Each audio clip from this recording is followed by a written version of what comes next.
What's going on YouTube? Welcome back to the channel. It's Stefan here from App Stuff, and I have some absolutely mind-blowing content for you guys today, and I hope you're as excited about it as I am, man. I'm excited to bring this to you guys.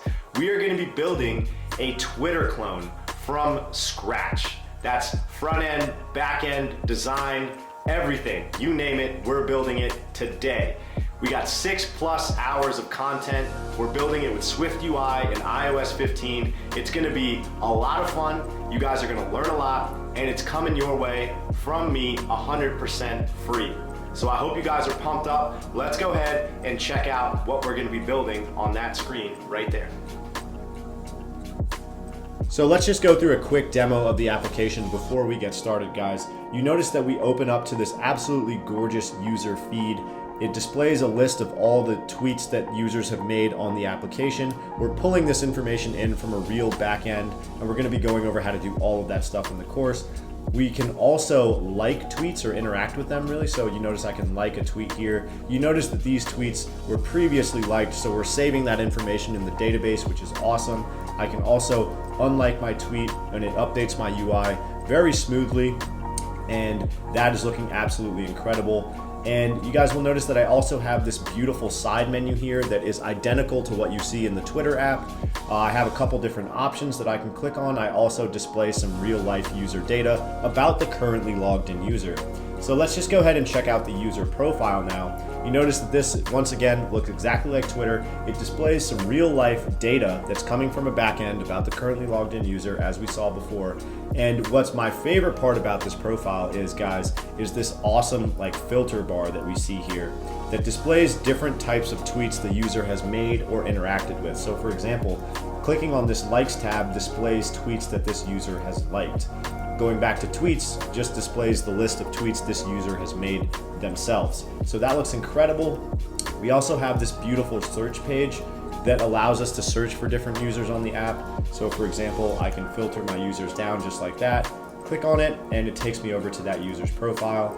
And then I can also, let's go over to Lewis Hamilton's page, and it displays real data about Lewis Hamilton, his unique tweets, the tweets that he has liked, and this is all looking absolutely phenomenal. And the last piece of the main interface, guys, is going to be our ability to click on this floating button here. You'll notice that it it doesn't move as we scroll through this list. So I click on it, and it takes me to this page where I can actually upload a tweet and have that get displayed in my user feed. So last up is we can log out of the app, and it will log us out and take us to this beautiful login page where we can actually log in as different users. And also we have this registration page where we can sign different users up and upload information about, creating a user. That's what we're going to be building, guys. I'm super pumped. I know you're super pumped. Let's go ahead and get started. Make sure you like and subscribe to the channel if you want to see more content like this, and check out the links in the description for the source code to this application and other courses that I have online. So let's go ahead and now finally get started with Xcode, guys. Okay guys, so I have Xcode opened up in front of me here, and I created a new project. If you guys don't know how to do that, open up Xcode, go to File, New, and select Project, and it should bring you to the screen. Anyway, we're gonna create this app here, so make sure you have iOS selected as your tab, and then we're gonna select this app option, and I'm gonna name this Twitter SwiftUI YouTube. Okay, and name this whatever you guys want. And make sure that you have SwiftUI selected as the user interface and Swift as the language, and this stuff should be fine. We don't need core data, and we don't need to include tests, so we should be good there. Just hit next and go ahead and create your project. And to start this off, guys, before we actually get started with any code, I actually like to organize my project directory here. So it makes navigating through my code a lot easier. So we're going to create some folders over in this project directory here to get started. So go ahead and select the first folder in your project, not the app project name, but this folder name. And we're going to create a new group. So go ahead and just select new group, and you guys will notice it creates a folder for you there. We're actually going to do this 4 times. A shortcut to do it is holding down Command Option and hitting N, and then just select your project folder again and just do that a couple more times. So you should have these 4 groups. We're going to name the first one extensions. We're going to name the second one model. The third one, we're going to call it service. And the fourth one, we're going to call core. And within the core folder, we're going to create 2 groups there as well. So once again, you could right click and hit new group. And this one is going to be called components.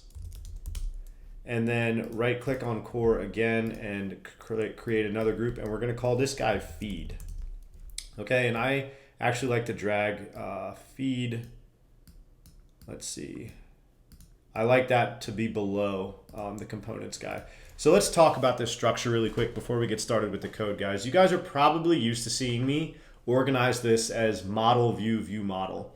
But I recently started changing the way I organize my directory to organize it by feature instead of like architecture component. So now this folder for the feed will contain everything about the feed. Whereas before I would, create a folder for models, and views.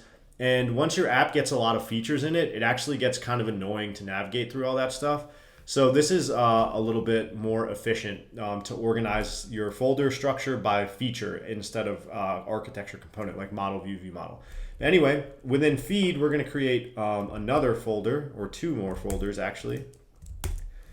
So we're going to call this guy view models, and then we're going to call this guy view. So this is what I was talking about right now. Every time we want to go to something associated with the feed, we know we just go to this feed folder and it will be right there. Okay, so let's actually get started with some code now. So we're going to go into this feed view folder and we're going to create a new file. It's going to be a SwiftUI view, and we're going to hit next, and we're going to call this feed view. Awesome. Okay, so now let's just go ahead and hit resume, guys. I actually like to build this on an iPhone 11 Pro. And let's just wait for this project to show up. Awesome. So now we're seeing our preview showing up here, and it has this text called that says hello world. Just to make sure everything's updating, let's just delete this and say hello. And we should notice our preview updates as well. Awesome. So we're good to go. So let's actually start creating this feed view. So we notice here, guys, that we have a list of information. So this is actually going to be a list of tweets. So we're going to replace this text that we see here with something called a scroll view. And within that scroll view, we're going to have something called a lazy VStack. And let's just add some text. We're going to add a for each loop here. And let's just go like 0 up to 20, id \self, and then we're going to open up our brackets, and we are just going to say _in. And now let's just go ahead and add some text here that says like tweet row view. And we should see a bunch of these options or these text components coming up. So that looks pretty good. We noticed that if we were to hit play on the preview, that we could actually like scroll this stuff. So this is the beginnings of what our feed view is going to look like. We just have to replace this text component with an actual tweet row view. So let's go ahead and start by creating that now. So in your components folder, guys, go ahead and create another folder, and we're going to call this tweets. And the reason we're adding this tweet stuff into the components folder is because we're going to be reusing this tweet cell in a couple different places in our app, and that's what the components folder is going to be for. So for example, I could go to my profile and notice that I'm reusing these tweet cells here. Right, and it also gets reused in this like section, this tweet section. So we definitely want this to be a reusable component. So in tweets, go ahead and create something called, it's a SwiftUI view, and we're going to call this tweet row view. And let's start by resuming on our preview, just to make sure that we can see this stuff showing up as we build it. Looks good. Now let's go back to this to make sure we can see what we want it to look like. Okay, so we're gonna have like an image, some text about the user, the text that represents the tweet caption, and then we're gonna have this like row of action buttons. So let's just go ahead and get started. So this is all gonna be contained within a VStack here, guys. So within that VStack, we're gonna create an H stack. The alignment is gonna be .top. Spacing is going to be 12. And then we're going to have just like a circle. We're going to replace the circle with an actual image later on. We're going to say dot frame width and height is 56 by 56. We don't need the alignment. So that looks better. And then we're just going to say, we could give it a foreground color of like color dot system blue. Okay. And then after that, guys, we're going to have a VStack within this H stack. So let me explain what's going on here. So the overall like parent container is a VStack because we have things vertically stacked on top of each other. And then here in this H stack, we are going to have the image and then all of this stuff over here. But these components here, the user info and the caption, that's its own vertical stack. So let me just go ahead and add some comments here so we can sort of make this clearer. So this is going to be user info and tweet caption. And this H stack is going to be profile image plus user info plus tweet. Okay, so now let's go into this VStack. We're going to have a text component. It's going to just say Bruce Wayne. And we're going to give it a font of, let's see, dot sub headline and then dot bold. And then the foreground color we don't need to change. And then we're just going to say we want a text. And that's going to be at Batman. Ooh, wait, this is actually an H stack. Sorry, guys. So cut that out. And this is going to be in an H stack. And this is the user info. And then below that is going to be tweet caption. So paste that back in there. Okay, so that's looking pretty good. Then on Batman, you're going to say dot foreground color is dot gray. And then the font is dot caption. And you notice that makes it nice and small there. And then we are going to have another text component that is going to say just like 49 weeks, or like we could say 2W for 2 weeks. And then we're just going to copy and paste these two things to modify our font right there. And that looks pretty good.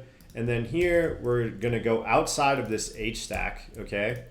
And that's because now we're outside of this horizontally stacked group of components, and now we want to add the tweet caption. So let me go below my tweet caption comment and just say text, I believe in Harvey Dent. And then we're going to say dot font, dot sub headline, dot multi-line text alignment is dot leading. So what this line of code is going to do, guys, is make it so that if our tweet is multiple lines, then it's going to make sure that it aligns to the leading edge as opposed to being centered or trailing. Okay, but we have an issue here. We notice that this does not line up where we want it to. So on this VStack, we're going to go and say alignment is dot leading. And we're going to give it some spacing of 4 pixels as well. Okay, so that looks pretty good, guys. It's looking just like we have in our completed application. Then we just need this group of buttons down below. Okay, so let's go ahead and create that now. And let me just put a comment here for action buttons. And we can see here that this is contained within that overall sort of parent VStack, So it's going to go below all of this stuff, right? So this is this H stack here. Let's see. That's our H stack. Ooh, yeah, so that would have been a mistake. We want to make sure we're outside the H stack, right? And that we're in the parent V stack so that it goes below this stuff. So you guys would notice if you highlight the H stack there, it's all this, and then the V stack is going to be something else. So we could just go here and say like text action buttons, and we notice that it shows up below all of that stuff, which is great. But okay, let's create this group of action buttons now. So this is going to be, you guys might have guessed it, an H stack, because it's horizontally stacked as a group of buttons. And we're going to create a button, and it's going to be action and label. Just go ahead and hit enter there. Action, we're not going to have anything just yet. We can say action goes here. And then the label is just going to be a pretty simple button. So I'm going to say, or we can just make it an image actually. It's going to be system name, and the first one is going to be bubble.left. And then we're going to say dot font, dot subheadline, dot, and that should be good. Cool. And then we're going to copy and paste this a couple times, guys. So we should have 4 buttons, right? And after the first button, we're going to add a spacer. After the next one, we're going to add a spacer. After the next one, we're going to add a spacer. And you guys will notice that that equally spaces out all of our buttons. So that looks really good. Now we just need to change the image names and adjust our spacing here. So the second one is going to be arrow.to.square path. And if you guys are wondering where I'm getting these images from, it's from this app called SF Symbols. If you just Google it, you should be able to download it, and it just gives you an awesome set of icons that you can access through Xcode. So all these names that you're seeing here, so like if I typed in arrow.to, that's where I get this arrow.to.square path, which is what we see right here as like a retweet button. So that's pretty cool. Definitely recommend getting that app. It's super helpful. Anyway, let's keep going. The next one is going to be heart. And the next one is going to be a bookmark. Awesome. Okay, so now we're just going to want to give this, let's see, this V stack, I believe. So I'm actually going to fold this up, guys, because it's pretty, it's a lot of code. So just go, you can double click on this H stack and command click on that last bracket and just hit fold. And it'll fold it up nicely there so that your code's a little bit more readable. And on this V stack, let's see, I just want to add some padding. And that looks pretty good. We do want more space there though. So let's add some padding on this H stack. Right, that looks way better. And then we want this guy right here to be aligned to the left. So on my V stack, my parent V stack here, let's see if we can just go up to the top and make the alignment dot leading. And awesome, that looks great. So this is pretty much it for our tweet cell, guys. So now we should be able to go back to our feed view and drop this tweet cell into, or sorry, tweet row view into our feed, and then hit resume. And let's see how that looks. Sometimes you got to hit resume a couple times. Okay, so that's looking pretty good. We just need a divider back in that view. So let's go ahead and add that back in our tweet row view. At the bottom of your VStack, just go here and say divider. And nice, that has a divider showing up. Something about dividers that I don't like is that like they get cut off like with the padding. So let's see if we take that padding off. Yeah, that looks a little better. So we're gonna take the padding off of the the end there and just add our divider. And back in our feed view, we can go here and say dot padding. And I think that should fix our problem. So resume it one more time.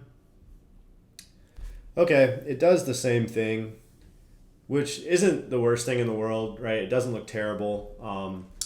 If it's really bothersome, we can come back and fix that. But this is looking pretty good, guys. So let's actually go ahead and run this and see what it's looking like on the simulator. Build succeeded, so we're looking good. And after this, if this is looking good, oh, we actually need to drop our feed view in to the content view. So let's go to our Twitter, SwiftUI, YouTube app file, right? This is where the app actually launches. Replace content view with feed view. And we're gonna build our tab view after this, guys. Okay, so this is looking awesome, right? We have this nice scrollable list of tweets. We don't have it populated with actual data yet. And something I noticed is we actually want these buttons to be gray. So let's go back to our tweets view or tweet row view. Let's re-expand this guy, or sorry. Whoa, where did my, okay. So here we're just gonna add a foreground color of .gray. And then we can fold it back up. Oops, that was the Z stack.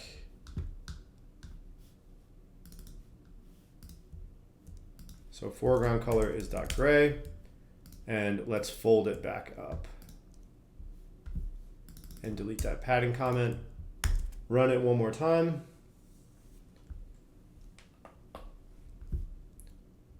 And that's looking really, really good, guys. So next thing I want to do is actually get this tab view showing up, so that this is like a lot more like the main Twitter interface that you're going to see, where you have this tab component down at the bottom that allows you to navigate between different views. So that's what we're going to be doing next. All right, guys, so let's create another folder inside of our core folder. So I'm just going to right click, hit new group, and then I'm going to call this main tab. And I'm going to put the components folder above that. And inside main tab, we're going to create a new SwiftUI view, and that is going to be called main tab view. And this is where we're going to create our main tab. So let's just go ahead and get right into it. We're going to replace text with a tab view. And we're going to select this option that has a selection component or input parameter. And this is going to help us keep track of our selected tab index. So for example, if I select home, my selected tab index is the home tab or the first tab. If I select my notifications tab, then that is going to be my new selected tab. So we're going to have to create a state property to keep track of that selected index. So we're going to say @state private var selected index, which is an integer, equals 0. And we actually don't need to cast it. We can just say equals 0. And we're going to pass in that $ selected index here, and then hit enter on the content. And the first thing we're going to create is our feed view. And then we're going to say .on tap gesture perform self.selected index equals 0. And then we're going to give it a .tab item. And the label is just going to be an image with system name, which is house. And then we're going to give it a tag of 0 as well. And then we can just copy and paste this a couple times, guys. And we're just going to change the index property. So it's going to be self.selected index is 1, tag is 1, 2, 2, 3, 3. And let's just go ahead and create our other tab views. So right now we're just reusing the feed view a bunch of times. We don't really want to do that. We want to create our other views. So let's hop up into our core folder and create some new folders for that. So we're going to do Command-Shift-N, Command-Shift-N, Command-Shift-N, and get your components folder above all that. Okay, so this first group is going to be called, we can call this Explore. This next one is going to be called Notifications. And this next one is going to be called Messages. And let's actually just go ahead and make one more, guys, and we're going to call it Profile. So let me get that above there. And that looks pretty good. So inside of these guys, the profile is not going to be a tab. We're going to get to the profile a different way. We're just going to have these four.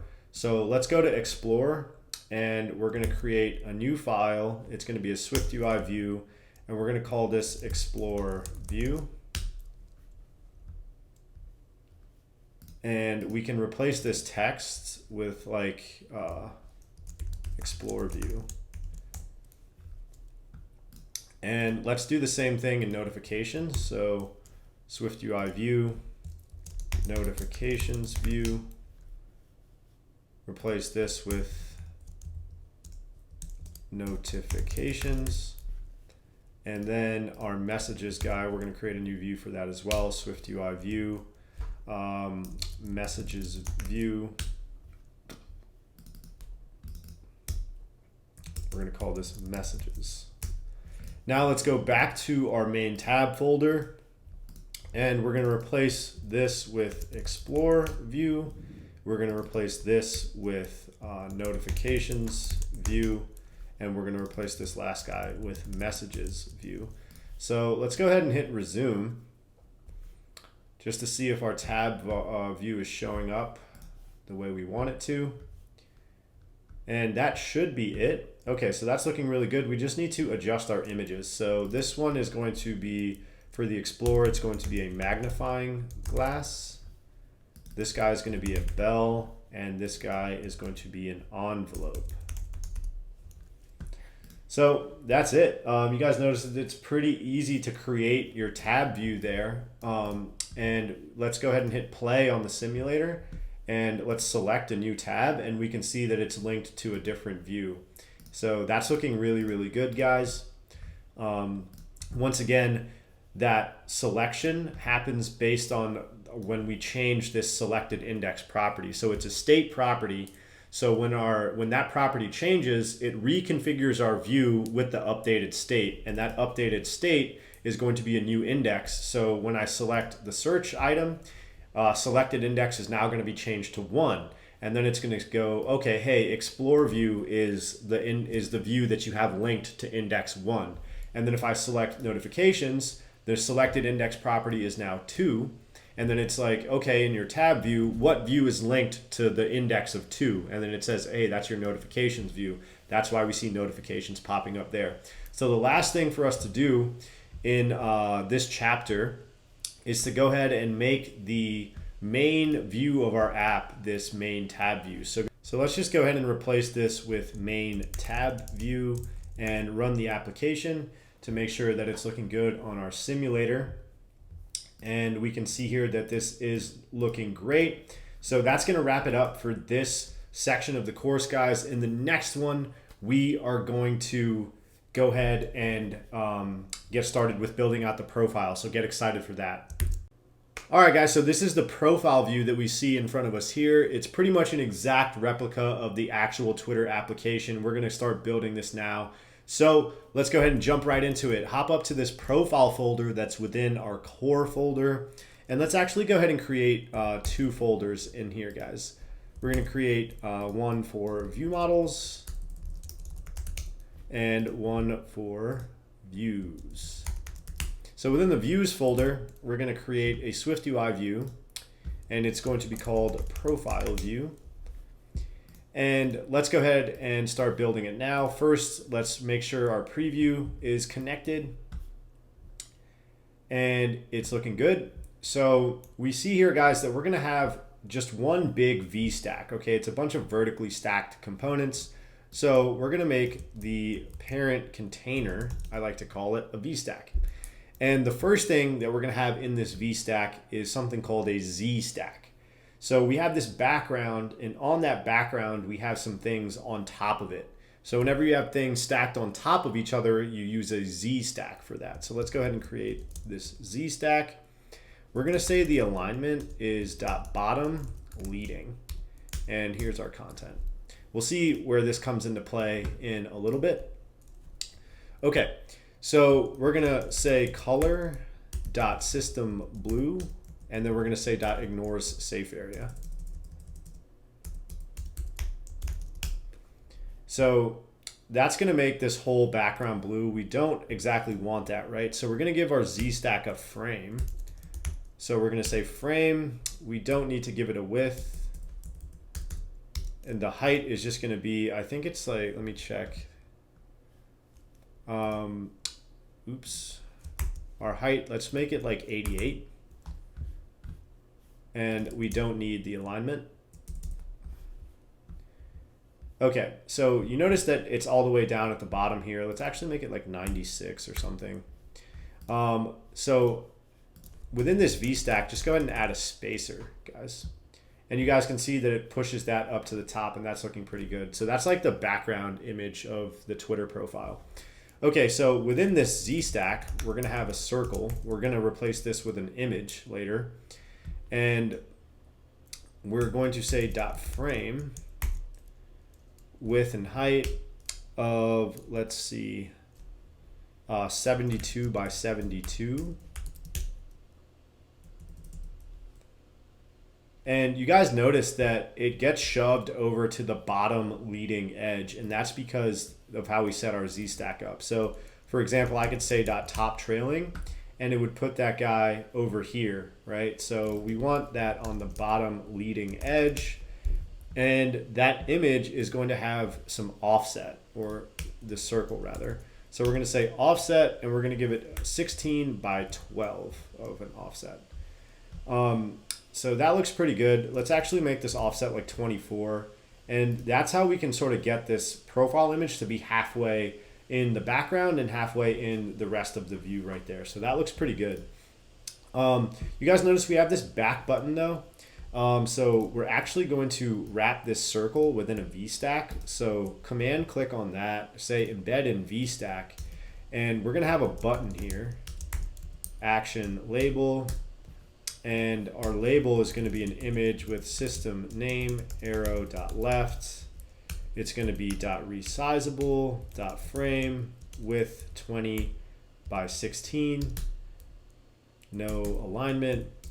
.foreground color. .white. .offset. And then we're going to say 16 by 12.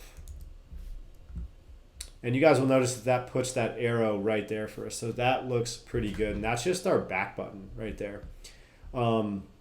So you guys can see here that we can just go back to, you know, whatever view we came from. So that looks pretty good, right? All right, so let's go ahead and continue, guys. So this is our header. So I'm actually going to extract this view here.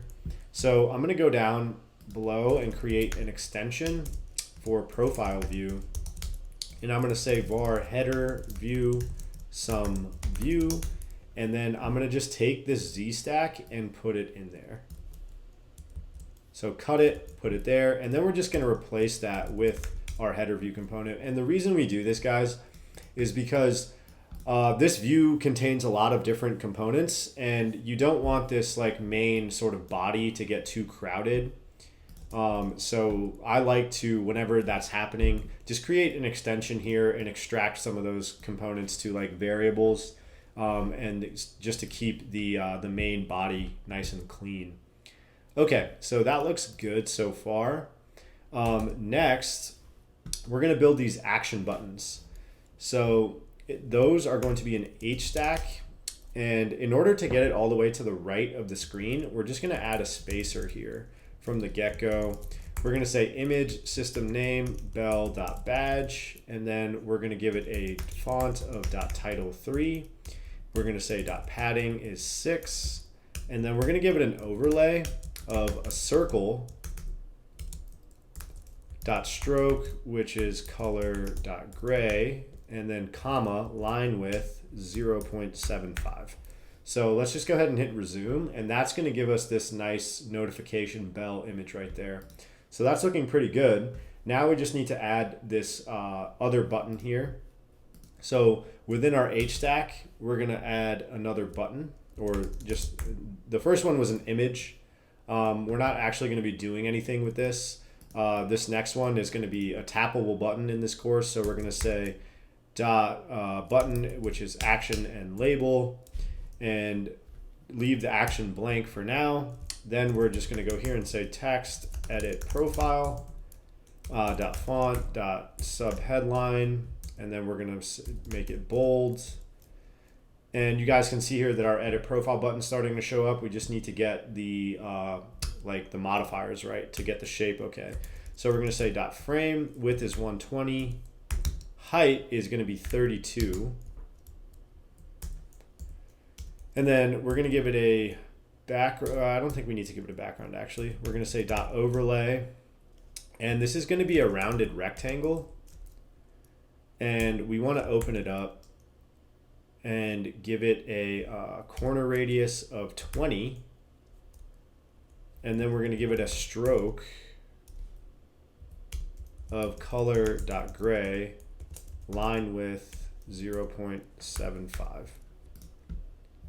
Okay, so that's looking pretty good, and then we just need to give it a foreground color of .black.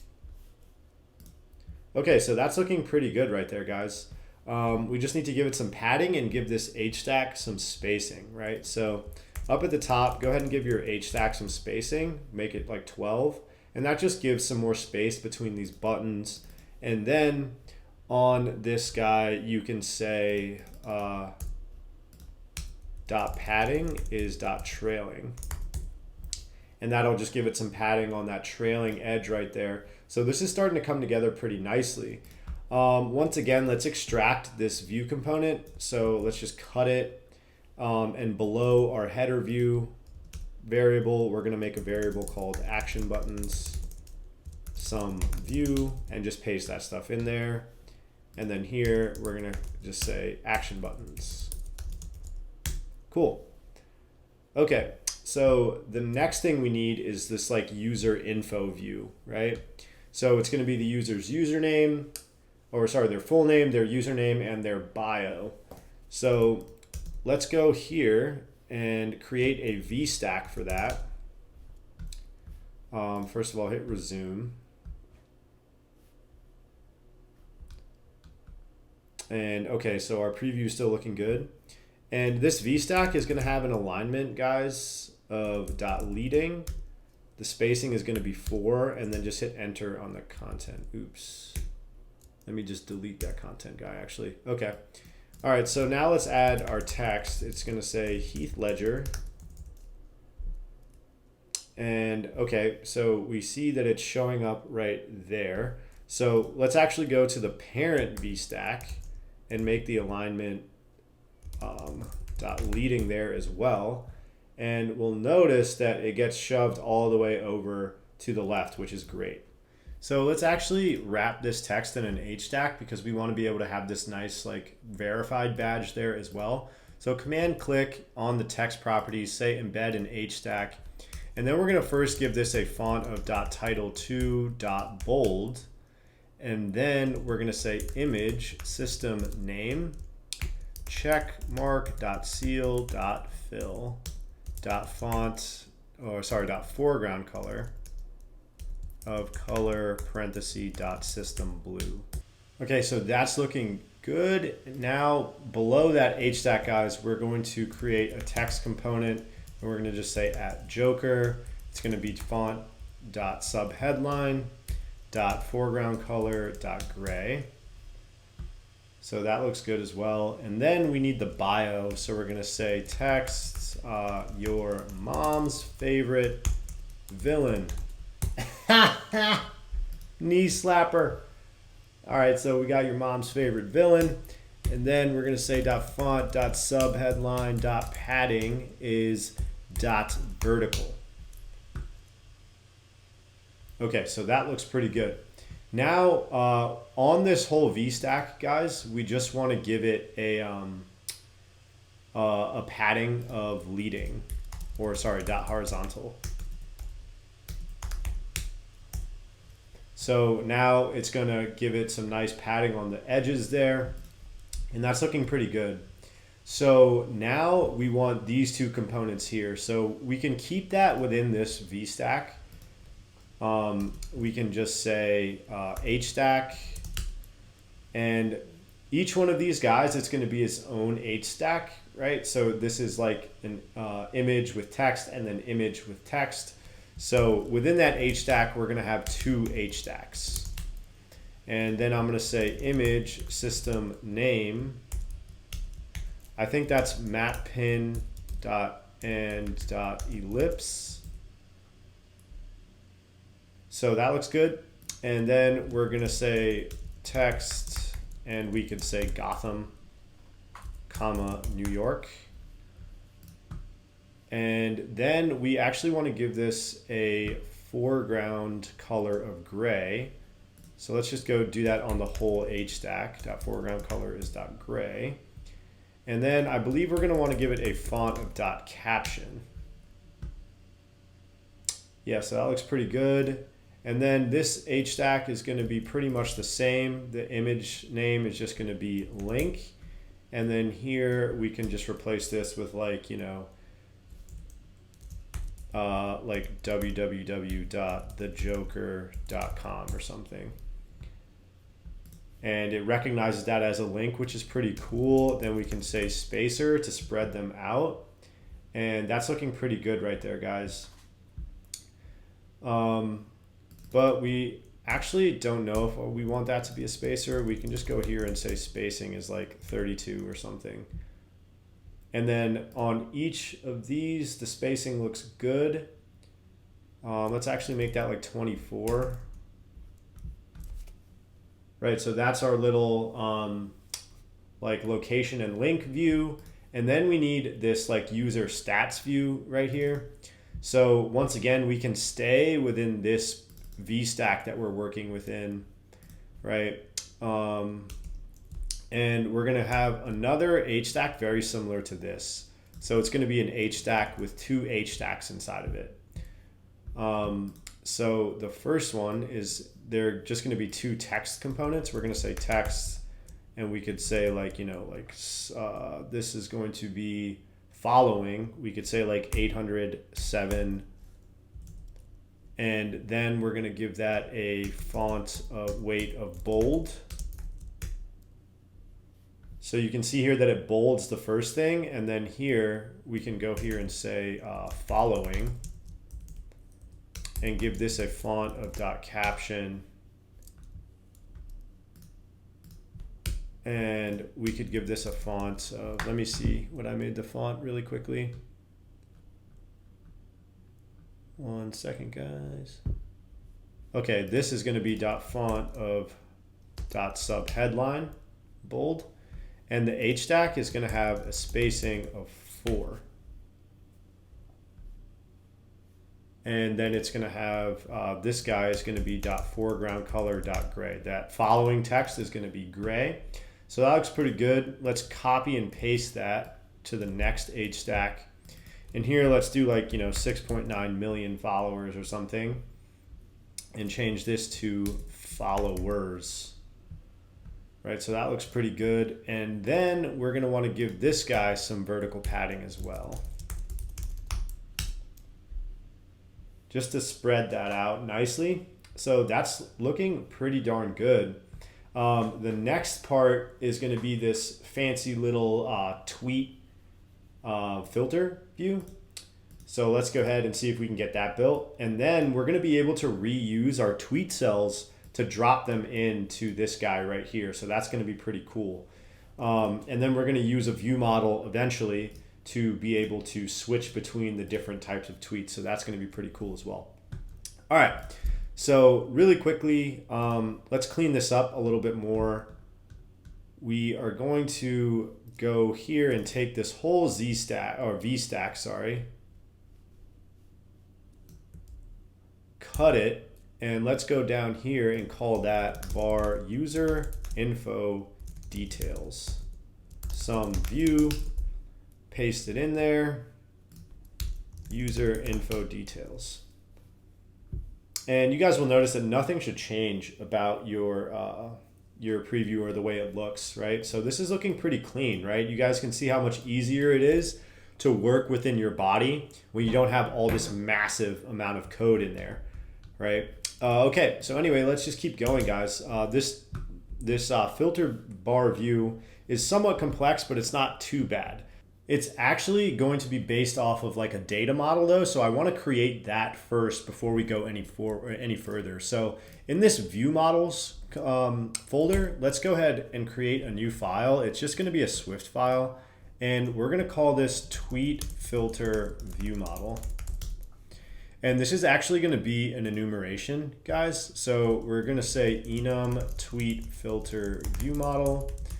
It's going to be an integer type enum, and it's going to conform to this case iterable protocol. I always have so much trouble saying that. I'll explain why in a little bit, but we're going to use this enum to create all of these cases for our tweet filter bar. So we're going to say case tweets, case replies, case likes. And then I want to create a title property for this. So I'm going to say var title, which is a string, just say switch self. We're going to say case.tweets, return tweets, case.replies, return, replies, case.likes, return likes.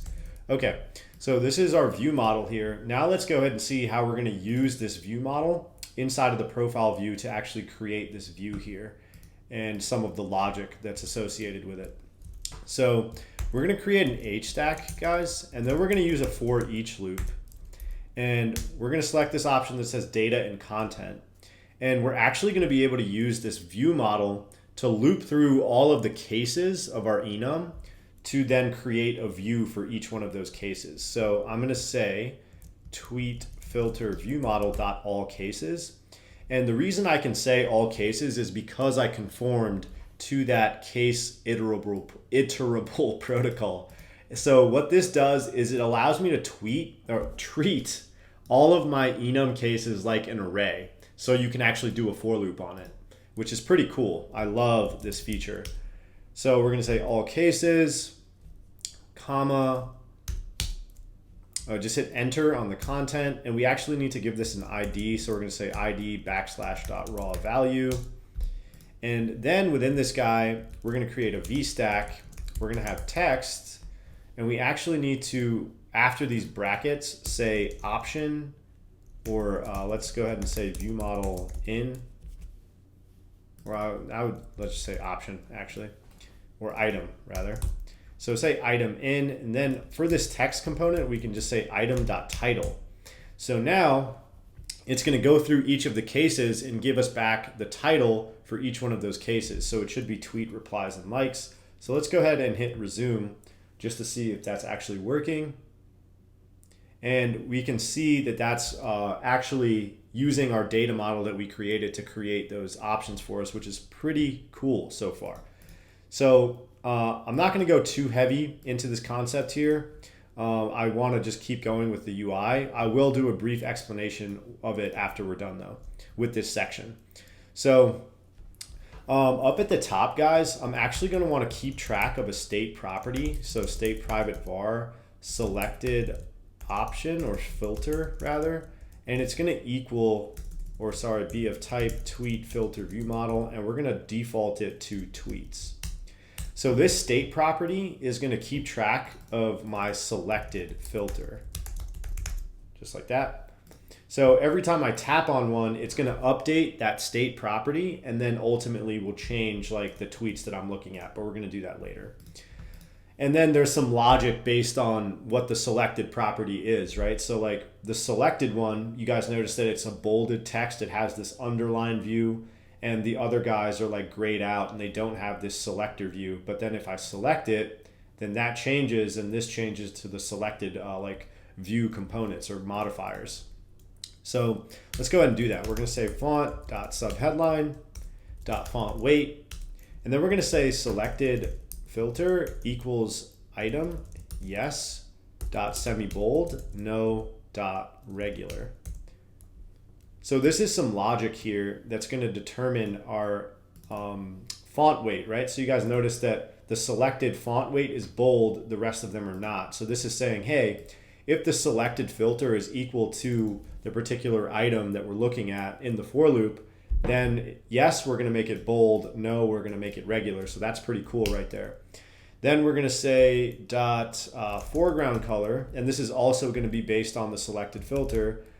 Selected filter equals item yes dot black. Oops. No dot gray.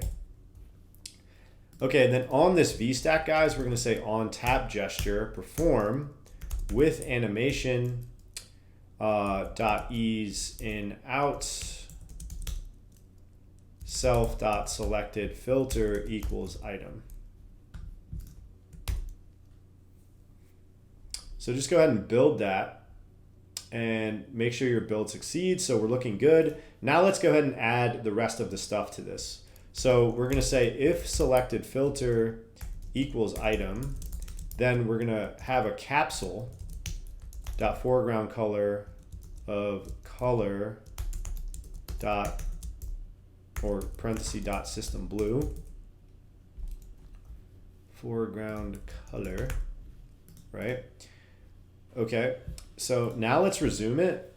And right now we've defaulted our, that's crazy, our selected filter to tweet. So that's why we notice this massive view under the tweets option. We also notice that this is bolded and these guys are not, and this is black and these guys are gray. So that's looking good. We just need to change the frame of this guy. So we're going to say frame height is 3, and that's going to look much better, right? And then we're going to say here, in order to even this out, we're going to say else, and then we're just going to create this capsule again, but we're going to give it a clear color for the other options. So you guys notice that the capsule is there for each option, but for the non-selected ones, it's clear. And that's just sort of so we can get everything on the same level. Because if this capsule wasn't there, these guys would actually sit lower, right? So I could comment that out. And it just messes everything up. So like giving everything a capsule and just changing the background color just makes everything a lot smoother there.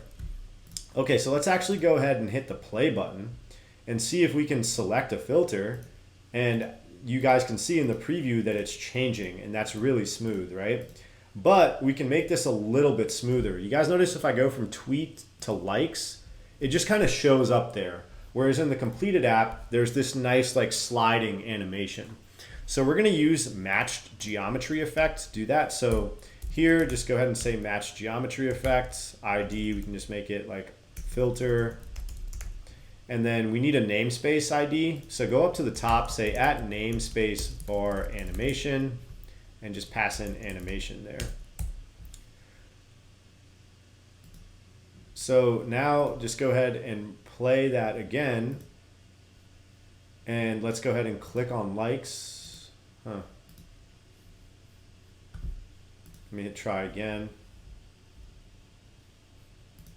Okay, so you guys notice now that it's sliding all the way over very smoothly. So that looks really, really good. One more thing you guys will notice is that we do have like a divider here. So we're going to give this H stack an overlay of a divider. So we're going to say overlay divider. Then we're going to give it an offset of x0, y16. And you guys will notice that that gives us that nice divider there. And it just makes this look a little bit cleaner and gives it more separation. So this is awesome, guys. That's looking super, super smooth. That's coded really cleanly. And you know, our profile view is really, really starting to come together here. The last piece of the puzzle is this list of tweets. And guess what? We already have that. And we're going to be good coders here and reuse previously created components in order to get that guy to show up, instead of recoding it all over again and having the same exact code in multiple places in our app and basically being total newbie programmers. We're not going to do that. So really quickly before we do that, let's go ahead and cut all this stuff out and create this extracted like component. We're going to call it tweet filter bar some view and paste all that in there. And go ahead here and say tweet filter bar. And then the last piece of the puzzle, guys, is this scroll view. So we're going to say scroll view, and then we're going to say lazy vstack, and we can just do like a simple for each loop. 0, we can do like up to 9. Content, I believe we need to give it an ID \self, and we're just going to reuse that tweet row view, just like that. Oh yeah, we need underscore in. So let's go ahead and hit resume. And we notice that that's showing up very nicely. Let's just go ahead and give our tweet row view some padding. Awesome, awesome, awesome. So now you guys will notice that I can actually scroll through this list of tweets. And that's looking super slick, right? So let's go ahead and just extract this view just like we did with the rest of our views here. And that's gonna wrap it up for our profile UI. So I'm gonna go down to the bottom here and call this tweets view, some view, paste that in there, and then go back up to the top and say tweets view. All right, guys, so that's gonna wrap it up for the profile chapter, at least the UI for it. In the next part of this course, we're going to be building out this Explore view so that we can search for users that exist in the app and actually be able to click on them and have it take us over to their profile before we get into the rest of the course. So get excited for that, guys. That's what's next. Let's do it. All right, guys, so let's get started with this view here. This should be pretty quick. So we're going to go into this Explore folder. We already have an Explore view, but we do want to create our 2 subfolders for views and view models. So let's do that first. Views, and then we're going to drag this Explore view guy up into the view folder, just like that. Awesome. Okay, so the first thing we're going to need is, or one of the things we're going to need is this sort of like user row view. So we're going to put that in our components folder. So I'm going to create a new group here, call this users, and I'm going to create a SwiftUI view, and we're going to say user row view. Awesome. So this is a pretty simple view, guys. It's just going to be an H stack, and we're going to put a circle here for the image. We're going to give it a frame of like, I think it's going to be 48 by 48. We don't need the alignment. And then we are going to, within that H stack, have a V stack. Let me just get my preview going here. And let's see, we want to give that guy a foreground color too. I think it defaults to black though, so that's fine. And then the V stack is going to be a text component that's just going to be like, you know, Joker dot font dot sub headline, and we're going to say dot bold, and then text, which is going to be Heath Ledger, and then dot font dot sub headline, and then it's going to be dot foreground color of dot gray. And we want this V stack to be an alignment, or have an alignment of dot leading, right? And then we also want to give it some spacing. So let's say spacing is like 4. And then we want this to be all the way over to the left of our screen. So we're going to put a spacer after that stuff to, you know, just fill out all that blank space. And that looks pretty good to me. Then we can just give this guy some padding. Yeah, just say padding. Cool. So that looks pretty good. Now we can reuse this component back in our Explore view. So let's hop back to our Explore view. Make sure our preview is connected. Awesome. It's just going to be a VStack, and then we're going to have what is it called? A scroll view with a lazy VStack. We're going to say for each 0 up to like 25 or something. ID /.self, open brackets _in. And guys, we will be replacing this with actual data as we go through the course. We just don't have that data yet. So we need to actually connect the backend using Firestore, which we're going to do in a little bit. So let's just go ahead and resume on that. And let's actually pass in this user row view and see how that looks. Okay, so that's looking pretty good. Now guys, what we want to do is actually make this something called a navigation link. And it's going to have a destination and a label. And the destination is going to be our profile view. And the label is going to be our user row view. Just like that. You guys will notice that it changed the color of everything. So let's go back to the user row view and give this VStack a foreground color of .black for the text. And this guy will stay the same. But I actually think it's all grayed out because we're not actually inside of a navigation view. So I want us to do that as well, because this won't actually work unless we're inside of a navigation view. So what we can just do for now is wrap this whole thing inside of a navigation view and paste it all in there. And you guys will notice that everything should now look just fine. And we can actually give this like a navigation bar title as well. So we can say .navigation bar title, or just title is explore. And you guys will notice that our navigation item comes up right there. And then we'll say .navigation title display mode, and we can just say .inline. So now guys, I'm gonna click play on this and click that, and you guys will notice that it takes me over to my profile view. You guys will notice, however, that this isn't doing anything. When I click on this button, I have to like hold down and swipe back, which isn't terrible, but I do want to fix that right now. So let's go ahead and do that. So back in our profile view, I'm gonna add something called an environment variable here. So environment, open parentheses, \presentation mode, var mode. And let's scroll down to this header view. And we have this button here for our arrow. We're going to say mode.wrappedValue.dismiss. And now let's hit resume on the preview. Let's go back to our Explore view. And let's click on one of these guys and hit this.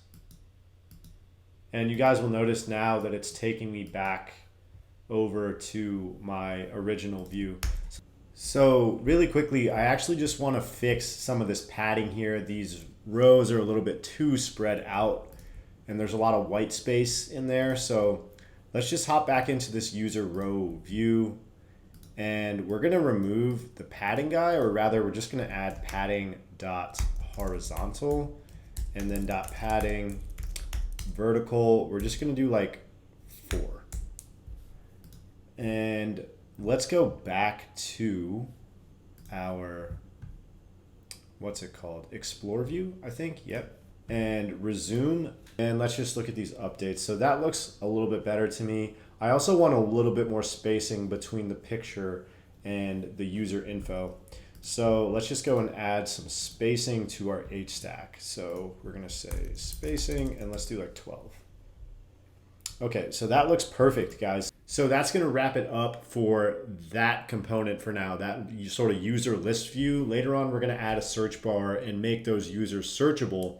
But next up, there's a couple more UI components that we have to build, guys. We're going to be building out this awesome side menu that you see here next. And then we still have to do this upload a tweet view, as well as our login and sign up pages. So side menus next. You guys are doing great so far. Hope you're enjoying this course, and the UI is really starting to come together. Then we're going to start adding some data in our backend. So get excited for that, guys.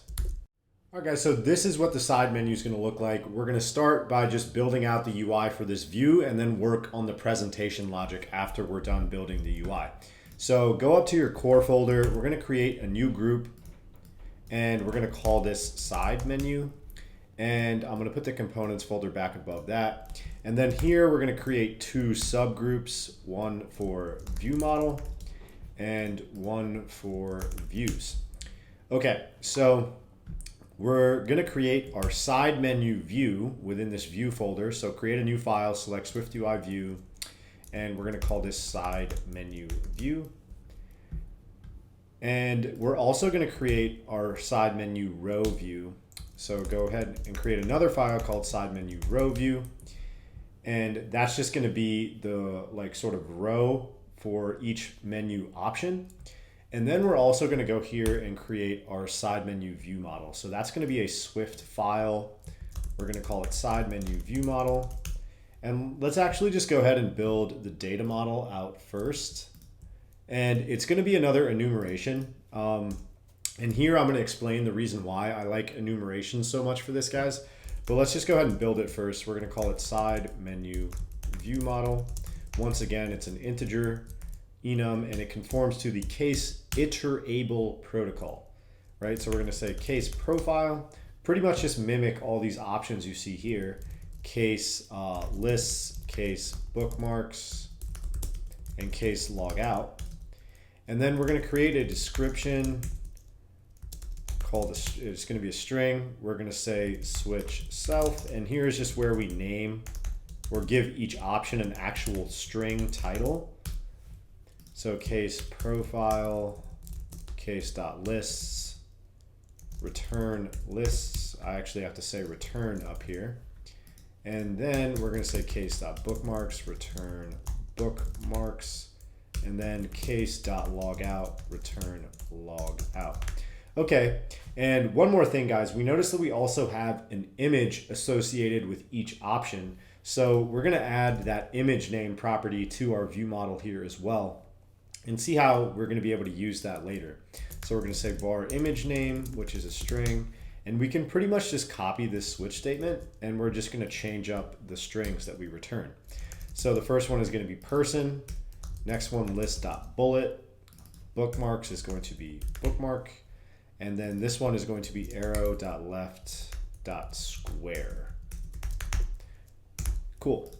Okay, so let's go ahead and use this enum, or actually rather just talk about how it's used. Nah, we'll talk about it later, I promise. Let's go ahead and start building out this view really fast. So we're going to go to our side menu view. And we want to start building out this header first, and then we're going to use that data model to create all these options here. So first off, guys, we're going to make this a VStack.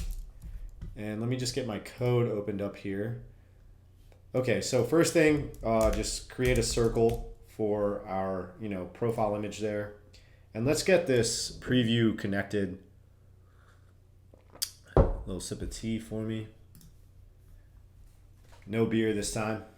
So we got our circle. Let's give it a frame. Width and height 48 by 48. And we don't need that. Okay. All right. So then we're going to say we're going to have some text. It's going to be Bruce Wayne dot font dot let's give it a font of headline. Yep, that looks good. And then we're going to, below that, we're going to say text at Batman. And we're going to give this a font of, we can just go ahead and do caption, I think. Cannot find, oh, dot caption. Cool. So that doesn't look too bad. This VStack is what we've got right here. We want it to be pushed over to the left. So we're going to make this alignment dot leading. That's not going to do anything right now, or it is, but we want it to eventually be all the way over here. We're going to work on that in a second. First off, let's give this a foreground color of dot gray for the username guy right there. So that's looking good. And I'm actually going to wrap this inside of its own VStack, guys, because I want my own set of spacing on that. So I'm going to say spacing is like 4. So that looks good. And then copy this alignment. And now that's looking pretty good. And you guys notice that we have this same like stat view that we had back in our profile view. So really quickly, I'm actually going to create a reusable component for this. So if you guys hop back to the profile and go to views, profile view, let's see, let's find that. It should be this guy right here, right? So let's actually go ahead and create a reusable component for this. So we have a users section already. So let's go ahead and create a new file. It's going to be a SwiftUI view, and we're going to call this user stats view. And let's create that and just go back, and we're going to cut all this or copy it. User stats view, go ahead and paste that in there. And now what we can do, guys, is go back to this profile view, and let's actually just replace this with our user stats view. And now we can go back to our side menu view and add in that guy as well, user stats view. And eventually we're going to make this so that it's populated with real data. But for now, this is just sort of dummy data. And we notice that that looks pretty good, right? We just want some spacing on that guy. So let's actually go ahead and just give it some padding of like dot vertical. Right, so that's looking pretty good. And we can actually leave this as is for now. What we're gonna do next is actually build out this list. So let's go ahead and do that. I want us to wrap this VStack inside of another VStack. So go ahead and say embed in VStack. And that way this VStack acts as its like own container, right? We can see that that's sort of like our header view. And now down here, we're going to create the actual like profile option list. So we're going to say for each, and this is where our data model comes in handy. We're going to say side menu view model dot all cases. Oops. And go ahead and hit enter on that content. And don't forget to actually add your ID /.raw value. And here we can just say like option in. Okay, and this would actually be side menu view model. That's my bad. Then within this guy, we are going to create an H stack, and that's going to be what each of these option views are. So we're going to create an image, say system name, and we're going to pass in the option.image name. And then we're going to pass in a text, and we're going to pass in the option.title. You guys might have that as description. I changed it to title. I think that's a little bit easier to remember. So if you want, you guys can just go ahead and change the name of this property to title. That way we have text option.title. And we can see here that this is like the beginning of what our options should look like. We're actually going to add a spacer here to each one of them and hit resume. And that's just going to move everything over to the left side of the screen for us, which is going to be really nice. Okay. And you notice it kind of lines everything up as well, which is great. This H stack, guys, we're going to give it a frame of height, which is 40, to give everything a little bit more spacing. So that's looking good. And then we are going to give it some horizontal padding. And then to get this guy over here, we can just copy this leading alignment guy one more time and put that on the parent VStack, right? And then you notice that that gets pushed all the way over to the left as well. And on that, this guy right here, this sort of header view VStack, we're going to say padding dot leading. And that's going to move that over nicely. And then guys, we need to get this moved up all the way to the top of the screen. So on your parent VStack, just go ahead and add a spacer, and that's going to shove everything up to the top. And that's looking really good. We do want a little bit more spacing between these options, and we're going to change the font and color a little bit of them as well, just to make it look a little bit cleaner. So the image, we're going to say .font is .headline, and that's going to make the image a little nicer. Then we're going to say .foreground color is .gray, and then the text, we're going to say .font .subheadline, and that looks a little better. Okay, now on the H stack, guys, go ahead and give it a spacing parameter of 16. And we're going to add some padding to this for each guy right here. So go to the end of that and say .padding .vertical. Ooh, make that like 4. Yeah, so that spaces our options out a little bit better. And then on this VStack here, the overall item, let's see if we can add spacing of like 32. And that's just gonna, yeah, so let's actually remove that vertical padding. And that'll just give it some spacing here between the header and sort of the option list. So that's looking really good. So that's pretty much it for the UI on the side menu. Next, we're going to work on how to actually show that side menu from our main view. But before we do that, I did promise you guys I would give you a more in-depth explanation as to why I like to use enumerations as the view model to create these menu options that we see here. We also saw something similar with the profile filter bar. So let me go ahead and explain that really quickly. So one of the main reasons I like to use enumerations for situations like this is how easy they are to modify. So for example, let's say I wanted to remove an option. I just do that right here. So I remove the bookmarks case. I'm going to build my code, and it's going to give me an error in all the places I need to modify my code in order for it to work again. So luckily for me, it's all in one place. So now if I go back to my side menu view and I resume on my preview, we're going to notice that the bookmark option just goes away and the list automatically adjusts itself to have that updated list of options, right? So the bookmark option is just gone.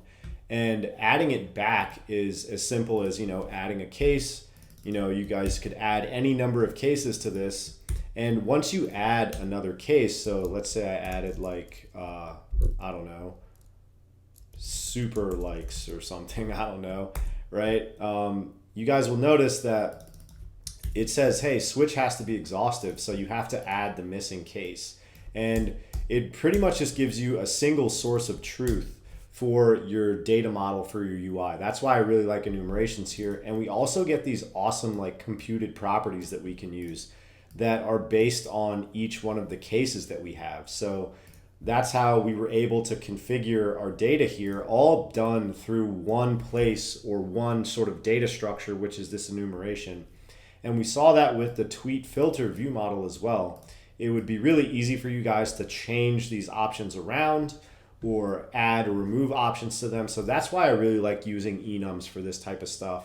And I think you guys should do the same whenever you can. It's a lot better than just having like an array of strings, right? You could have had an array of strings that said like profile, list, blah, blah, blah. Or you could have created a structure for it, but this is just what I like to do. But anyway, guys, now that we've talked about that a little bit more, and my promise has been fulfilled, let's go ahead and go over to our main tab view and start configuring that to be able to show this side menu view to the user so that they can toggle it in and out as we see here in the completed app, right? Looks pretty smooth, so let's go ahead and do that now. Okay guys, so we're actually gonna hop into our app file and we're gonna change this around a bit in order to get this to work. So go ahead and just delete main tab view. You guys notice here that we have a navigation bar up at the top. So I'm actually going to make the root view of the application be contained within this navigation view. And then we're actually going to make the root view the content view of the app. And that's just this blank file here. And what we're going to do in this content view is actually create a Z stack where we have the main tab and the side menu sort of stacked on top of each other inside of another view, which is going to be this content view. And then we're going to add some presentation logic so that like when we hit this button up at the top on the navigation bar, that it'll bring that side menu into view, and they'll be arranged in a Z stack where you can see that the side menu is sort of on top of the main tab view. So that's how we're going to do this. So anyway, let's go ahead and actually just run the app really quickly. And it's just going to be like this thing that says hello world, but we should notice that we're inside of a navigation view, and we can't actually see that right now because we have to add some components to our navigation bar. So really quickly before we do that, I'm just going to say Z stack, and the alignment is going to be .top leading, and we'll see why this comes into play in a little bit. And then we're going to add the main tab view. So let's actually run it again and see if our main tab view is showing up. And you guys notice that it is, and now there's some space up at the top, and that's actually the navigation bar. So let's go ahead and configure our navigation bar so that it has this user profile image view up at the top and then a navigation bar title. All right guys, so that's pretty easy to do. We just say navigation title and we give it a text of home. And then we say .navigation bar title display mode is .inline. So we don't want that large title, we want it to be inline, so that's looking good. Then we just need to create this button up at the top here. So we're actually going to use this toolbar option. Apple said that the navigation bar items is getting deprecated. They want us to use this. So here you just place a toolbar item, and you're going to do this one that has placement, and then you can say .navigation bar leading, and the content is just going to be a circle with a frame of 32 by 32, and that's going to be our profile image eventually. But this is essentially just going to act as our button to show our side menu. So let's actually go ahead and wrap this in a button or create a button out of it. So you're going to say action and label. Label is going to be that. And then we're going to toggle some property here that's actually going to show and hide our side menu. So let's go ahead and create it. Now we're going to say state private var showing menu or show menu equals false. And then here we're just going to say show menu.toggle. Okay, so that's looking pretty good so far. We're also going to use this show menu to help us with our presentation logic for how to show and hide the side menu. So one more time, guys, it's actually a Z stack. So we're going to put the side menu on top of the main tab view, and we're just going to give the side menu a default offset so that it starts off the screen. And then when we want to show the menu, we just bring it onto the screen or into view on the screen. So right now the side menu exists, it's just off the screen. That we hit the button and it comes onto screen and gets placed over top of the main tab view. So let's go ahead and figure out how to do that. So in a Z stack, if you place something first and then something after, the thing you place after goes on top. So we're going to put the side menu view here, and this will mean that the side menu view is on top of the main tab view.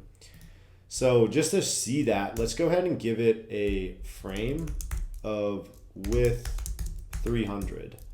And you guys will notice that it's going to be on the top leading edge, or that's where it's going to start, because that's how we have our alignment configured for our Z stack.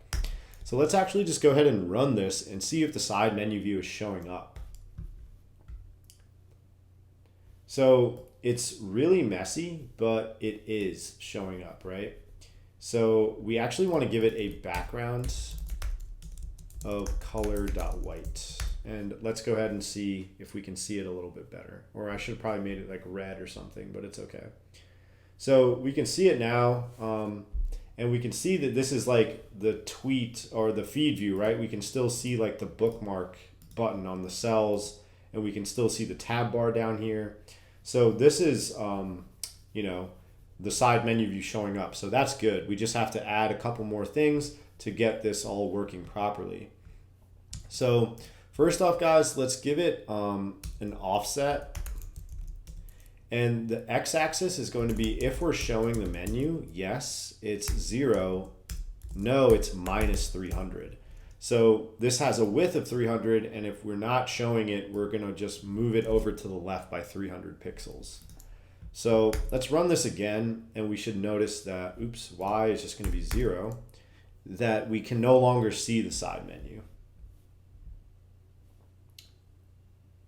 Oh, hold on. That's weird. We can. Let's just give it a color, a background color of clear. So show menu, yes, it's 0. No, it's 300. Right, okay, so yeah, let's go here, guys, and we're going to say show menu, yes, color.white, no, color.clear.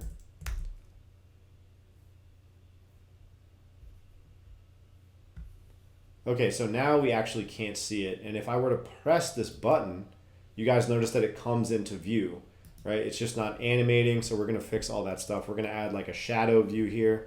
So let's just keep going with this. On the main tab viewer, in between these guys, we're going to say if show menu, and we're going to add like a black view here to cover up this portion of the view.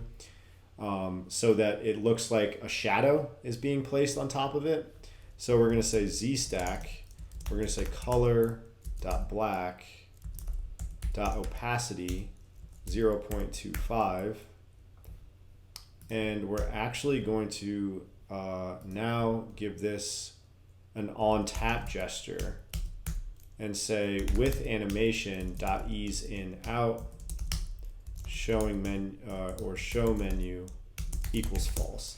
So what this is going to do, guys, is when we tap on this like shadow view, it's going to dismiss the side menu. And then on the main tab view, we noticed that we're going to want to hide the navigation bar here. So we're actually going to go on the main tab view and say navigation bar hidden, and that is going to be showing menu or show menu. So let's see what we have now with this. Okay, so that's looking pretty good. And then we hit this. Okay, so our side menu is looking better now, right? And then we see that we have this like sort of shadow view on top of our main tab view. And if I were to hit that, it sort of slides everything back over. So all right, guys, now we just want to clean up the animation a little bit as well. So when we actually toggle the menu, let's go down to this button action handler, cut that with Command X and say with animation.ease in out, and then say show menu.toggle. The same way we toggle it in, we need to toggle it back out. And then we're also going to add something called ignore safe area on this Z stack. So go here, guys, and just say .ignore safe area. And that's just going to make sure that the shadow view stretches all the way to the top and bottom of the screen, not respecting those safe areas. And for the opacity, or we're going to say show menu. Actually, let me show you guys what that's going to do before I do it so you can understand it better. But anyway, let's see how this is looking now. It should look pretty smooth. Awesome, right? That's pretty smooth. We click the black view or the shadow view and it just goes right back over. And we notice that we can't do anything on the feed. This acts as sort of like an overlay view, and we just hit it and it dismisses our side menu. And we notice that it stretches all the way to the top and bottom of the view as well. So really quickly, guys, I'm gonna add some logic to this opacity as well. I'm going to say show menu yes 0.25, no 0.0. And what this is going to do is just make it so that the opacity is based off of this show menu guy as well, and it's going to animate in and out for us a little smoother. than if we don't have that there. So that's looking pretty good. And that's pretty much going to wrap it up for that side menu presentation logic, guys. The next thing I want us to do is actually implement a action to this profile button so that it actually takes us over to the user profile. So let's do that, and that is going to pretty much wrap it up for this chapter. So what we're going to do is handle that here. So we're going to go inside this guy, and we're going to say if option equals dot profile. So that's another awesome part about the enum. We can check and see if we're looking at a certain option, and we get this awesome like dot notation for it. Then I'm going to create a navigation link. Destination label. Cool.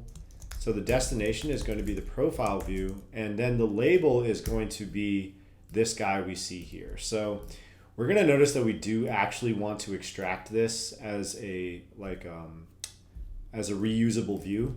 So let's go down at the bottom and create an extension here on side menu view.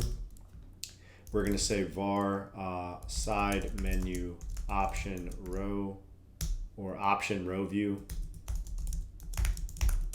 some view, and we're just going to take this guy and put it in here. And I actually think we need to make this its own view, guys. That's probably why I had it like that before, because we need access to this option, right? So let's go ahead and actually just create that view. SwiftUI view, we're going to say side menu option row view. It's a little bit long, but that's okay. And we're actually going to initialize this with a option, or we could call it a view model. Side menu view model. And then go back to this guy and just cut this H stack out. We can remove this extension and then just go ahead and paste that in there, and everything should act exactly the same. We just need to call this view model. And we need to do that in the preview as well. Just pass in like dot profile. So this is what your option row view should look like, side menu view. Now we can go back here, and in the label, we can say side menu option row view and just pass in that guy. And we can actually rename this to view model just so it makes a little bit more sense. And then here, guys, we're actually going to add an else if option equals dot log out. We're going to say print, we're actually going to add like an action handler for logging out there. And then we can just go here and say else, and then pass in the side menu option row view model, just like that. Oh, and that needs to be view model, and that needs to be view model. Cool. Okay, so now our build should succeed. Sorry, that was a little bit messy. So now, guys, let's go and run this code and see if this actually serves as a navigation link or works as a navigation link. So I'm gonna go here, and we notice that the text changed to blue, and that's an indicator that it turned into a navigation link. We just need to go back in there and change that so that it doesn't change to blue. But if I hit profile, you guys will notice it takes me right over to my profile, which is pretty awesome, right? And then if I go back, it takes me back here, but the side menu view is still showing. So we're going to want to make it so that if we go back, it just takes us back to the feed view. So let's go ahead and fix those two things and then wrap up this chapter. So in the side menu row view, for this guy, we're going to say dot foreground color is dot black. So that'll solve that problem where it turns the navigation link text blue. And then back in our content view, on this Z stack, guys, we're just going to say dot on appear show menu equals false. So that way, every time this view appears, so when we hit back, on appear will get called, and then it's going to hide the menu, or it's going to set show menu to false. And once that sets to false, it goes back through our logic in the view and will hide the side menu. So we go here, we notice that that part's fixed. Go here, we hit the back button, and we notice that like it just brings us back to our main view. So that is looking super, super smooth. Let me just hit profile one more time. We go back, and when we go back, that, like I said, that on appear guy gets called. It sets show menu to false, and then it just sort of animates everything back to its original state of not showing the menu and showing our main tab view here. One thing that we noticed, however, is that our logout button disappeared. So really quickly, let's fix that and then call this chapter or section a wrap. So go back to side menu view, guys. We have no code for this logout option, and that's because we want to create a button here. And our action, we're going to just say like print handle logout here. And our label is just going to be this guy. So here, this is a little bit messy. We do have to go through some logic here to handle what we want each one of the buttons to do. But it's not that bad. Like, the logic really isn't terrible.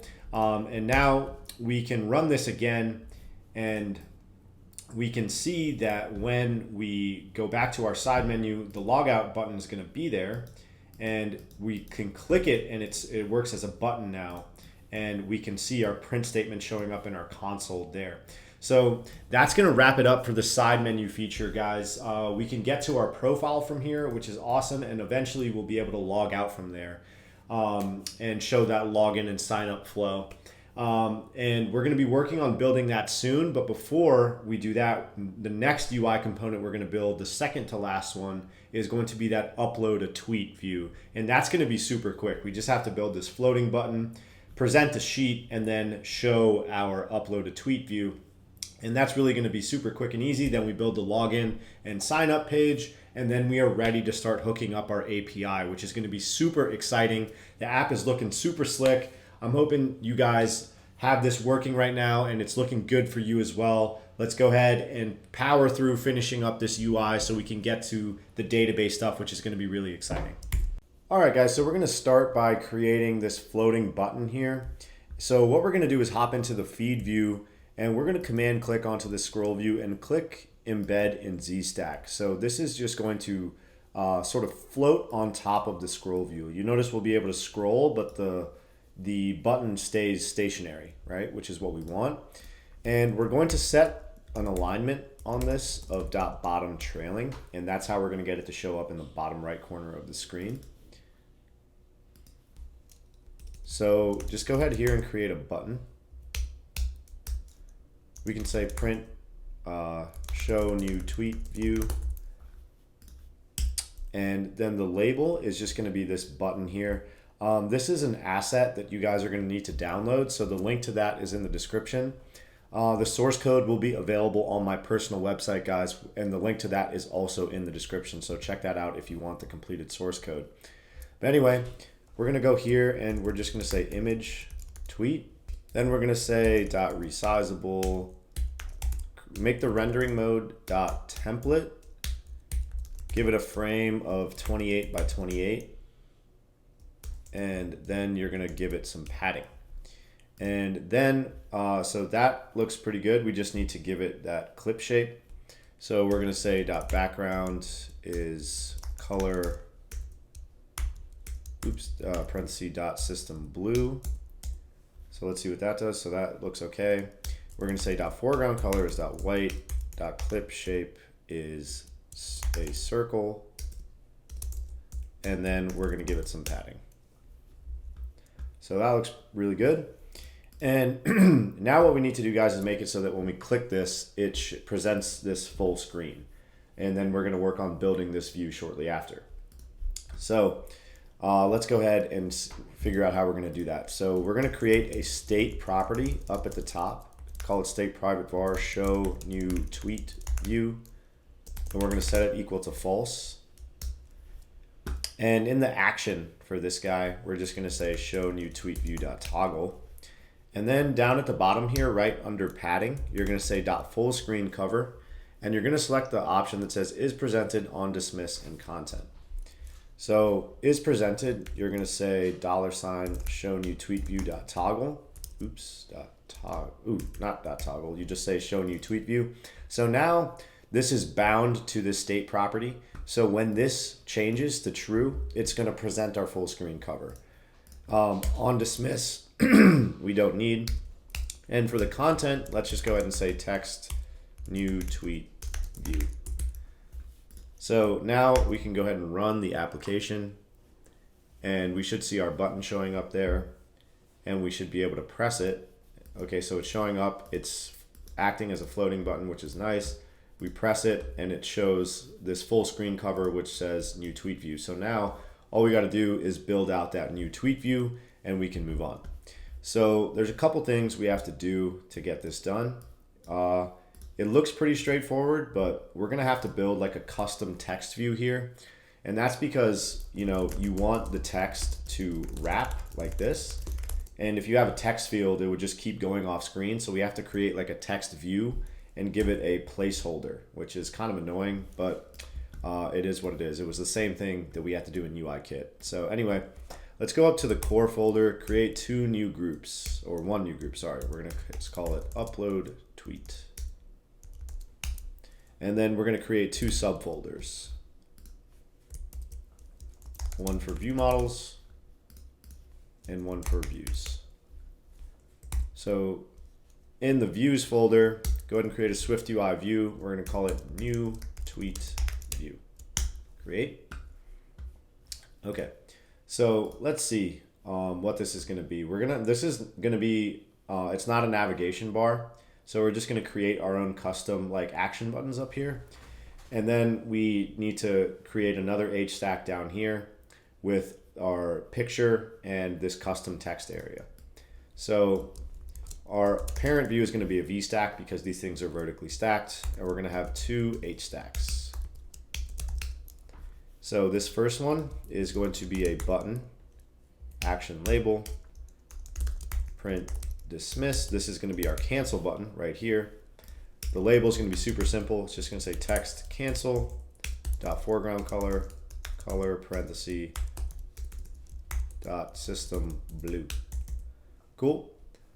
Let's resume our preview. Awesome. So that looks pretty good. Let's go ahead and copy this button code, guys. After that, add a spacer, because we're just going to add a spacer in between these two things. Go ahead and paste it. So we have two cancel buttons now. This one is now, our action we could change to say tweet. Also change your text to say tweet. And then we just need to give this like this sort of background here. So let's go ahead and just delete this. We're going to give it some padding of dot horizontal, and also some padding of dot vertical, comma 8. So this sort of gives it that like wider or like rectangular frame with the padding parameters here or modifiers. Then we're gonna say dot background color, parenthesis dot system blue. So that looks okay. And then give it a foreground color of white. So now tweet shows back up right, just like that. And then we're gonna give it a clip shape of a capsule. So it's gonna like make it look like a capsule there. And we're also going to bold the tweet text, just like that. So that looks pretty smooth. And then on this H stack, we're gonna go ahead here and just say dot padding. So that's looking pretty good. Then let's work on this other H stack. So we're just gonna have a circle for now and give it a frame of 64 by 64. And that looks good. And then we are going to say, we have to create this custom text area. So let's just go ahead and do that now. So this is going to go in our components folder, which I actually want to get up to the top here. And let's just go ahead and create a new file, SwiftUI view, and we're going to call it text area. Okay guys, so this is gonna have two properties. We're gonna say binding var text, which is a string, because we have to pass like a text in that will represent the tweet caption. And we also need a placeholder. So we're gonna say let placeholder, which is also a string. Then we're gonna say init underscore placeholder string text, which is a binding with the string like that. And we're gonna say self.placeholder equals placeholder and self.underscore text equals text. So that's how you initialize a binding property, just like that. And also here we're gonna say UI text view dot appearance. Oops. Oh, why is that not working? Appearance dot background color equals dot clear. So that's going to give our text view a nice clear background color. Okay, so now the rest of this is pretty easy. We actually don't need the preview here, guys. We're going to go here and create a Z stack, and our alignment is going to be dot top leading. And oops, open up your brackets. We're going to say text, and we're going to put the placeholder there. Dot foreground color, and we're going to say color open parentheses dot placeholder text, just like that. Dot padding dot horizontal, which is going to be 8. Dot padding dot vertical, which is going to be 12. Okay, and we're actually going to wrap this in an if statement, and we're going to say if text dot is empty. And then we're going to put that there. And then else we're going to say text editor, which is a actual SwiftUI component. And this is where we have to pass in that binding property of our text. Going to give it a padding of 4 pixels. And the whole thing is going to have a font of .body. Okay. So we're getting an error here. Let's see. Oh, we can't put these parentheses there. So now go ahead and build that, and our custom component should be done. Let's go ahead and see now if we can drop it into our new tweet view. So on this H stack, just go ahead and add your text area. And we need to pass in a placeholder and a text. So here we're going to say what's happening for the placeholder. And the text, we actually need to create that. So we're going to say at state private var caption. And it's just going to be blank. And then here we're going to say $ caption. Sweet. So that's looking pretty good. Let's resume the preview.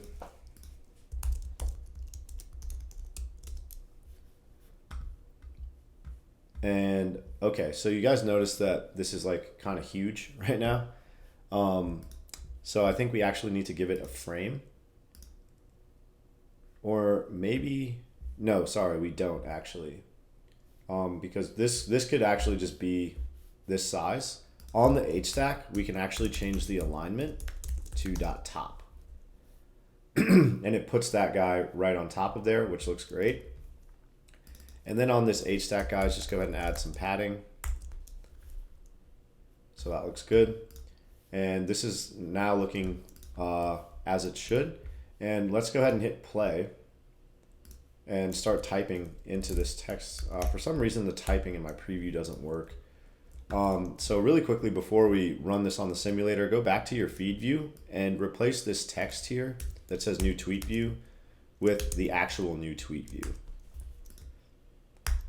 And let's go ahead and run this, and that should do it for this section. We'll be able to move on to our authentication stuff next. So that looks really good. We do have to make it so that that cancel button actually dismisses that view, but let's make sure our text area is working. So that looks really good. And you guys notice that if I delete everything, the placeholder shows back up. So really quickly, we can talk about how that works. But first, let's make it so that this cancel button actually dismisses the view. So let me go back to new tweet view. We're going to add an environment variable here. At environment var, at environment parenthesis backslash dot presentation mode var presentation mode. And basically, guys, what this does is it's an environment variable that recognizes the presentation state of the application. So it'll be able to recognize that we have a view presented right now. So when we hit the cancel button, it will dismiss that presented view. So here we just have to say presentation mode dot wrapped value dot dismiss. And we can run this again, and we should be able to toggle that new tweet view up and down. So this will present it, this will cancel it. Present, cancel. So that looks really good. So really quickly, I'll just explain this text area and why we had to make it a custom view one more time before we move on to the next chapter. So let's open that text area up. If you guys want to know how to do that, you just hold down Command-Shift-O, and you can just like sort of quick open any one of your files in Xcode. It's really helpful. But essentially, guys, once again, we needed to create this because we want this to be a text view, so the text will like wrap. I don't think you can do that with the text field, but the problem is text views, or in this case, what SwiftUI calls them, text editors, they don't have placeholders. So you basically have to make a custom view and build the placeholder functionality in yourself. So basically, it's a Z stack, right? And you say if the text is empty, which in this case right now it is, it shows the placeholder. And if the text is not empty, which is what is happening here, it'll show the actual text editor. And we pass in a placeholder because now we can reuse this in other parts of the app if we wanted to. And we could just pass in a different placeholder and a different text parameter. And it will bind to the view that it's contained within. So right now we could drag and drop this text area into any part of the app, and it will act as like a standalone view, which is really nice.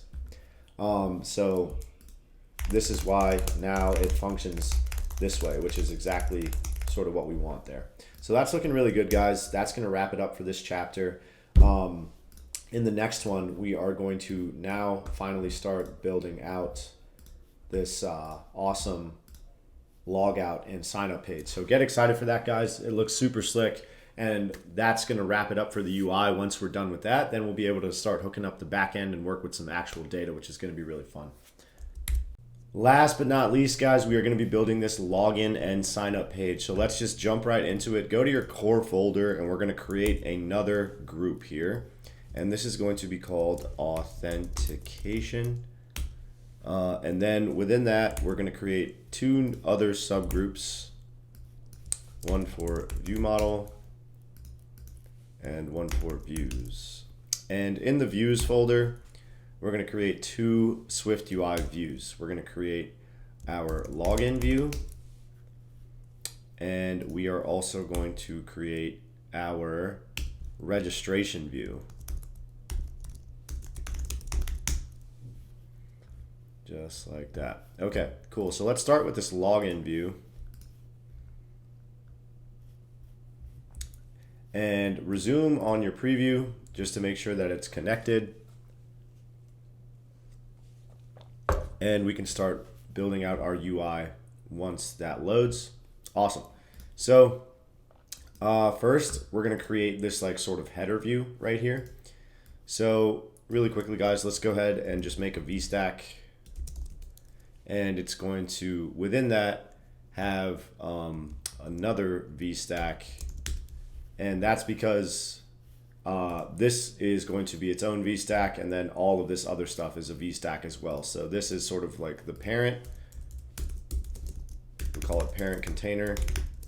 And then this guy will be the header view. Okay, just adding those comments to clarify everything. On this header view, we're going to create an alignment of .leading, and I'm just going to go ahead and make a text that says hello dot or period, and then we're going to give it a font of large fonts large title font weight semi bold. Okay, so that looks good. Then we're going to give it a text that says welcome back font large title dot font weight dot semi bold. Awesome. Okay, and then guys, on this VStack here, we're gonna give it a dot frame of height, which is 260. Okay, so that looks good. And then we are going to give it a background of color, parentheses dot system blue. Looking good. We're gonna give it a foreground color of white. Looking better. And then we need to give it this like custom clip shape, and we need to make it fill the width of the screen. Okay, so what we can actually do to make it fill the width of the screen, there's two things you can do. I'm sure there's other ways of doing this as well. You guys can just go here and make an H stack and create a spacer just like that. And you guys will notice that it will just stretch it out to fit the entire screen. An alternative would be to make this a Z stack or just embed this in a Z stack, but this is fine as well. It's just a little trick that I like to use. I believe that if you tried to give it a width of like UI screen .main .bounds .width and like were to comment this out, I don't think that works. Oh, it does, but the problem is that I don't know how to get the text to align to the leading edge when you do it like that. So it's a little bit weird.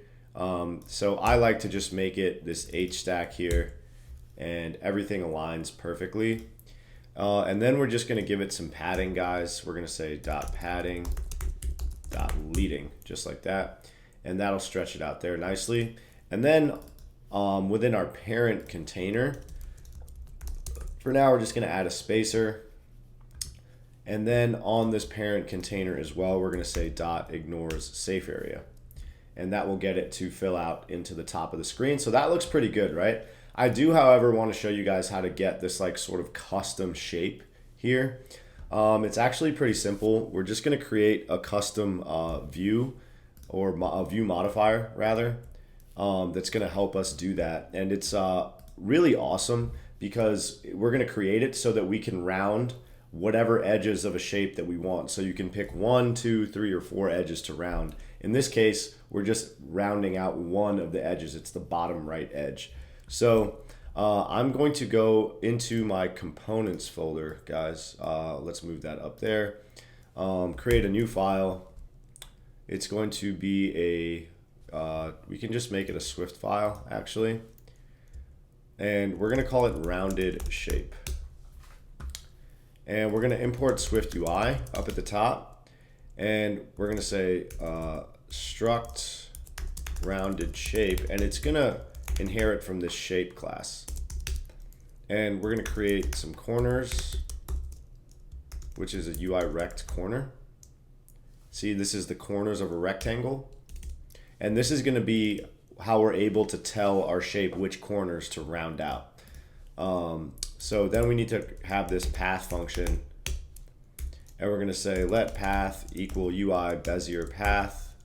Let's see, what do we want? We want this rounded rect by rounding corners. We pass in our corners variable, and corner radii is going to be CG size width 80 by 80. And we're gonna return a path.cgpath. So this is just a custom modifier that I like to have in all of my projects. And like I said, it will allow you to just round out whatever edges of a shape you want. So we're gonna actually go ahead and see how to use this now. It's really, really cool. So let's go back to our login view. And on this VStack here, we're just going to apply a clip shape of our rounded shape, and it's going to ask us for the corners, and you guys can just open up your parentheses and say dot bottom right. And let's go ahead and resume our preview, and you guys will notice that that rounds out the bottom right edge just like that, and that looks really, really good, guys. And you'll notice that I could also do like dot bottom left, and it would round out this whole thing. Obviously that looks kind of silly, I don't really like that. I think it's just better to have it with one edge rounded out. I do think that looks really good.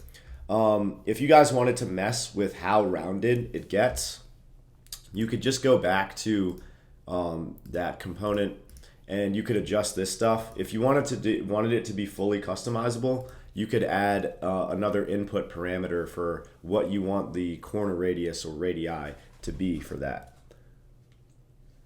Because the way it's set up now, every time you use this clip shape, it would have this sort of static corner radii. If you wanted to be able to customize that, you could just add that up here as another input parameter and pass it in as whatever you want whenever you're creating a shape in different places in your application. Okay, so now that that's done and it looks pretty darn good, we're going to keep going with these custom text fields down here. So this login page does have a lot of custom views, guys. And it does take a little bit of time to build that stuff out, but I think it's really worth it to have these custom views that you can reuse across any application that you're building. So let's go ahead and make another VStack. And this is going to be for these two text fields here. We're going to give it a spacing parameter of 40. And we are going to want to create some custom text fields here. But for now, let's just go ahead and make them text fields. We're just going to want a title and a text. So it's going to be email and text. We need that actual text property. So we're going to go up here and say @state private var email equals a blank string. And let's just go ahead and make the password variable as well. And they're both just blank strings. Okay, now we can pass in our email text property.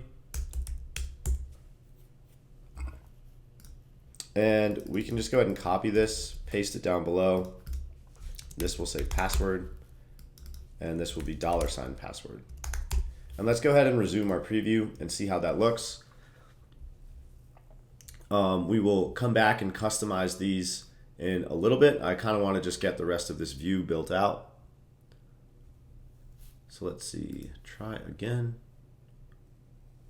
Okay, so looks not great, but we're gonna adjust or add some modifiers to clean it up a little bit. So we're gonna say .padding, .horizontal, 32, and then .padding, .top, 44.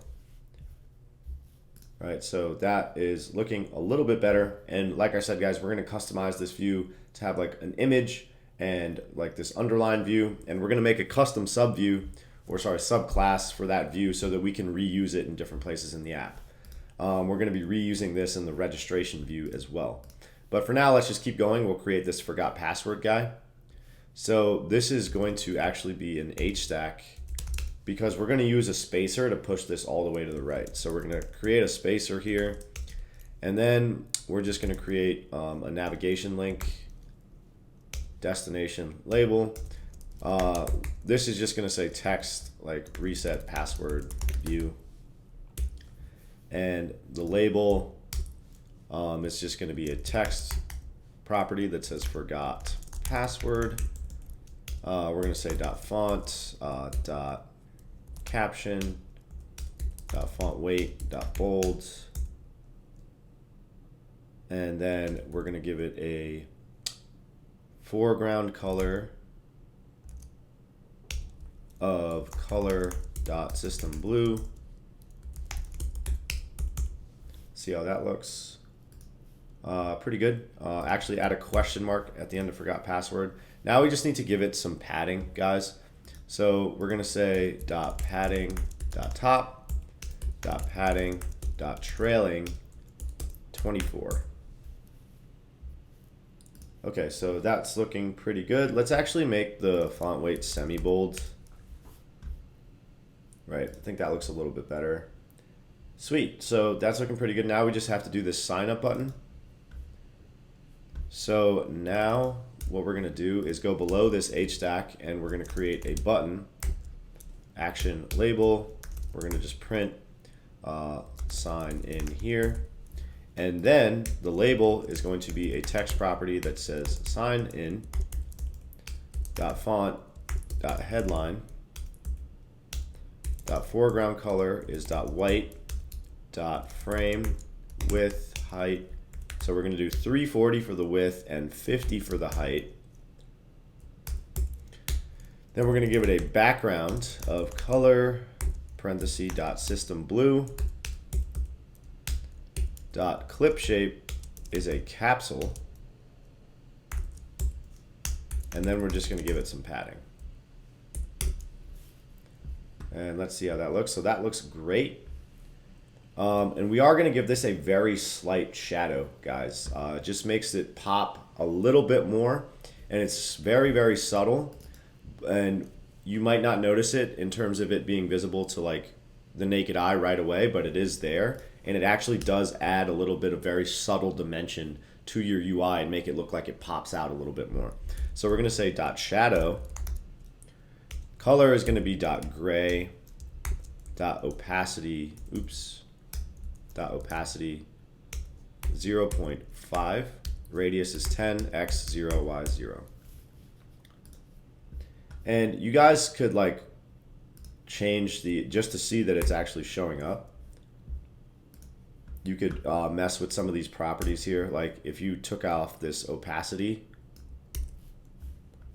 it's a little bit more visible. You can kind of see that gray shadow. Like if I make it red,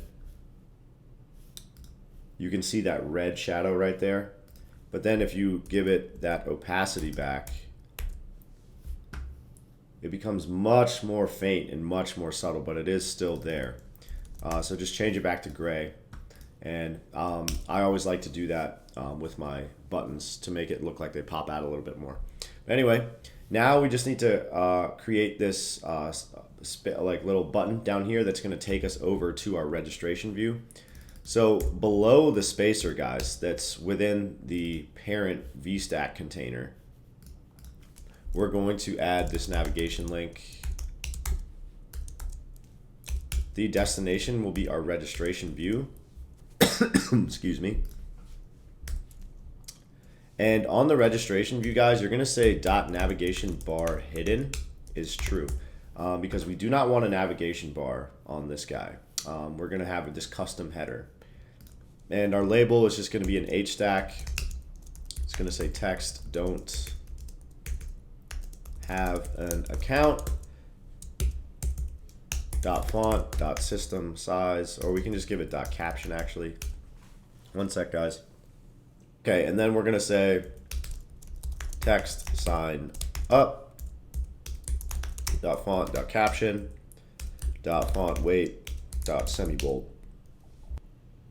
Now we give this some padding on the bottom.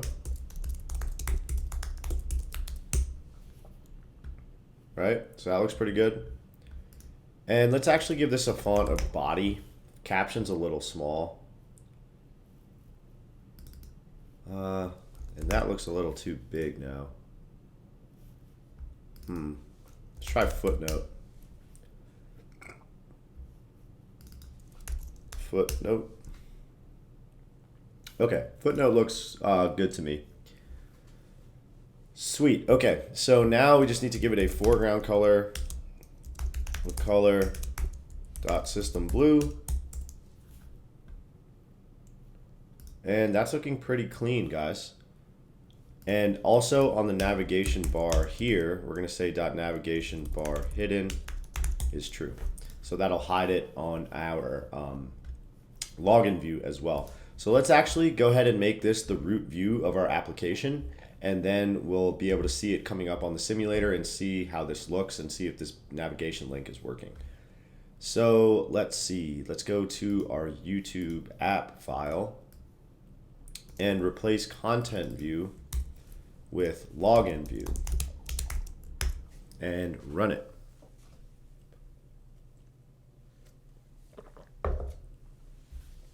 So it should look pretty similar to that. We just won't have those custom text fields.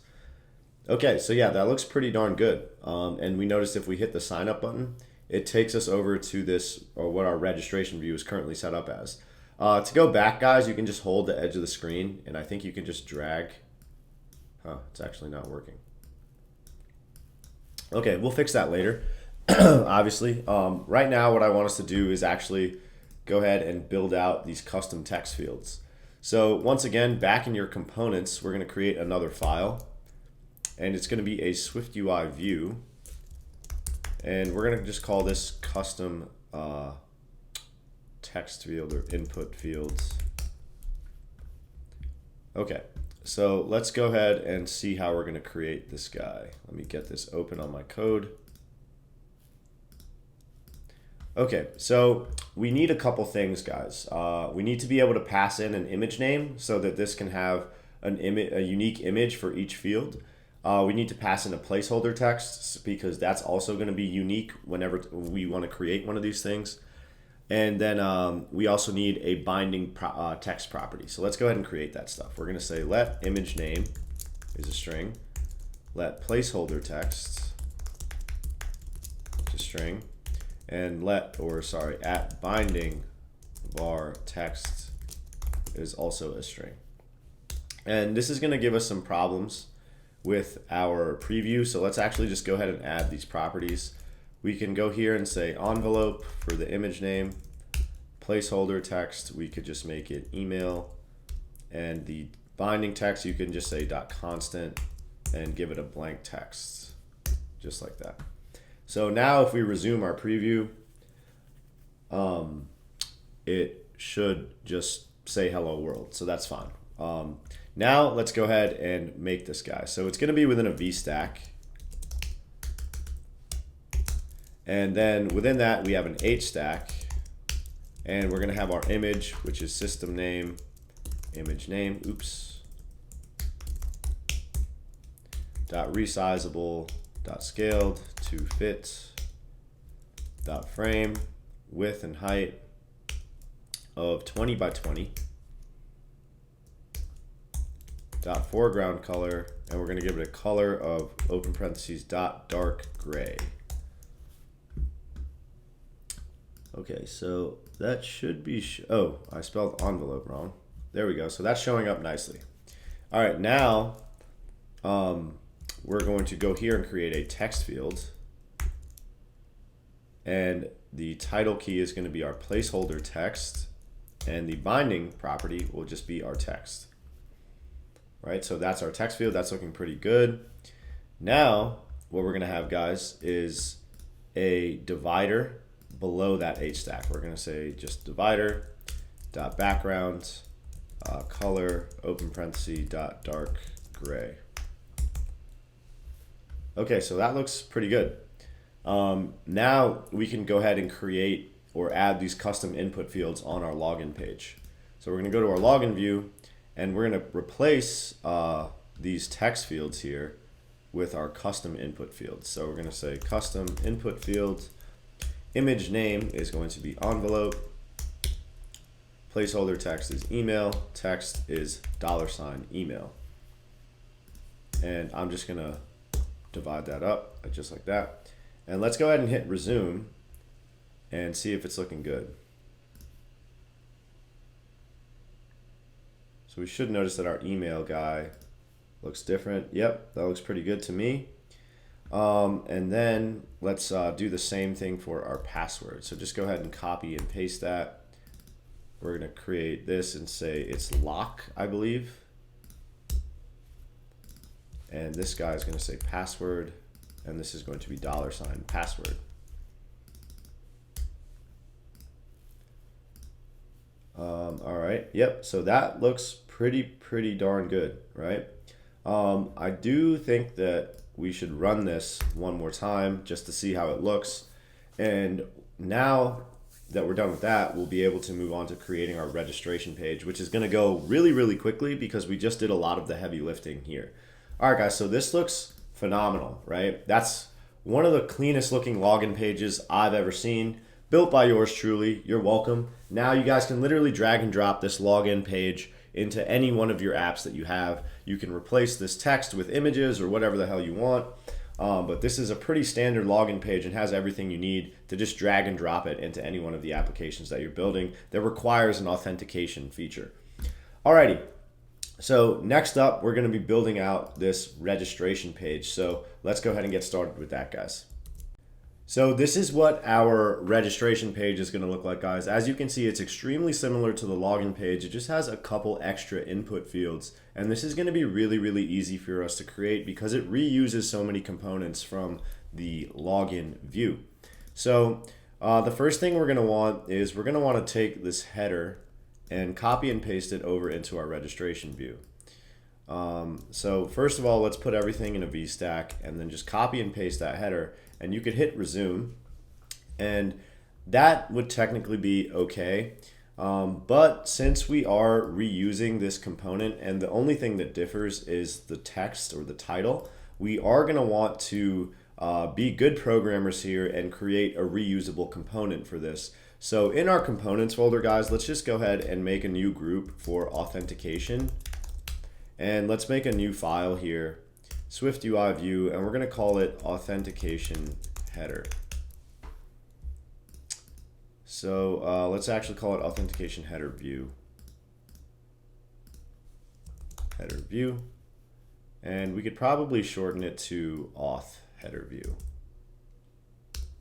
Auth header view. Authentication header view is a bit long. Underscore previews. So, okay, so then replace that with auth header view. Okay, so that looks better to me. Now let's just go ahead and copy this guy here and paste that inside of our auth header view, right? And the only thing we need to do, guys, is replace the title, okay? So the title does have two parts. So we're going to say let title 1 string, let title 2 string. You guys might want to give those more descriptive names. I think that's fine. We can just go ahead here and now say title 1 and title 2. And for the preview, let's just go ahead and hit fix, and you can say hello, and title 2 is welcome back. And if you guys were to hit resume on that, you should notice that it looks pretty good, right? Hello, welcome back. And for this guy, we're just going to say get started, create your account. So really quickly, let's go back to the login view, and let's just replace this with auth header view, and title 1 will be hello, and this will be welcome back. And then go ahead and copy that, and instead of having this same exact code repeated twice, we just put it into its own subview or subclass, and now we can reuse it a lot more efficiently and cleanly in different places in our code. So this will just be get started.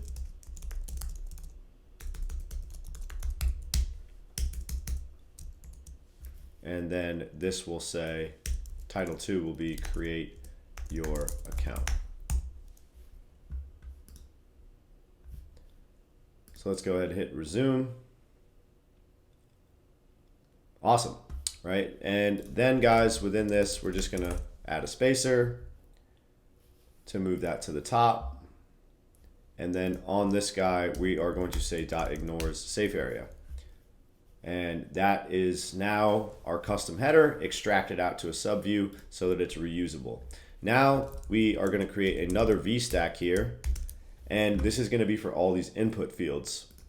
So before we create the input fields, let's go ahead and create our state properties. So we're going to have email blank string at state private var username blank string at state private var full name blank string at state private var password blank string. Now we'll be able to go ahead and create all of these custom input fields. So let's go back to our login view, and we could just grab these two because we're going to be reusing them and paste them in there again. And so this will be Let's go ahead and resume just to see how those look.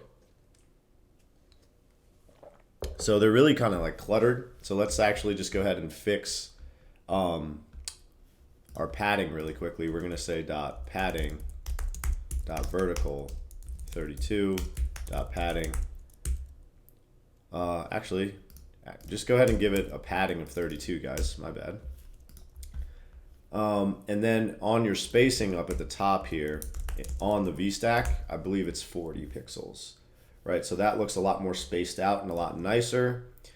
Also, we now just need to drop this button in here, but before we do that, let's go ahead and create, make sure that all these input fields have the correct data, right? So we have email, password, email, password. We don't want that. So this is email. This next guy should be person for the image. The placeholder text should be username. And the text should be $ username. And then the image name for the next one will also be person. Placeholder text will be full name.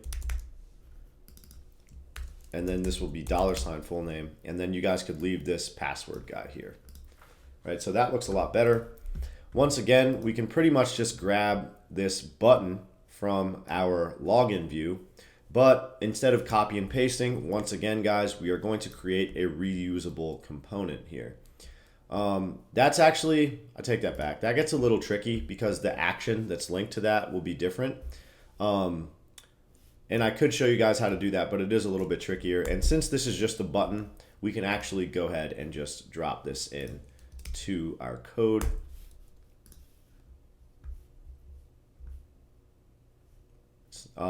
Okay, so that looks really good. The text here is going to say sign up, and this will say sign up here. Awesome. And then we're going to do the same thing, guys, for this this guy right here.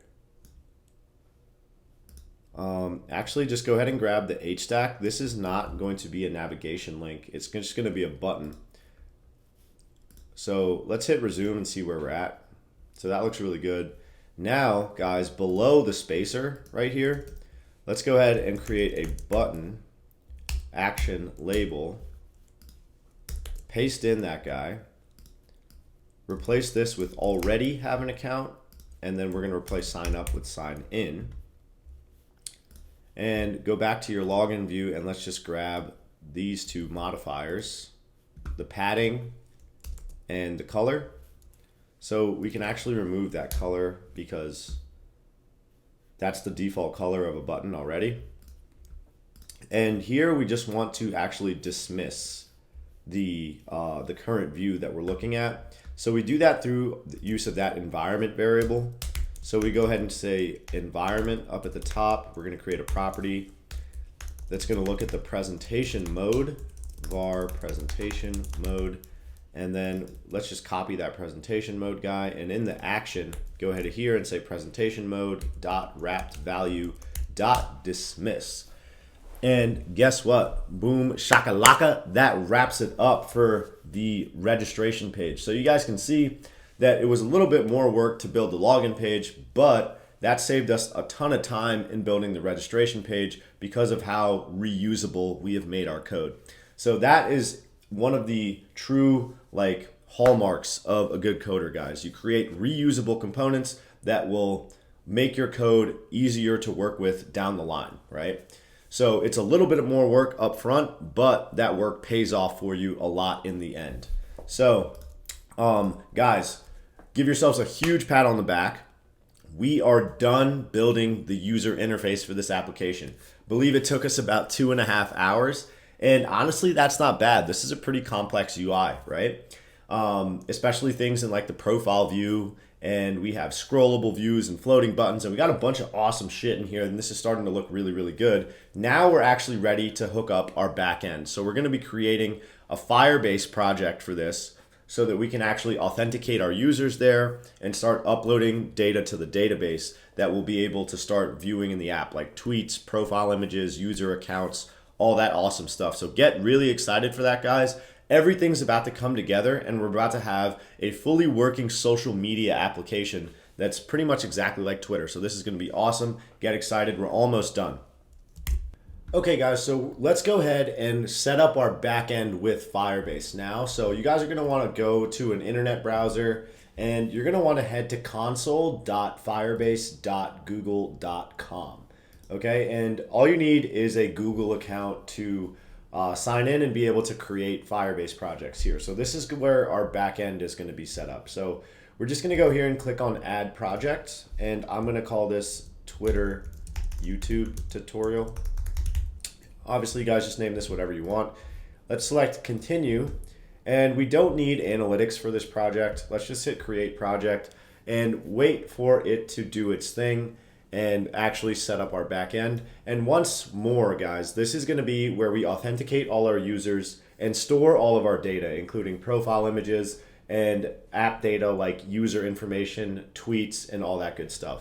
So it's sort of a one-stop shop for your backend services. So now that we're here, let's go ahead and go to this authentication tab, okay? And you're just gonna go to the top and you're gonna click get started. And we are just gonna set up an email and password authentication method. There's a ton of other authentication methods that we can use with Firebase, but for this app, we're just gonna do email password. So click that, hit enable, and then click save. So that is now set up. Now let's go to our Firestore database. And actually, sorry guys, go back to project overview. That's my bad. And you're gonna say here, get started by adding Firebase to your app. You're gonna click on iOS. And we need the bundle ID for our application here. So let's go back to the Xcode project and click on your project name all the way up at the top. And then you're just gonna see in this general tab right here with your target selected. So if you guys aren't seeing this, go right here where you see your target name and make sure that you have target selected. If you don't, this is gonna look different. So make sure you just select that target. And we're gonna copy and paste this bundle identifier that you see here. Go back to Firebase and paste it in there. And then we're just gonna say register app. And now we have to download this Google service info plist file. So let's just go ahead and click download there. This is gonna show up in your Finder under, in your downloads folder. What I like to do, guys, is if you've done this before, you're gonna see a dash and a number there. You cannot have that dash number. So here's what I like to do.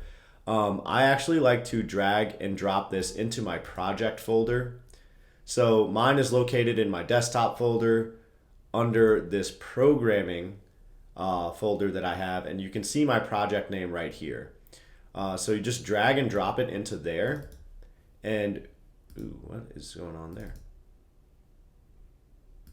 Huh, that's weird. I should have, oh, there it is, okay. So my bad, that was in the wrong, let's move it. So I'm gonna go back to desktop, and I believe it's Twitter, SwiftUI, YouTube that I wanna put it in, yeah. Okay, so I'm gonna put it in there, and then I'm gonna rename it to delete that dash in the number, okay? And then let's just hit next. And this is how we add our Firebase to our Xcode project. We're gonna do that in just a second. Really quickly, guys, let's drag and drop this into our project. So I'm just gonna drag this guy over right below my assets folder and hit finish. So now we can see this Google service info file, and that's looking good. Now we just have to actually add the Firebase SDK to our project. So we can do this now through the Swift Package Manager. Previously, it was all done through CocoaPods, but we have the ability to add third-party code into our app through the Swift Package Manager now. So really quickly, guys, let's just go ahead and copy this link. We're gonna go back to Xcode. You're gonna go to File, and you're gonna say Add Packages, or click on Add Packages. In this Enter Package URL, paste the URL that we got, click Add Package, and let's just wait for it to do its thing. It's basically fetching all of the code it needs to from Firebase. from GitHub so that we can integrate it into our project. And this is going to allow us to be able to use code that Firebase has created to interact with our API. It's going to help us authenticate users, upload data, upload images, download images, and all that good stuff. Okay guys, so now that all that has been fetched, let's check what we want to add into our project. So definitely going to want to add Firebase auth. We are going to add, let's expand this a little bit. We are going to add Firebase database Swift. Or actually, no, sorry, not Firebase database Swift. We're going to add Firebase Firestore Swift. That's my bad. And then we are going to add Firebase storage. So make sure you have Firebase storage, Firebase Firestore Swift, Firebase Firestore, and Firebase auth. So you should have 4 checked. One more time: Firebase auth, Firebase Firestore, Firebase Firestore Swift, and Firebase storage. Okay, so let's say add package, and that is going to add that package dependency to our project. And to close out this chapter, guys, I just want to make sure that we have successfully integrated Firebase. So let's go to our Twitter SwiftUI app file right here, just your main app file. And we are going to import Firebase up at the top. And within this guy, we're going to add an init method, and we're going to say Firebase app.configure. Okay. So now let's go ahead and run this project. And we should notice that everything works just fine, and we should not get any crashes. So if that's the case, that means we successfully integrated Firebase into our app and set up our backend correctly. Let's go ahead and actually finish the setup process. We hit next. So this is the step we just did, but we obviously don't have an app delegate file. So that's just how you sort of work around that when you have this just app file and you don't have an app delegate. You basically just have to initialize Firebase when the app launches. And now we can just continue to console. And let's go ahead and continue with our setup here. So we're going to go to Firestore database. We're going to say create database. We can just start in test mode, and let's hit enable. So Cloud Firestore is where we're going to upload actual data, like information about our users, tweet data, and all that good stuff, likes, comments, whatever it may be. It's all going to get stored in Firestore, and that's where we're going to be fetching that data from as well. So this is what you should see on your screen now. And the last thing we have to do while our app is still running is go to storage, and this is where we're going to store our images. So you can see that it's already set up, so it looks good to go.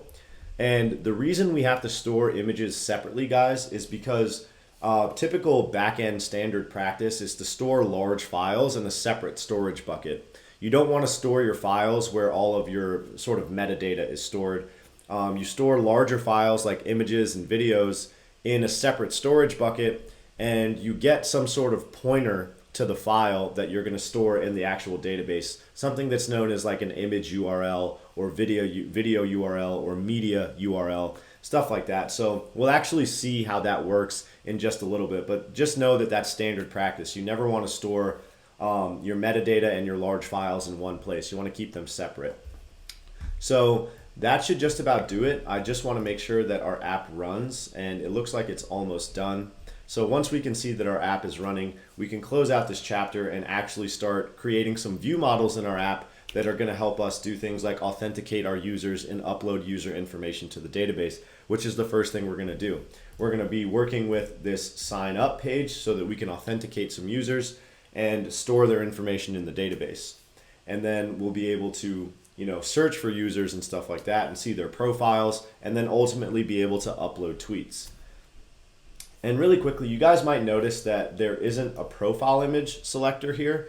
So we are going to integrate that. Once the user signs up, we're going to take them over to a different screen that asks them to add a profile image, and that's where we're going to upload it. and then actually save that in Firebase storage. So that's going to be really cool.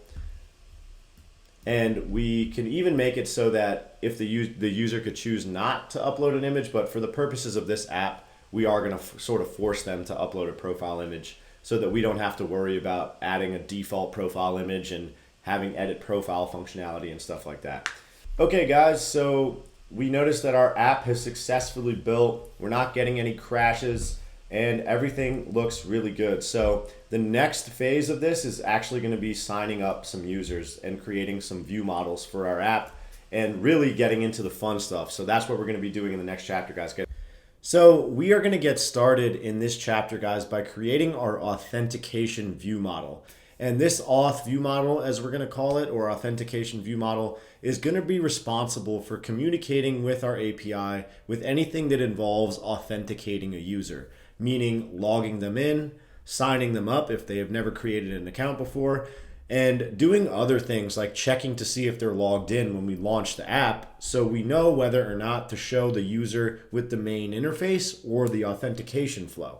So let's go ahead and get started with this. So let's collapse that components folder. We're going to go into this view model folder and create a new file, and it's going to be a Swift file. And I'm just going to call it auth view model. And we are going to import SwiftUI, and we're also going to import Firebase. And we're going to create a class called auth view model, and it's going to conform to the observable object right here. Type alias.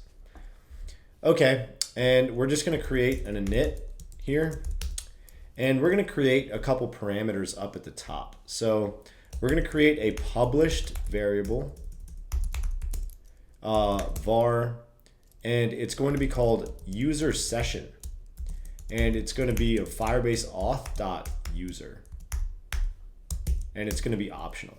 So this is going to be where we store the actual user session. So if the user is logged in, this property will have a value. If they're not, this property will be nil. So here's how we're going to initialize it. In our initializer, what we're going to do is say self.userSession equals auth.auth.currentUser. So basically, what this is going to do is if a current user or a user is logged in, we're going to store the user session in this variable. And we're going to implement some presentation logic in our content view in a second. And basically, if this user session has a value, meaning there's a user that's logged in, we're going to show the user the main interface of the application and load their user data. If not, we're going to show the user the authentication flow and have them log in or sign up. So let's go over how to do that now. So we're going to go to our content view, and we are actually going to go here and create a group. So I want to grab all this stuff here, right? And I'm going to cut it. And then I'm going to create something called a group. And make sure you guys, let's just go ahead and paste that actually. We actually need to introduce a property here. So I'm going to say at environment object view model, and it's going to be of type auth view model. And I'm going to go over why this is an environment object. Man, make sure you guys add the word var there. Okay, so let's actually cut this whole thing out one more time. And we're going to say if view model dot user session equals nil and else. So if the user session is nil, that means no user logged in. Else, have a logged in user. So basically, if we have a logged in user, then we're going to show all the main code, right? But let's actually extract this to its own view. So we can actually go down here and just say extension content view, and we can just go ahead and call this like var main interface view or something, some view, paste it all in there, and we can now go ahead and say main interface view. And here we're going to say login view. So this is our presentation logic, guys. So you guys are going to notice that if we were to run the application right now, that it's going to still show us our login view. Actually, guys, go ahead and stop that. That's my bad. Let's go ahead and replace this login view. So delete that. So it's no longer the root view of the application. And let's go ahead and make the root view this content view again, and then run the application. And here's where you guys are going to be able to see this magic working.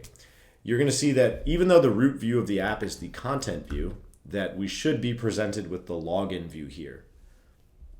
And I actually think we're going to get a crash here, and I'll explain why in a second. This ties into the environment object that we created. So if you guys look at the error that we get, we say fatal error, no observable object of type auth view model found. A view model, view.environment object for auth view model may be missing as an ancestor of this view.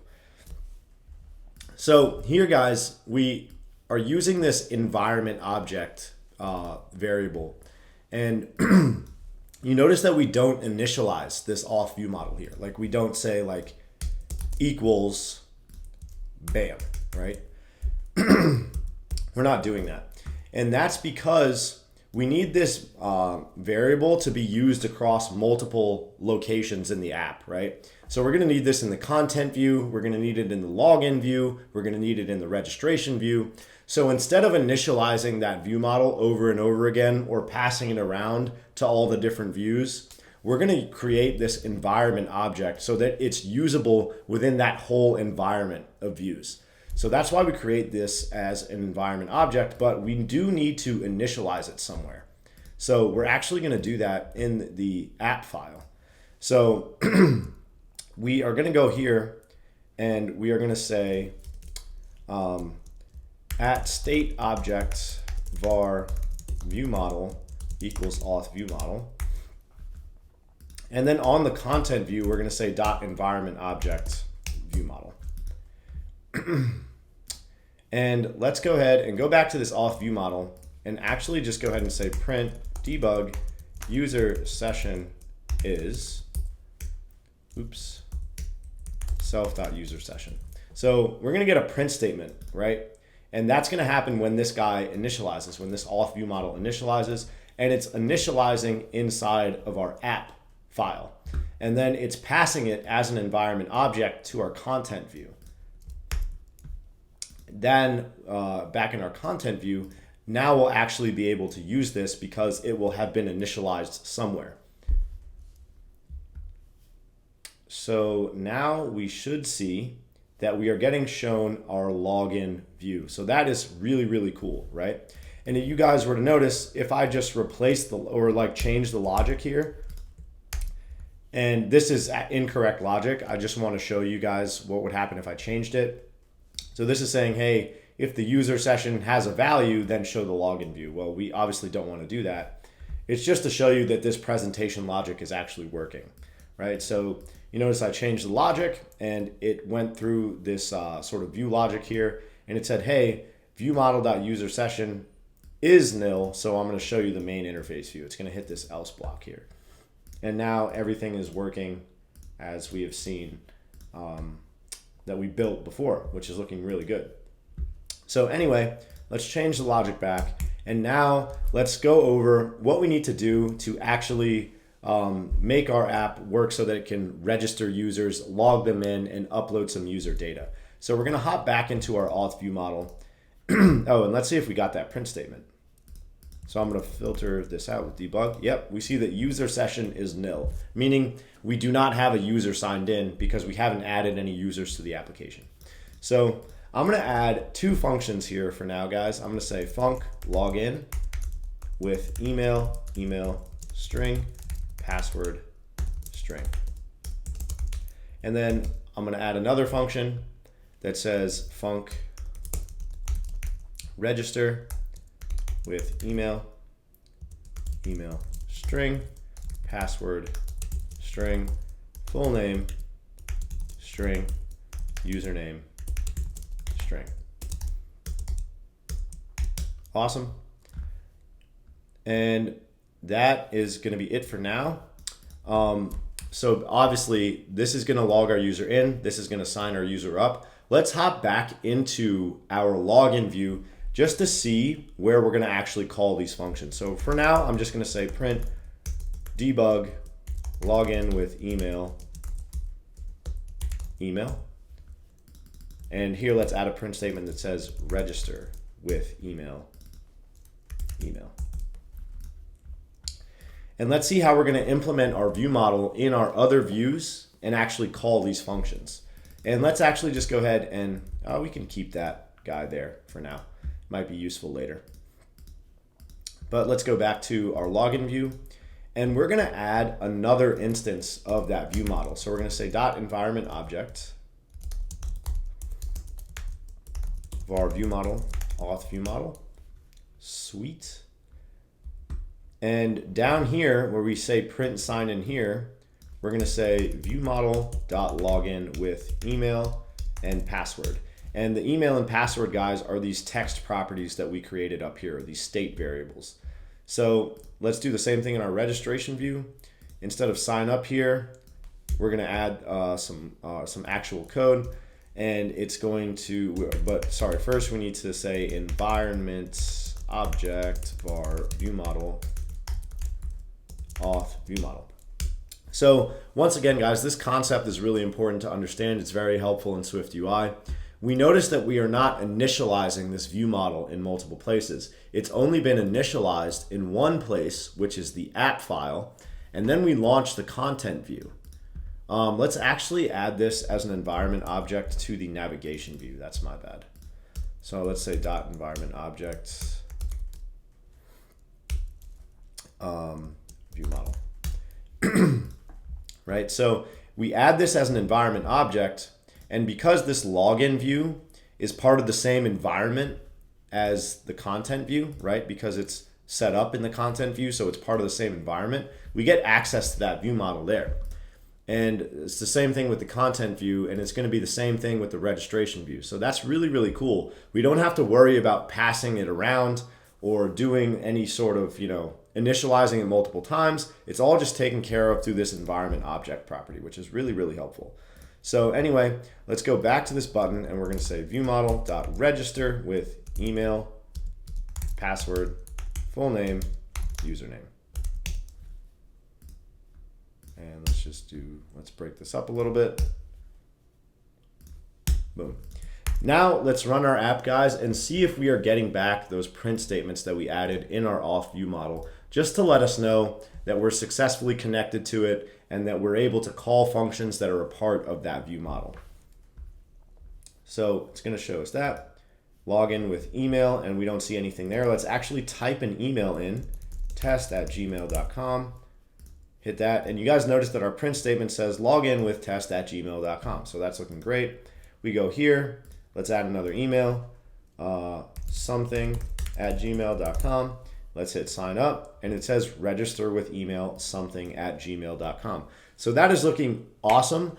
Next step, we know, once again, what that tells us is that we have successfully connected our view model to our views. It's being used as an environment object, which is great. We have some presentation logic set up, and the main effect of that, guys, is once the user logs in, it's always going to just take them straight to the main interface of the application. They won't have to log in every time, right? That's what that presentation logic in the content view is doing. It says, hey, if they've already logged in, just take them to the main interface. If not, take them to the login view. So this is obviously only going to happen when the app launches and the user hasn't signed up yet, or if they physically log out of the application.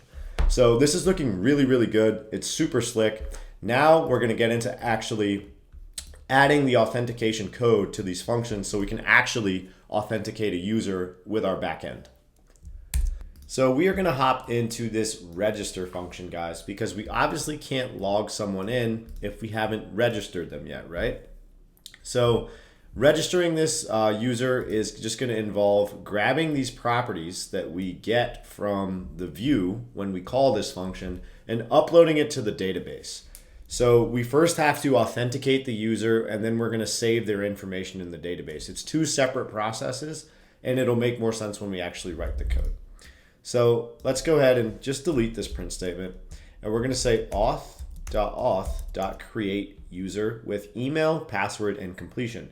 So guys, this is obviously code that we're getting from Firebase. This is the whole reason we added this Swift package, because all this code here, this .create user function, is code that Firebase has written that we have integrated into our project so that we can use it to communicate with the API. So obviously this function creates a user.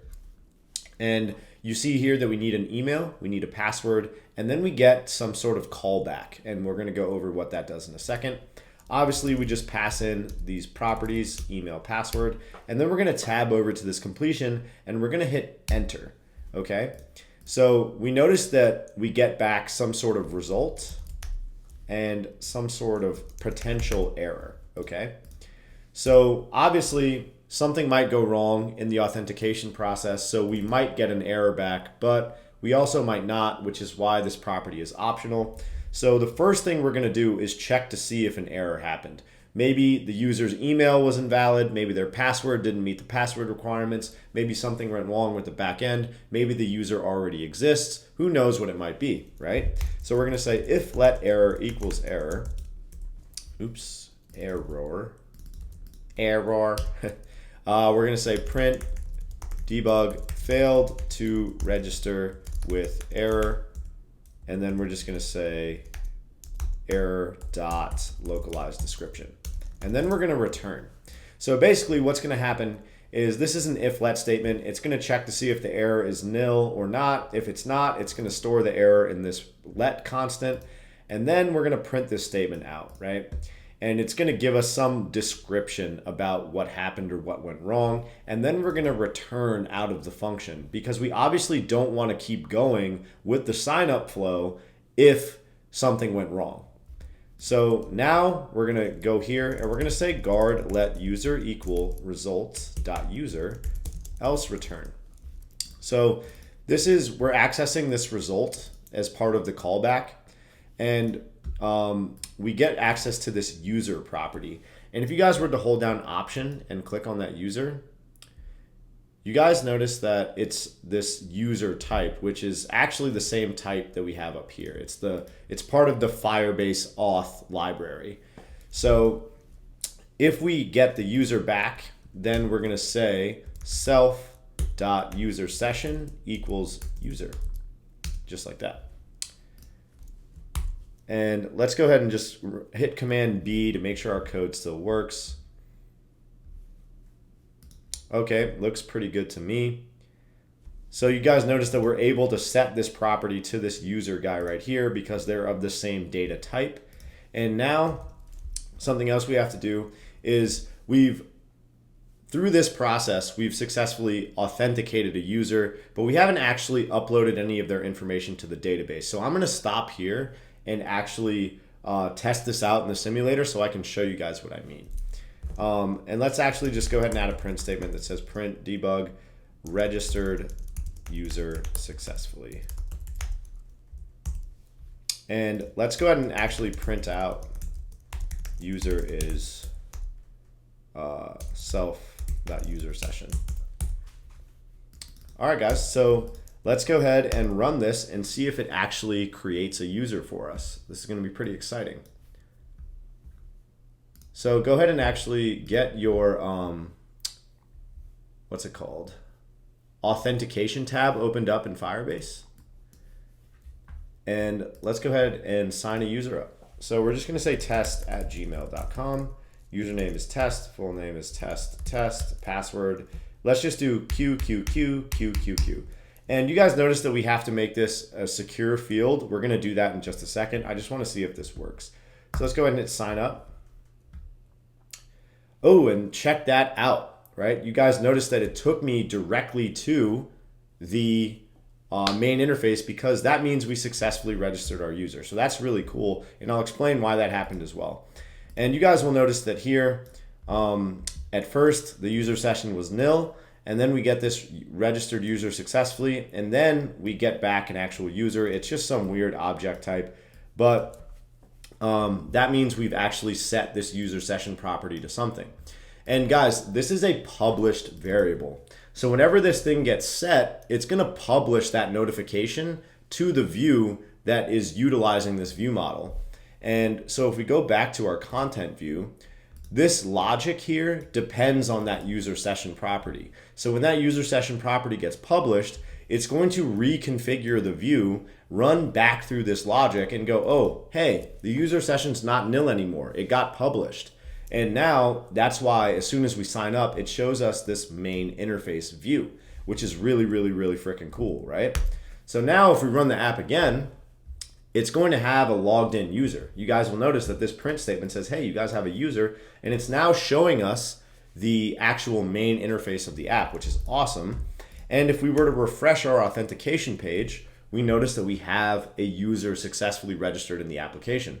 So this is all looking really, really, really good, guys. But there is a but.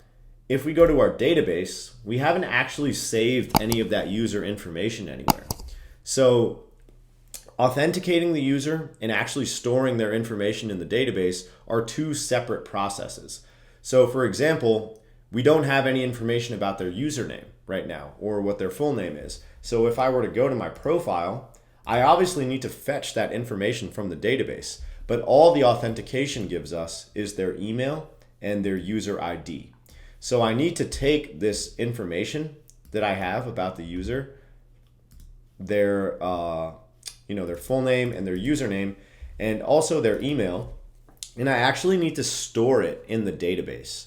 So that's what we're going to be working on next. So let's just go ahead and jump right into it. So we are going to create this data dictionary. So we're going to say let data equal, and we're going to say email. And once again, guys, this is back in that register function. And we're just going to say email, just like that. Username. We're going to say username dot lowercase. And for this reason, guys, you don't want case sensitive usernames in your app. If you guys look at any app like Twitter or Instagram, they force lowercase all the usernames because you don't want somebody to be named Billy or Billy Bob and then have all that be lowercase and then have someone be capital B Billy Bob or capital B capital I Billy Bob, right? You want to force lowercase everything. So that's why we say dot lowercase right there. So no matter what the user types into that username field, we're just going to automatically lowercase it. And then we're going to say full name, and we don't care about capitalization there. And then we're going to say UID, user.uid. And I'm going to indent this stuff properly. So it should look just like this. So this is our data dictionary, okay? So we're gonna actually upload this information to Firestore.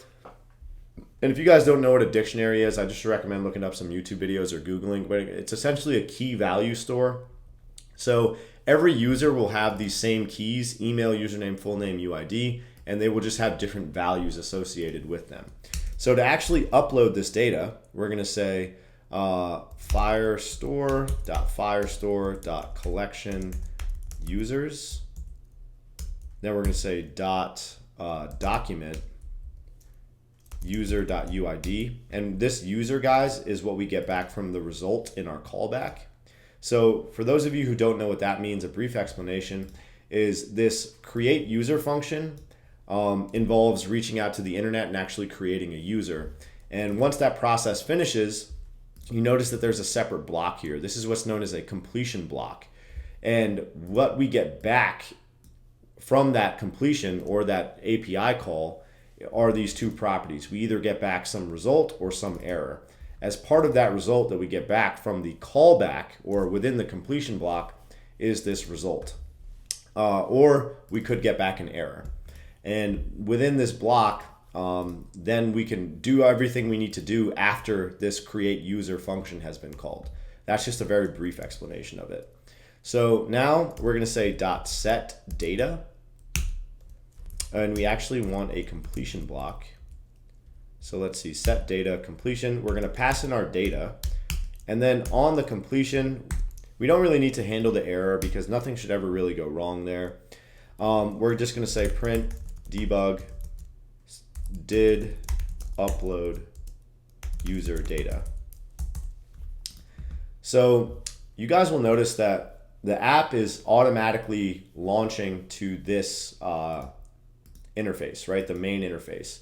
We want to get back to our login flow. So we actually need to implement the functionality for this logout button before we can get this stuff done. And then we also need to make the password a secure field. So we're going to proceed with those two things right now. So when we hit this logout button, we actually want it to log us out of the application. So we're going to add another function here that's going to be called sign out, or sign out, just like that. And we're going to do a couple things. We're going to set user session to nil. We're going to set, and then we're just going to say try auth.auth.signout. Okay, so this is doing two things. We're going to set this user session to nil. And once again, guys, this is a published property. So it's going to go back to our content view, and it's going to say, oh, hey, this user session has changed. That means I need to reconfigure this view and run this logic again. So now user session, once it gets set to nil, it's going to show us with the login view. So that handles everything on the client side or locally, right? But we actually physically need to log out of our log our user out in our back end as well. So we need to handle things on two different fronts, on the client side and on the server side. So if I were to just set user session to nil, so let's go ahead and actually see this working live so you guys can actually understand this. So let's see, auth view model. I'm just going to set user session to nil, and I'm going to delete this or comment this out. This function is what logs us out on the back end. So I'm going to add a comment here, signs user out on back end or on server. And then this user session guy, let's see, this sets user session to nil, so we show login view.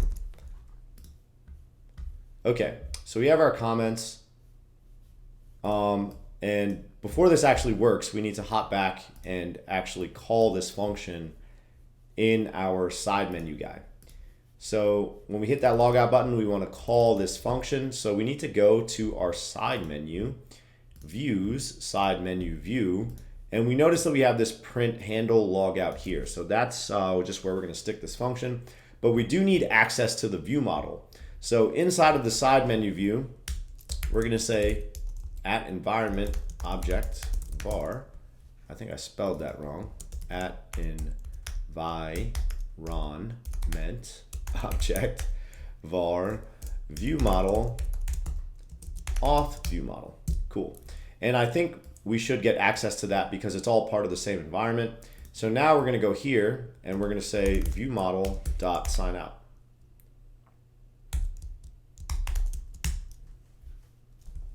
And build that. So it's actually getting confused, guys, because we're using this view model term sort of ambiguously, right? So we have view model here and view model here. So let's just replace this as auth view model.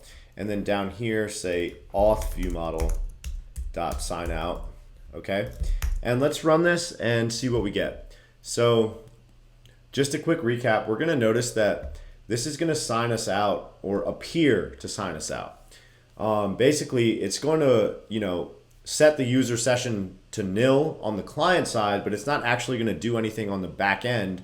So that change won't actually persist once we run the app again. So I'll show you guys what I mean.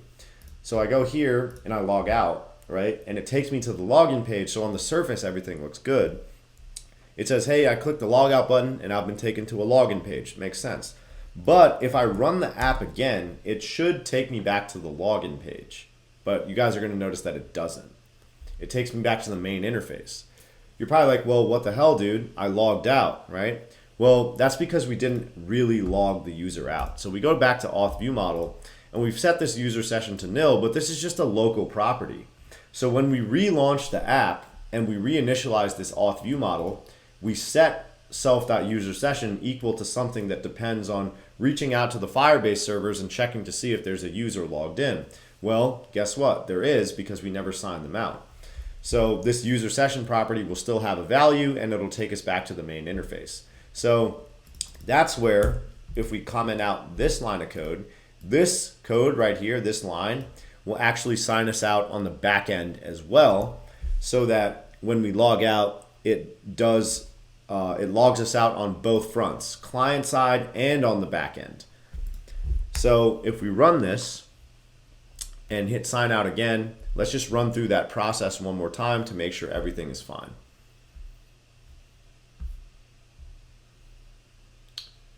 So I'm gonna log out and everything still looks the same on the surface, but now you guys will notice if I run the app again, that now it takes me to the, what's it called, the login page, and it's recognizing that the user session is nil. So when we have this line of code here, and this stuff reaches out to the Firebase servers to check if someone's logged in, it's like, oh hey, guess what, you signed me out. So with this line of code, so nobody's logged in, so then it takes us back here. So that's looking really good.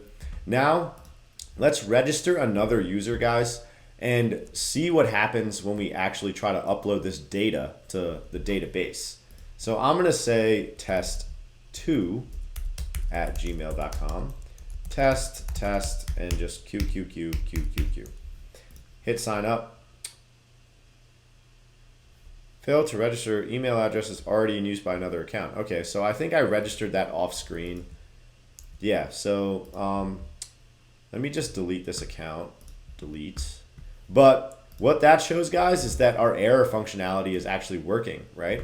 So I had registered that account off camera, and because I tried to register that account again, Firebase doesn't allow you to register accounts on the same app that have a duplicate email, so it threw an error and printed out that error message for us, which is looking really good. So, but now since I deleted the account and I hit sign up again, everything's gonna work just fine. I run or refresh the page, test2@gmail.com is there. I have this new user ID, and you guys will notice now that if I go to Firestore database, I actually have some data in the database here, right?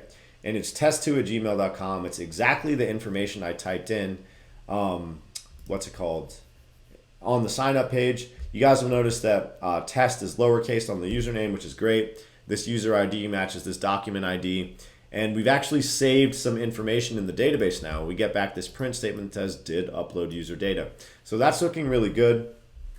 We've successfully uploaded some information to the database, and we'll be able to fetch this information later to do things like display it, user information in a tweet, right? When we want to like look at their full name and their username, we're going to pull that information from the database, and also we'll be able to go to any user's profile and view their information there as well.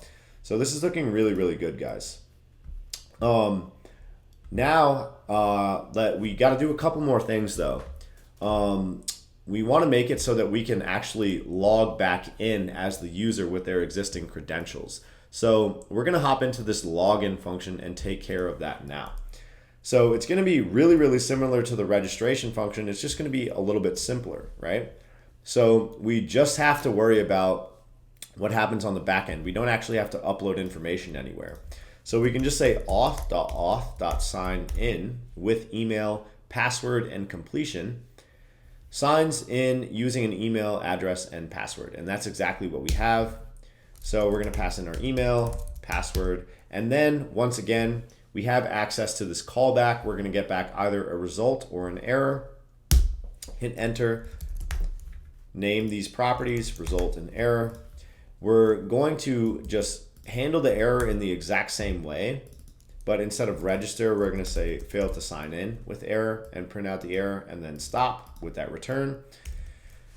And then we need to set this user session property to something so that it will run back through that presentation logic in the content view and show us the main interface view. So we're going to do the same thing we did right here. Self.user session, bam. And that looks really, really good, guys. And then we can just add a print statement that says, like did log user in. And let's go ahead and run this and see if it works. We're already calling this function back in the login view. If you guys remember, we replaced that print statement with viewModel.login with email and password. So right now we see our user session is nil. Actually, guys, before we do this, let's hop back up to this init method, and let's go ahead and say print self.usersession.uid.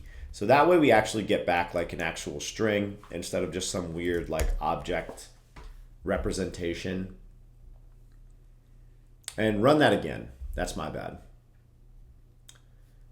Okay, so let's log our user in. Let's start with the first user that we created, test@gmail.com. Q, sign in. And we notice that we get that did log user in, and it takes us back to the main interface of the application. So the login functionality is working here as well. That's awesome. So now we'll run the app, and we should get some user ID back, right? So we notice that we get back PZU, blah, blah, blah, blah, blah, blah, blah. If we go to our authentication page, we notice that test@gmail's user ID is PZU. So that's working really nicely. Now let's see if we can log in as our other user, test2@gmail.com. So I'm gonna log out. Log in as test2@gmail.com. 1, 2, 3, 4, 5, 6, sign in. Excuse me.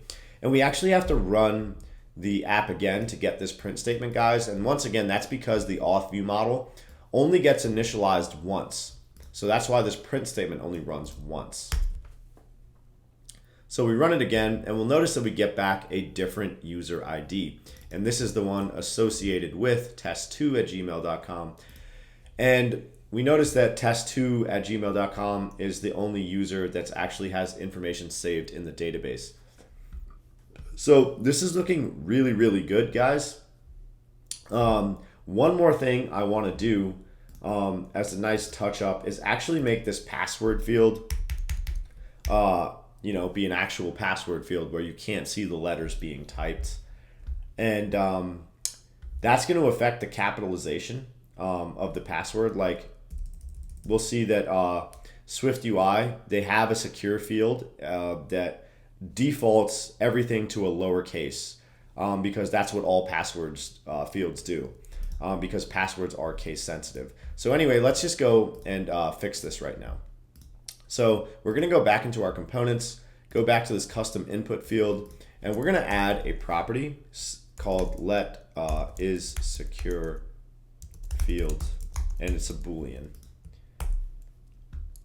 And you notice the build's going to fail. Let's go ahead and add that missing property, is secure field. We can say false. And we can actually give this a default value of false and make it optional, I think.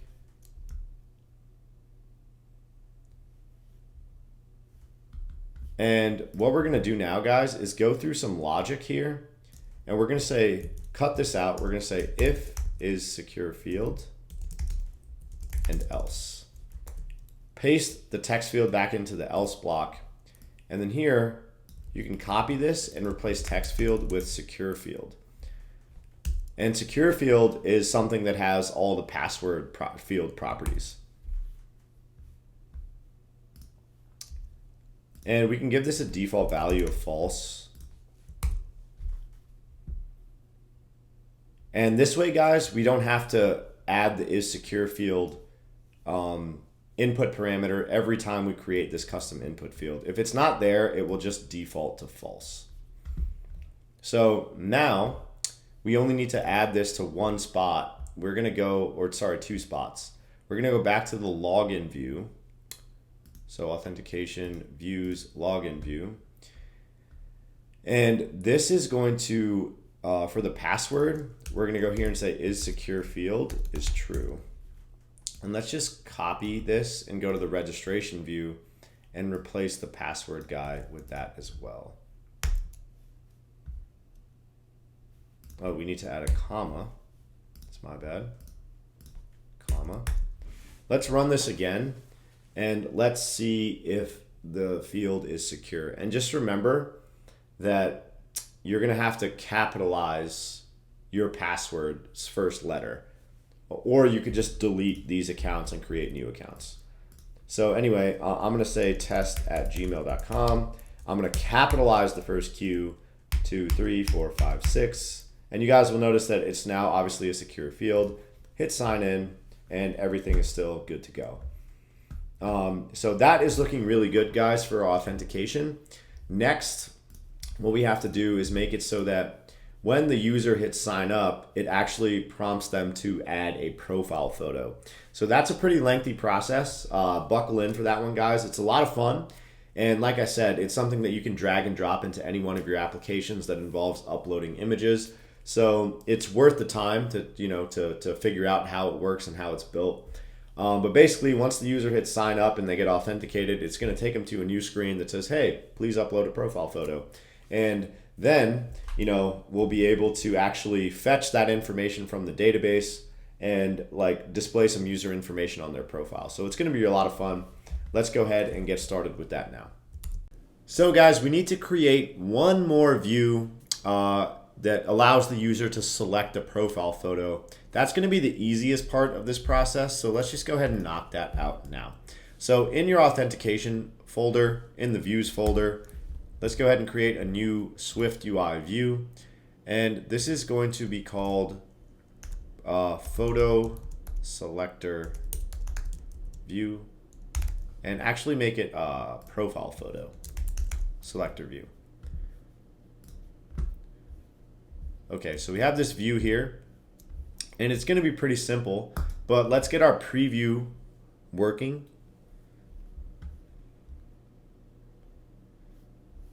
We're going to re-add this header. And it's just going to say like select a profile photo. But really quickly, guys, we got to wait for this preview to get going. So we got the preview working, guys. Let's go ahead and just create a VStack here. So we're going to say VStack, and we're going to add this auth header view, title 1, title 2. We're just going to say create your account as the first title, and title 2 will be select a profile photo. And the body, we don't need that. And let's just enter right there. And let's go ahead and hit try again. Oh yeah, sorry guys, we don't want that. No, take those brackets out. So that looks pretty good, right? We just want to add a spacer here and then say dot ignores safe area.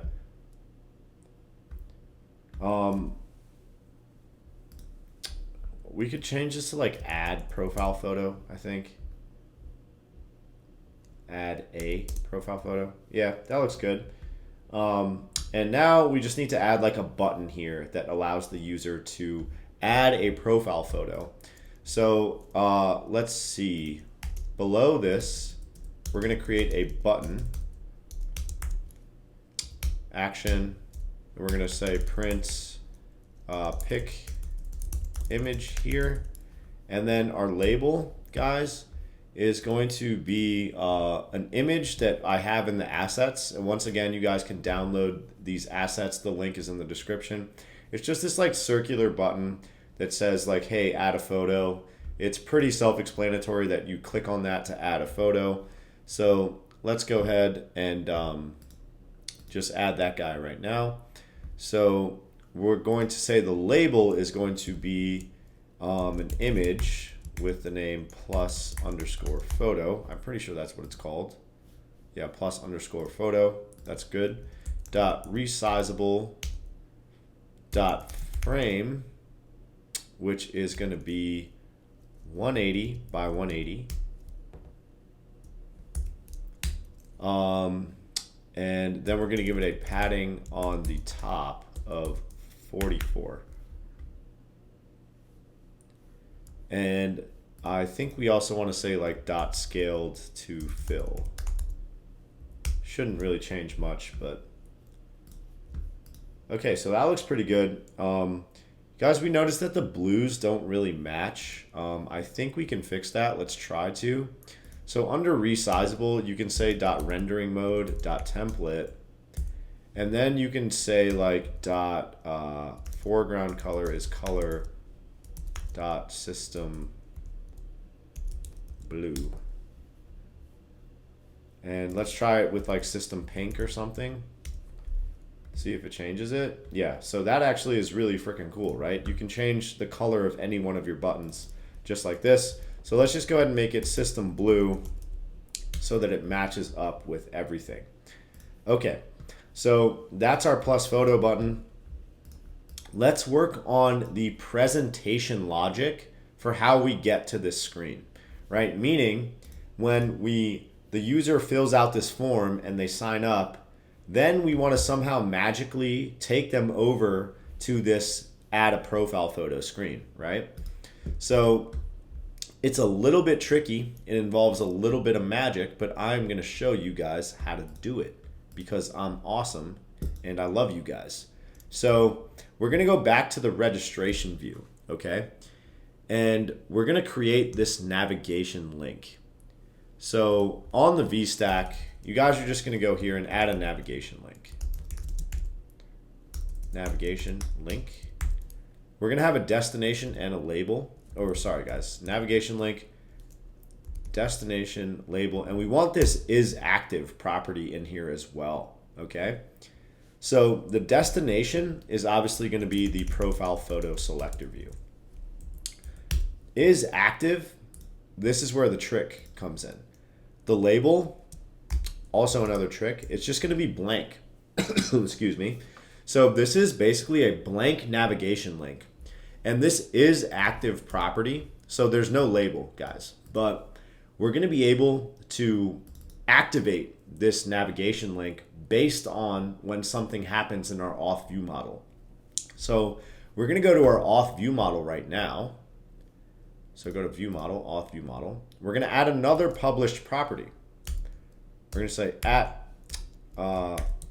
published var. Or actually, I think we could just use this user session, right? So basically, when we, or actually, no, we're not going to do that.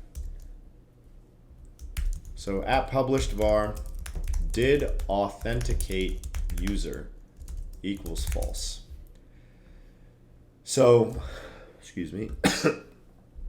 Sorry guys, my throat's like super dry. But after we set this data and we say did upload user data in our register function, we're going to go here and we're going to say self.did authenticate user equals true. And then we're going to go back to our registration view and we are going to say view model dot did authenticate user. And that is going to determine whether or not this link is active. And I believe you have to put a $sign in front of that.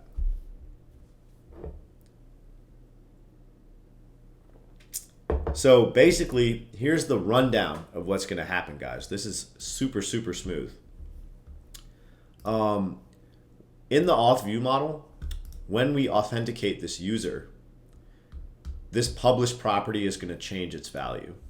And then back in our registration view, so we're here, we authenticate the user. That means we authenticated them and we uploaded their information to the database.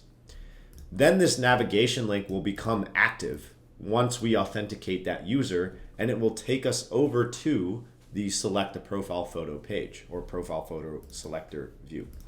So that is about as smooth as it gets, homie. Let's run this shit and see if it works. And then, you know, we still got a little bit more work to do because we actually have to implement the code for the user to select the profile photo. Right now, this is just the presentation logic for how to get there.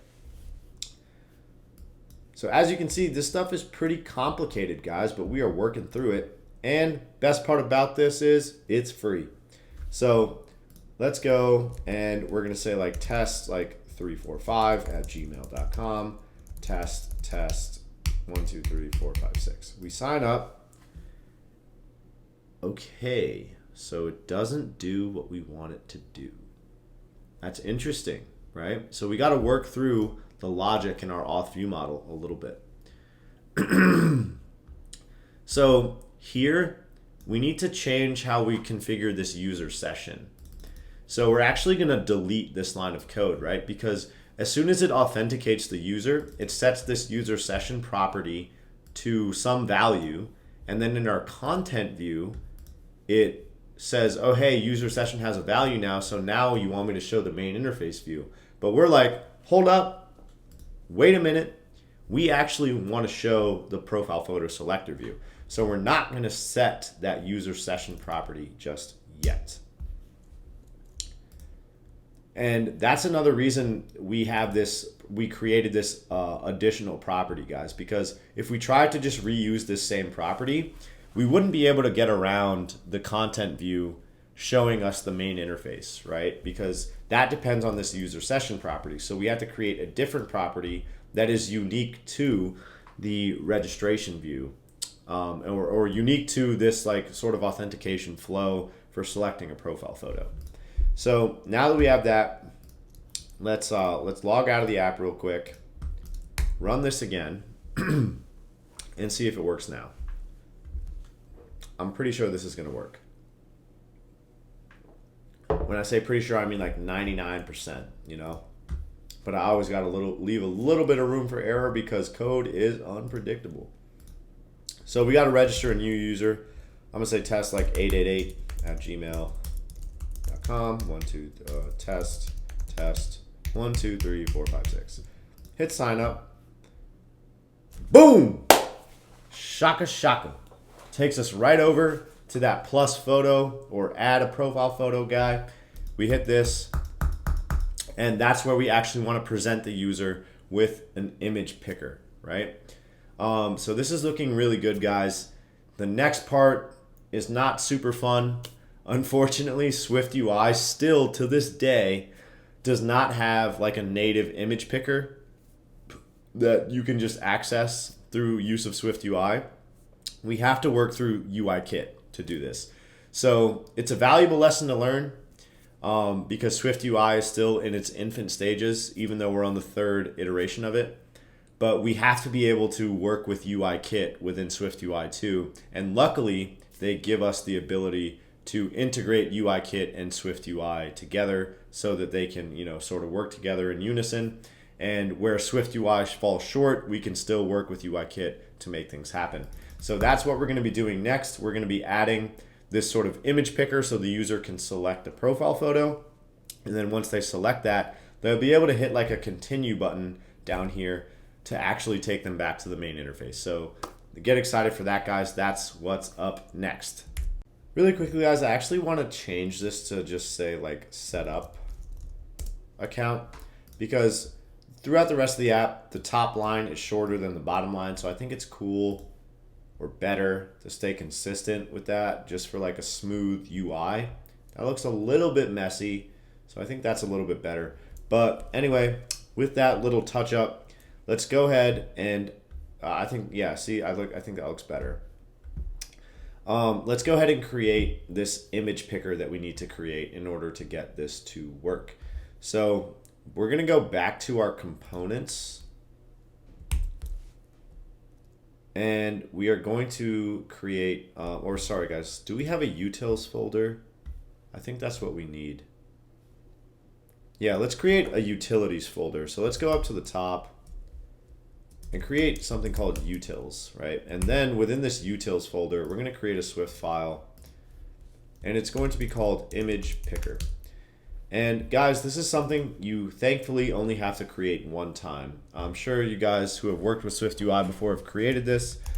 But you know, any app that you have that involves selecting a photo, you can literally just drag and drop this into any app, which is really nice. So you only have to make it one time. So let me get this opened up in my code, imagepicker.swift. So we're going to create a struct called imagePicker, and it conforms to this UI view representable protocol. So basically, this allows us to create some UIKit UI view, or create a view controller essentially in UIKit, and it translates it into a SwiftUI view for us, which is pretty cool, right?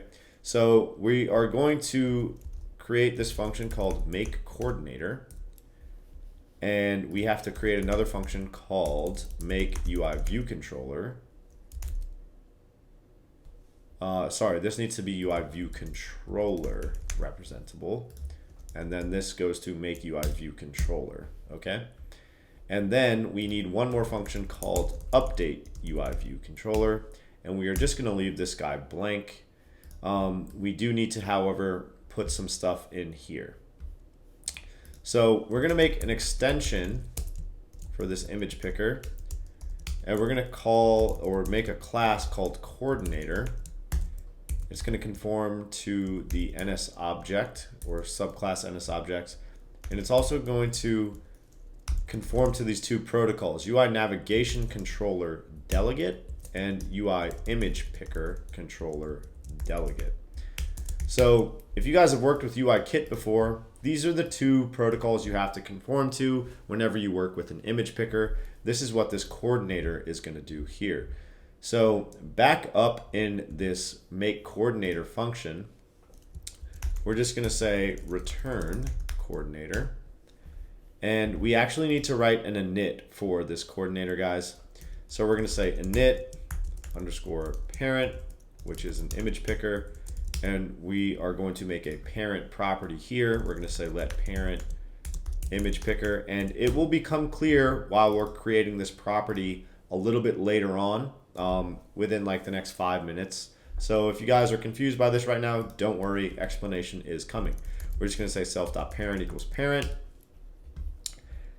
And we are going to initialize this coordinator with self, right? Because self refers to image picker, and we're asking this init to pass in some image picker reference, which is in this case, in this struct, is just self. Okay. And then in make UI view controller, guys, we're going to say let picker equal UI image picker controller. So we're actually creating a view controller here. We're going to say picker.delegate equals context.coordinator. And we're going to return our picker. So typically you guys are probably used to saying picker.delegate equals self. But in this context, this needs to say self. It's our coordinator that conforms to the protocols that we need. So we have to say picker.delegate is equal to the context.coordinator. The context in this case just refers to some context property that is associated with this image picker class. Every UI view controller representable or UI view representable has to have some coordinator. This sort of acts as the link that bridges the gap between UI kit and SwiftUI. This is where we can conform to the UI kit protocols and write the code that we need to.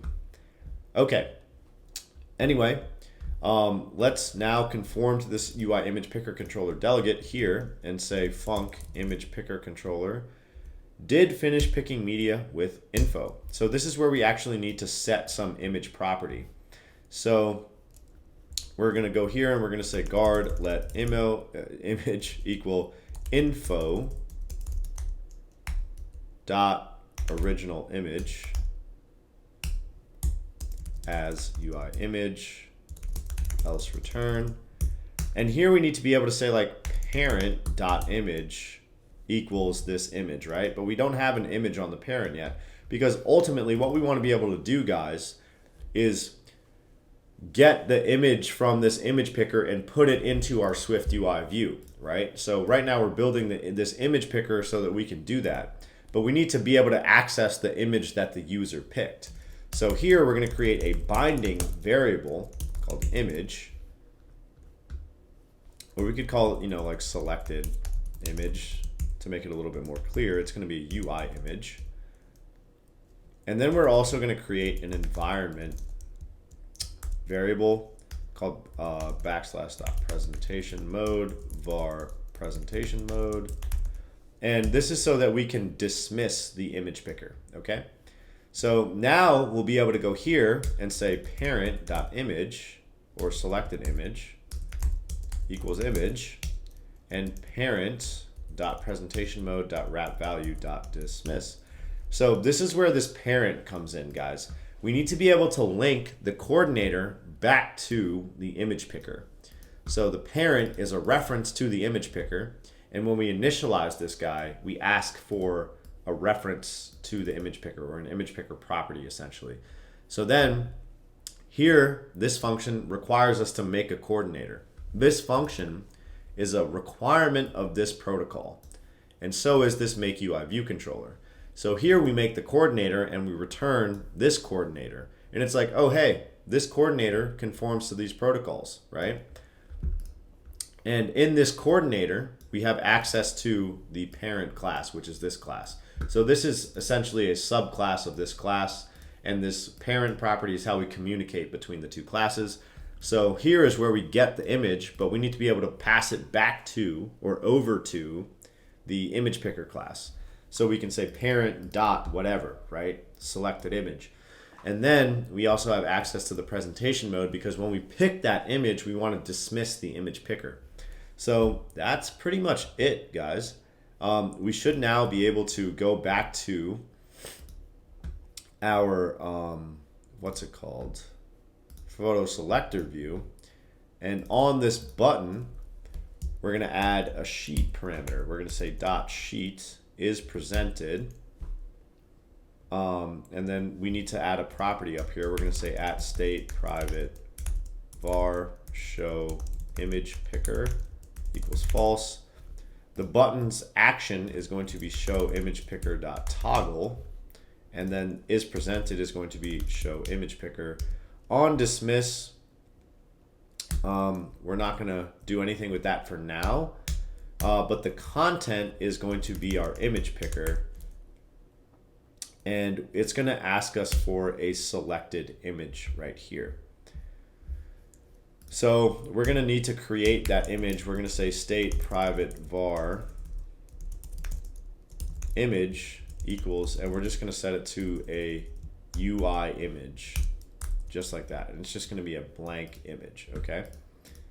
And here we're going to just pass in that image. So let's go ahead and run this. And guys, let's actually stop the app really quick. Oh, this is a binding property. So 1 second.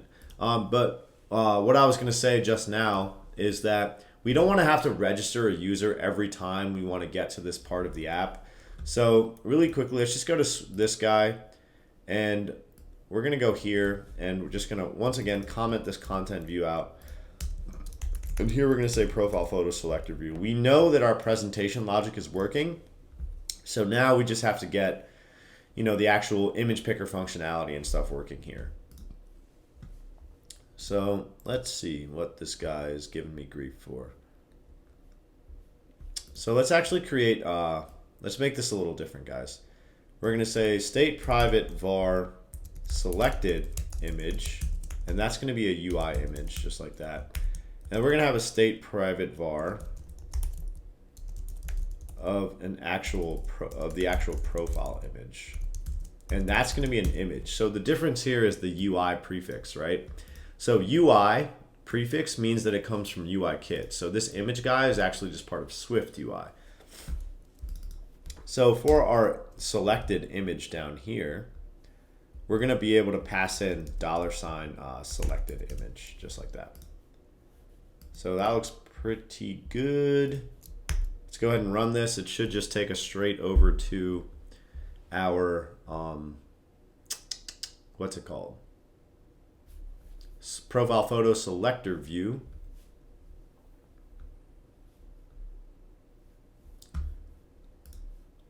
But you guys are going to notice that there's one more thing we got to do. So I'm going to hit that, and it's going to, oh, awesome. No, it's good to go. So I have some custom images in here, guys. If you guys want to be able to get that, you just close out or go to Safari, and you can do any sort of like Google search for images. So just go to, on the Safari app, you just go to images.google.com. You can search for anything, literally, like let's search for like Goku. And like you can just literally click on any image and like long press on it and then say add to photos, and you can go back here to your image picker, and you guys will notice that it shows up right away. So that's pretty cool. But anyway, we can click on that image now, and you guys notice that it dismisses the image picker and so it actually selected a photo for us, but we haven't actually done anything with that photo just yet. So what we're going to want to do is actually replace this guy with the image that we selected. So we're going to do that in this label right here, right? Because we want it to be a button no matter what, because like, let's say the user selects an image and they want to change it, we still want them to be able to click on it to change it again. So the only thing that's going to change is this label. So for the image, let's see what we got to do here, guys. So let's just go ahead and cut this with Command X, and we're going to say if let profile image equals profile image and else. We put the image there, and if not, we put profile image, and we still do all this stuff, right? And we're actually going to want a clip shape of a circle, just like that. All right, but we notice that this is not great, right? To have all this code listed twice. And we can actually create like a custom modifier to handle this. So let's see if we can do that now. So down at the bottom here, guys, let's just create like a private struct. And we call it profile image modifier, view modifier. And it's going to have this func called body content, right? So we'll be able to take some content, which is essentially going to be this image, whatever this image is, and add this modifier to it. So we're going to just say content, and then we can take all this code and modify it to that content. And we'll just be able to go here and say dot modifier profile image modifier, and just take this line of code and do the same thing there. So that's like significantly cleaner than having all that code sort of jumbled up in there. We just need to create this private structure, and it's like, you know, private to this file. Ooh, I think we need to initialize it like that, and that should be good to go.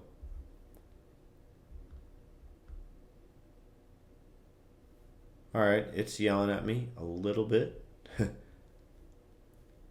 So let's see, guys. It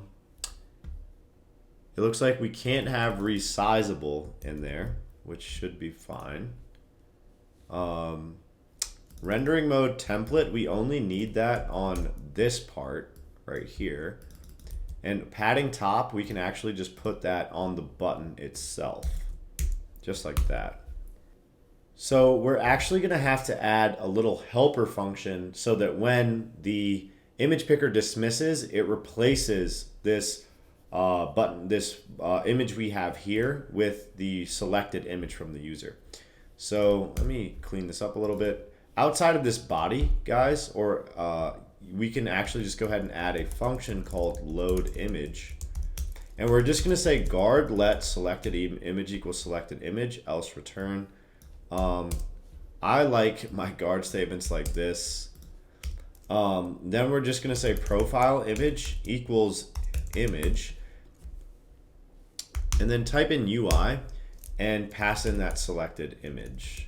So this is really, really cool.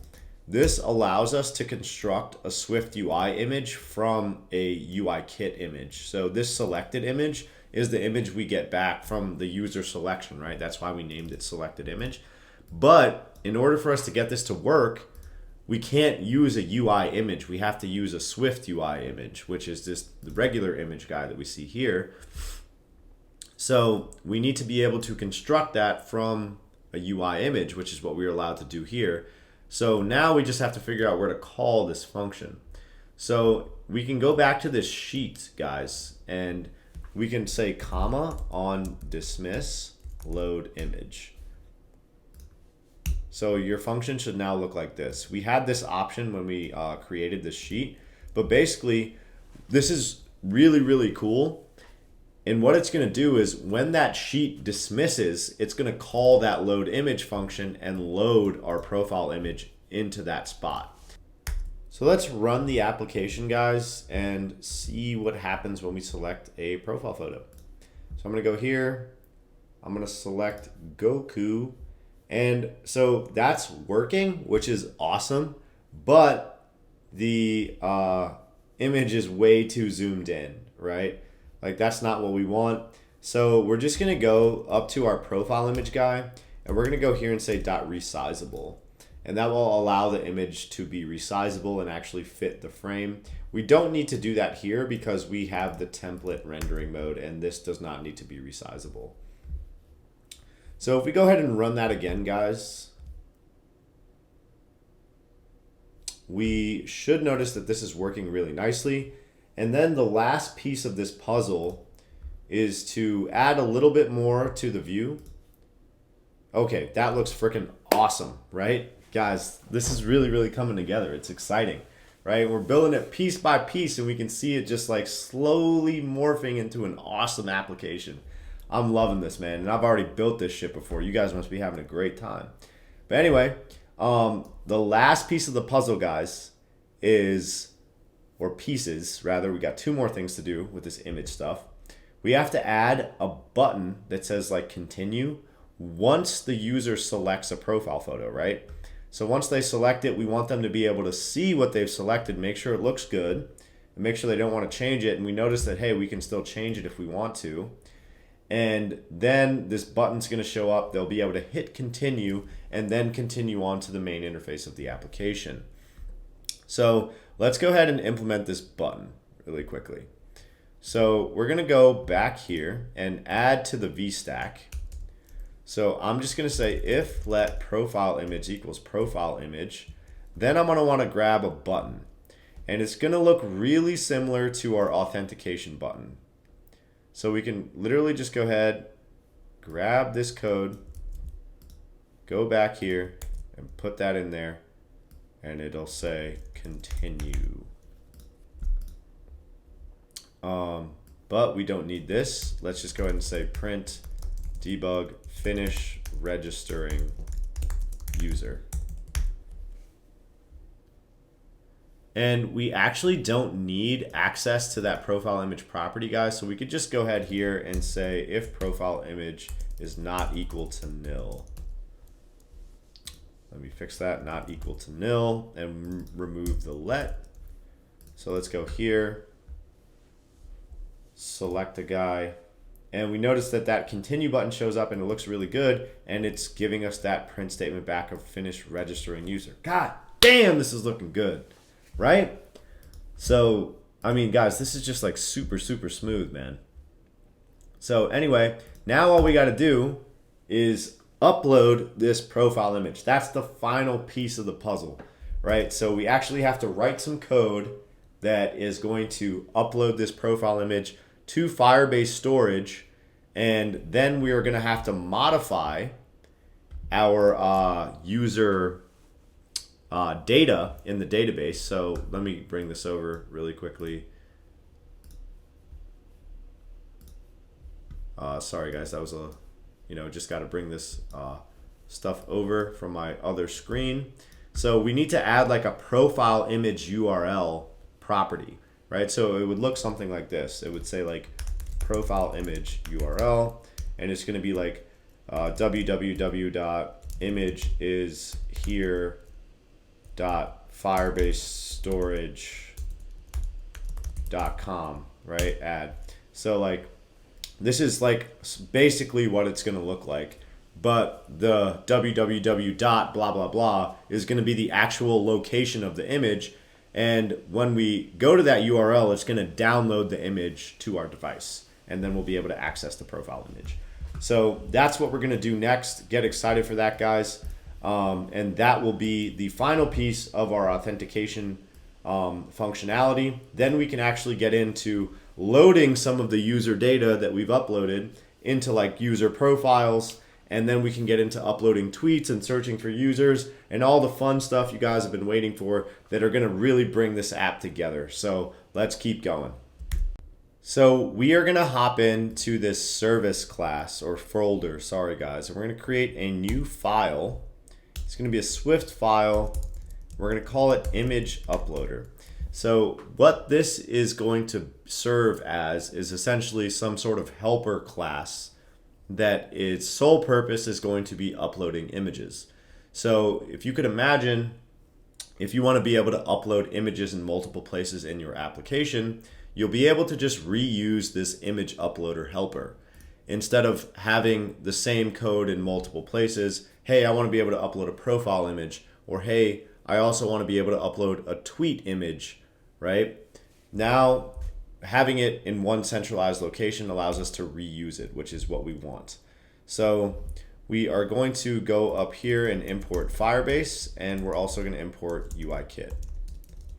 And we're going to create a struct called image uploader, and it's going to have one static function called upload image. It's going to be an image, which is a UI image, and it's going to have a completion of @escaping parentheses string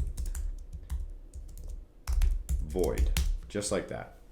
So what's the reasoning behind this completion that we see here? So essentially, guys, what we want from this function is for it to give us back an image URL. So we're going to upload an image to Firebase storage, but we need to get back the location of that image so that we can put it in our data dictionary here, right? We ultimately need the location of that image so that when we want to download the user data, we get the location of their profile image. Because if you remember what I said, we can't actually store the image here. We can only store the image in the storage bucket and then get a pointer to that image, right? It'll make more sense once we actually go through it if that doesn't make sense already. So let's go ahead and get to it. We're going to say guard let image data equal image.jpg data compression quality 0.5 else return. So this grabs the image, gives us back the image data, and it compresses it to half the original size. Okay, so it's going to slightly lower the quality of the image, but it's going to reduce the image size so that when we download these images, it's not going to be as large of a download, which will ultimately make our app faster and limit our data usage. So you could even limit this to something like 0.3, but let's just keep it at 0.5 so we don't lose too much image quality. We're going to create a file name. It's going to be nsuuid constructor.uuid string. Then we're going to create a reference. We're going to say storage.storage.reference with path parentheses / profile images, or let's make it underscore images / we're going to use some string interpolation file name. So this is the path to the image we're creating. You guys are going to see a folder show up here that says profile images, and then within that profile image folder, we're going to have some unique file name. This is just Swift's way of generating some unique string, okay? Then we're going to say ref.putData. Actually, we need a different one. Put data with a completion. Now here we pass in the image data. Metadata is nil. Completion, you guys notice that we get back a callback of a potential error or some storage metadata. So you go here, underscore error. We're going to handle our error. We're going to say if let error equals error. Then we're going to say print debug failed to upload image with error error.localized description, and then return. So if we have an error uploading the image, it's going to give us that error message and it's going to return. Now we need to get the actual image URL so we can execute our completion handler. So we're going to say ref.download URL completion, and this gives us back a URL or an error. So you hit enter on that guy, say image URL.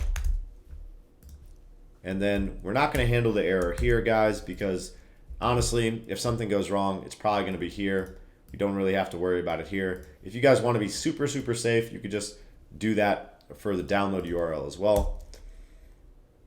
But we're gonna now say guard let image URL equal image URL dot absolute string else return, and then we're gonna execute our completion of image URL.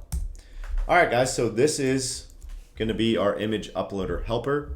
Now we actually have to go back to the auth view model and be able to upload that profile image. So we're gonna create a helper function to do this for us. So I'm gonna go down here and say private func upload profile image. Or actually, it's not gonna be private. We need to actually access this through the profile photo selector view. And we're gonna just do underscore image, UI image. Just like that. We're gonna say guard let UID equal, okay, so this actually gets a little tricky because we obviously want to be able to say user session dot UID else return.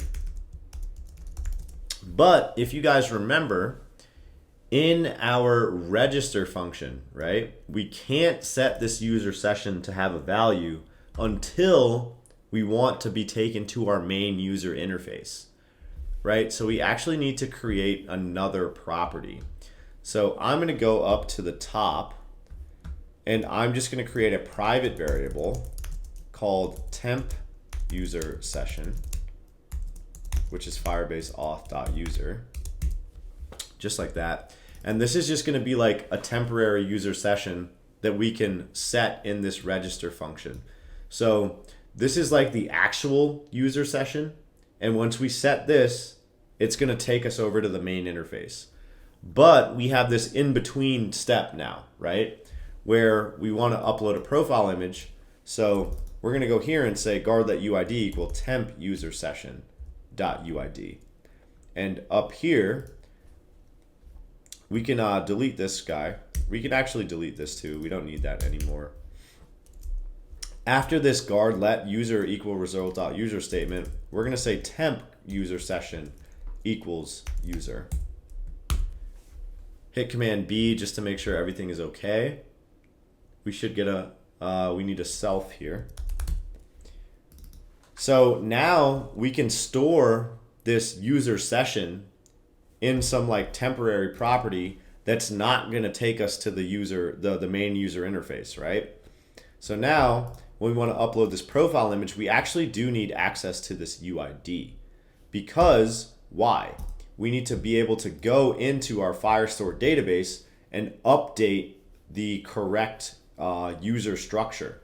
So we need to go to the users collection and then go into the correct user ID, which is going to come from this temp user session guy.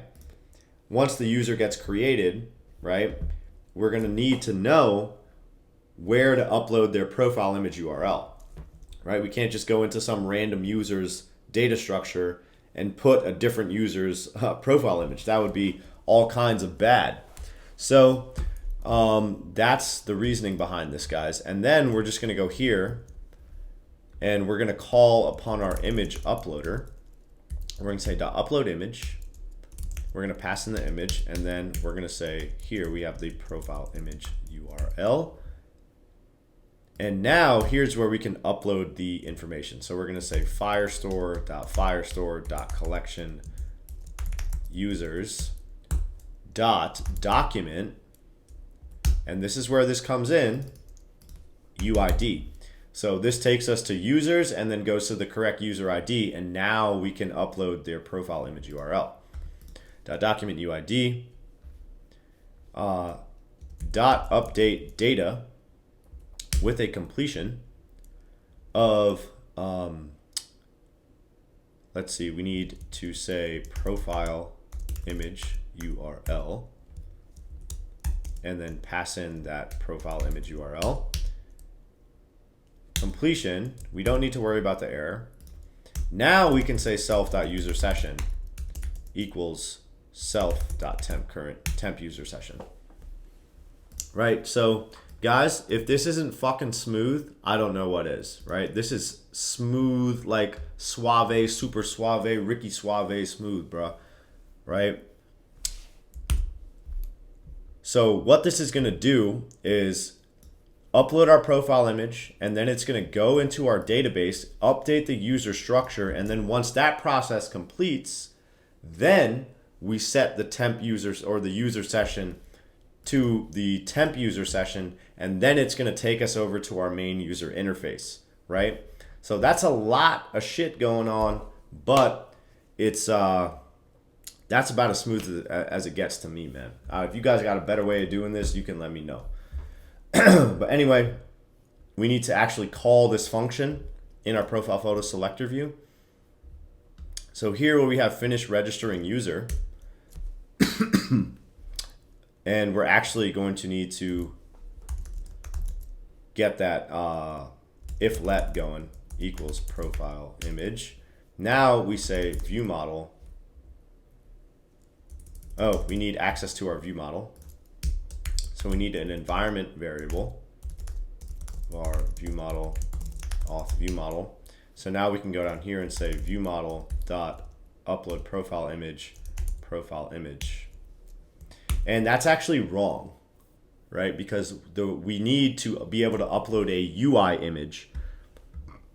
So if we go back to this image uploader, the only way we can convert this image to actual image data is through this UI image, guys. If you tried to replace this as a regular image, like from a SwiftUI thing, or using SwiftUI, the SwiftUI image component, you're gonna notice that it doesn't have that JPEG data transformer. So we cannot do that. We need to pass in a UI image, but it's a good thing we have one, right? This selected image, guys, a UI image. So we're actually gonna say if let selected image equals selected image, and then pass that selected image right there. Now, let's go ahead and run this. Oh, we got build failed. Huh, it's asking me for a view model. That's weird. At environment object, var view model. So that should be good to go. And let's see. We actually need to go back to our app file, guys, and delete this and go back to our original content view. Run the app and test this the whole way through and see if it works. And I'm confident it's going to. I don't think this is going to mess up. I think this is going to work. So let's go ahead and log out. Hit sign up. Just do like test9876@gmail.com. Test9876 as the username. Test9876. Password QQQQQQ. Sign up. Awesome. So first of all, we should notice that we have a new user here. So we see that we already have this user existing in the database, right? That transition from that previous screen to this screen actually involved authenticating the user and uploading their information. The last piece of this puzzle is uploading their profile photo. So now we can hit plus photo.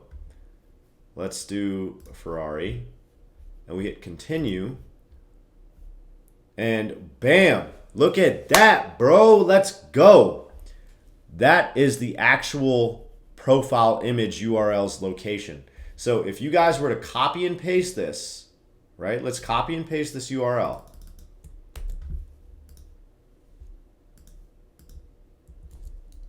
You paste it, and look, it downloaded that image, and now I can click on it in my downloads, and look, it downloaded that image to my computer. How fucking slick is that, right?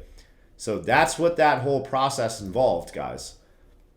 We store the image in Firebase stores. Look at that right there. Boom.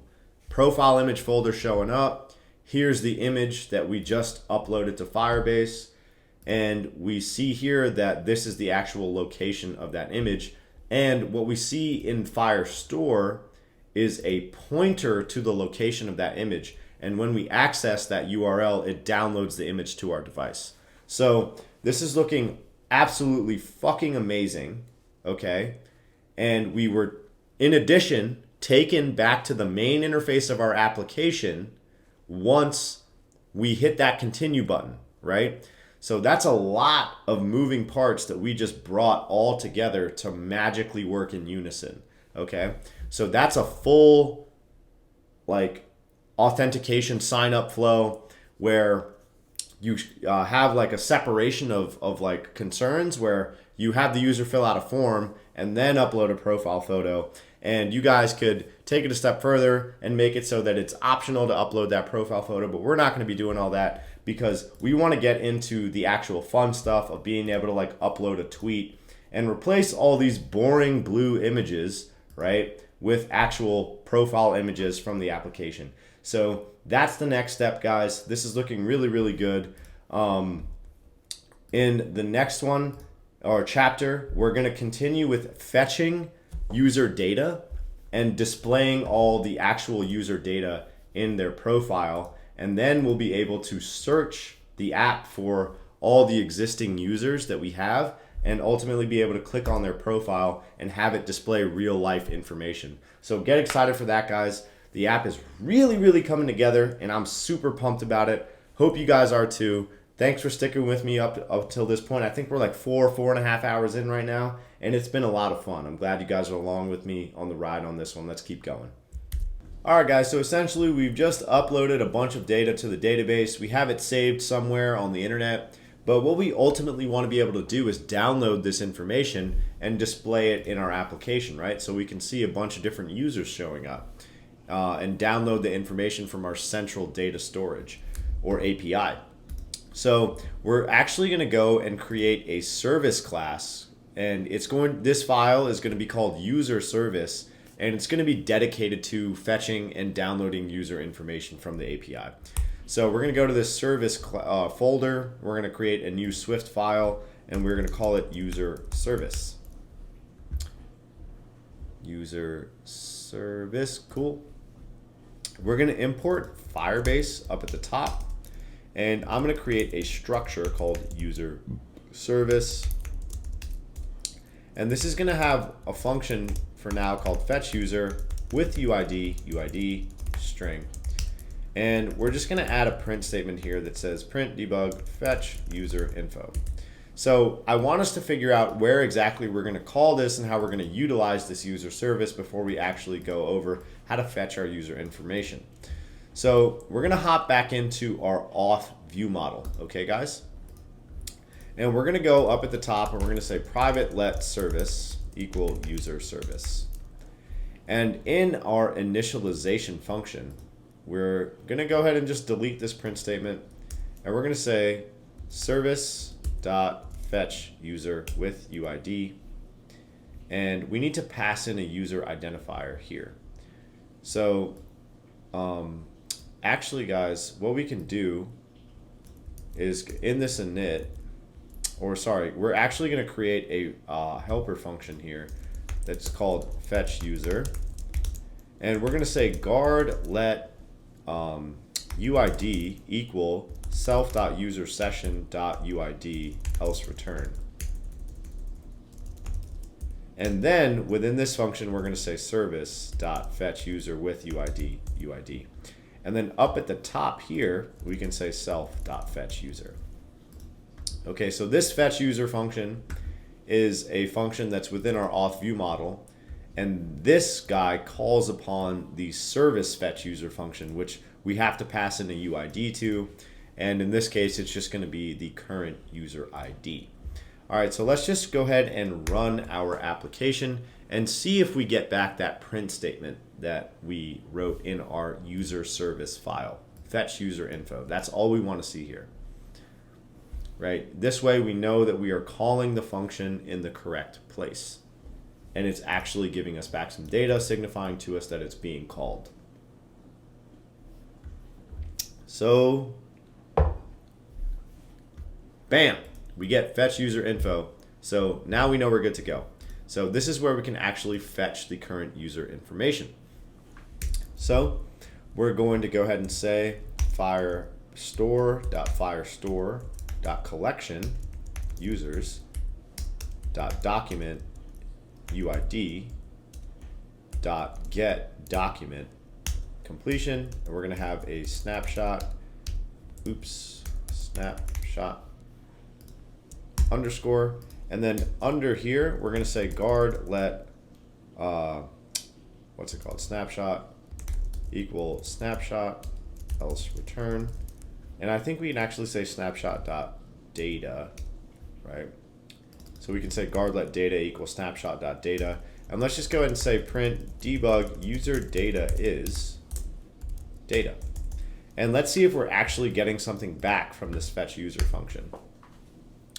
Right, so this ideally should give us back the data of the user that we are currently logged in as. So this is going to be pretty exciting, guys. Big moment of truth here. Oh, look at that, baby. Right, we're getting the full name. We're logged in as test9876, email, bam. And we also have the profile image URL and the username. So this is us getting information back from our API about the user that we are currently logged in as. This is absolutely amazing, guys. This really coming full circle here where we've uploaded information to the database. We are now fetching that information from the database, and we just have a couple more steps to go to actually be able to display this information in our app and have it really come to life, okay? So the first thing we're gonna have to do is build out a data model, okay? We have to be able to map this data into an actual object, okay? So we're gonna hop up to this model folder here, and we're gonna create an object. So we're gonna just call this user. And up at the top, we are going to import Firebase, Firestore, Swift, and I'll explain why in just a little bit. But what we're gonna do, guys, is create this struct. It's gonna be a user, and it's gonna conform to this identifiable protocol. And I'll explain this as well. But essentially, we're gonna create something called a document ID var ID string, and it's gonna be optional. Then we're just gonna create a couple other parameters. Let username string, let full name string, let profile image URL string, let email string. All right, so this is going to be our user object. If you guys don't understand the concept of an object in programming, I highly recommend you go and look up some object-oriented programming fundamentals. I will have a YouTube series on that coming very, very shortly, which I will link to the description when it's ready. So at the time you're watching this video, it might be ready. So just check the link to the description. If you guys don't have any idea what I'm doing when I'm creating something called a user object, but I'm assuming most of you know what is going on here. But essentially, what we're doing, guys, is mirroring or creating an object in our code that we're going to map this data into so we can access it all through this object. So we can say like user.username or full name or profile image URL, right? So let's talk about what we're importing up at the top here. It's Firebase, Firestore, Swift. So you guys are probably familiar with the decodable protocol. This is just what we have to import to work with the decodable protocol through the Firebase code. Okay, so we'll be able to just decode our user object through use of importing Firebase, Firestore, Swift here. So this is our data model, guys. This is looking pretty good. So what I want us to do is hop back into this user service and actually map this data into our user object, okay? So let's go ahead and try to do that now. So I'm actually gonna go here and delete this UID field. We don't need this, guys. And that ties into why we created this document ID variable. So basically what it's gonna do is it's going to read the document ID here and store that in the ID property so that we don't have to duplicate that data in the actual body of the object, okay? So it's gonna say, hey, the user, this is the document ID that represents all this data here, it's going to grab that and store it in this ID property. Unfortunately, it has to be optional, but that's not too bad to work around. So let's just go ahead and hop back into this user service and see if we can map this data into that. So up at the top, guys, let's go ahead and import Firebase, Firestore, Swift, because we need to do this to actually be able to decode this data. Let's actually just go ahead and delete that .data and rename this property snapshot. And we're going to say guard let user equal try snapshot.data as. And you guys notice that when you say data as, it has this throws option, or like that means it can throw an error. That's why we have to mark it with this optional try. But we don't have to introduce the catch if we have a question mark next to the try and wrap it in a guard statement. So we're just going to go here and say user.self else return. And let's just go ahead here and say like print debug username is user.username. Print debug email is user.email. Okay, so you guys notice through use of this object, we can say like, what is this yelling at me for? Requires that user conform to decodable. I guess we actually have to conform to the decodable protocol. That would make sense. So go back to your user struct, guys, and conform to the decodable protocol. Let's try to build that one more time.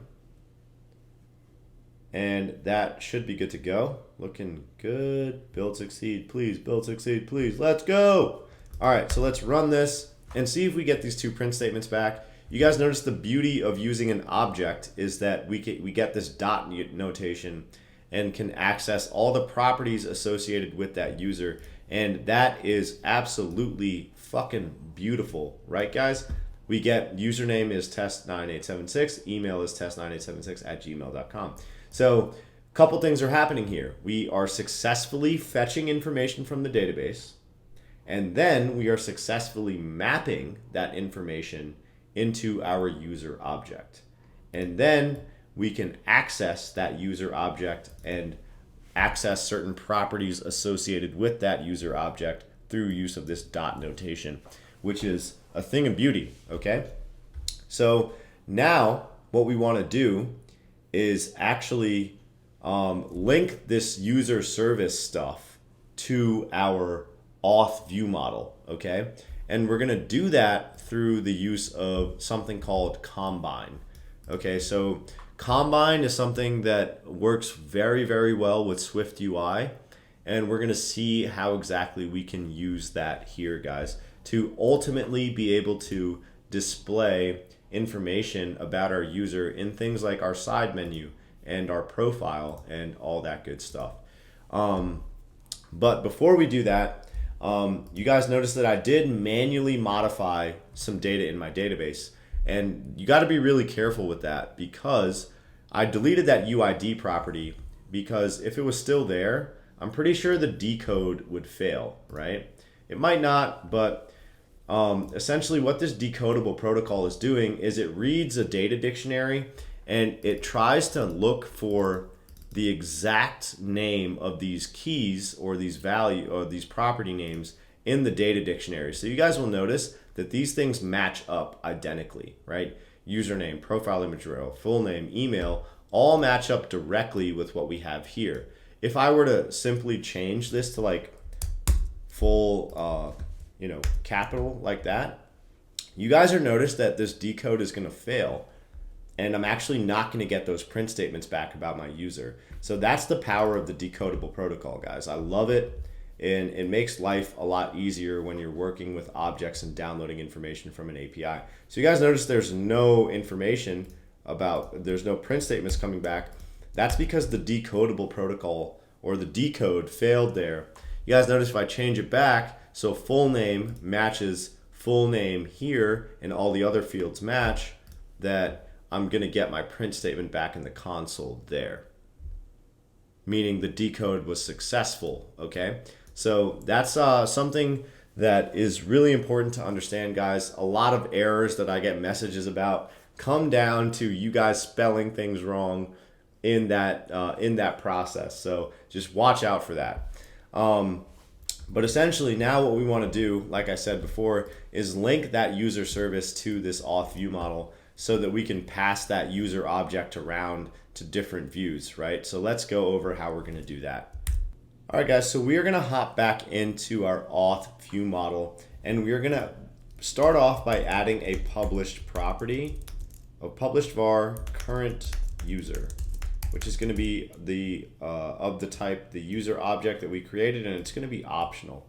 The reason it's optional is because we have to reach out to our API to fetch this user data before we can set it. So when the app launches initially, it will be nil. Even if it takes a quarter of a second to fetch that information, the app launches before we can fetch that data, right? It always takes time to execute an API call, so we have to initialize this as an optional property. So basically, we need a way of getting the user from this fetch user function back into this file so that we can set this property here. So what we're going to do is go back to the user service, and we're going to go here and add a completion. It's going to be at escaping parentheses user void, just like that. And we are going to go here and just after this guard statement, we're going to say completion user. And you guys are going to notice that if we build the project, we're going to get an error. And that's because in this completion or in this function call here, we're missing a completion block. So let's just go ahead and delete that fetch user guy. Let's just retype the function. We're going to pass in that UID. And now you guys will notice that we're going to have access to a completion handler. So if we hit enter on this, it's like, oh, hey, when this function call completes, you're going to get access to a user. And then we just have to go here and say self.currentUser equals user. Okay. And that's going to set this published current user property to the user that we fetch from the database. All right. So that's pretty cool. Now, what we want to do, first thing I want to do is actually see this user's information showing up in the side menu. Okay. So we're going to go back to the side menu. Collapse all that stuff, side menu view. And we already have access to this auth view model right here, right? And through this auth view model, we have access to our currently logged in user. And it's a published property, so we know when that guy updates, it will update our side menu view with the new and incoming data.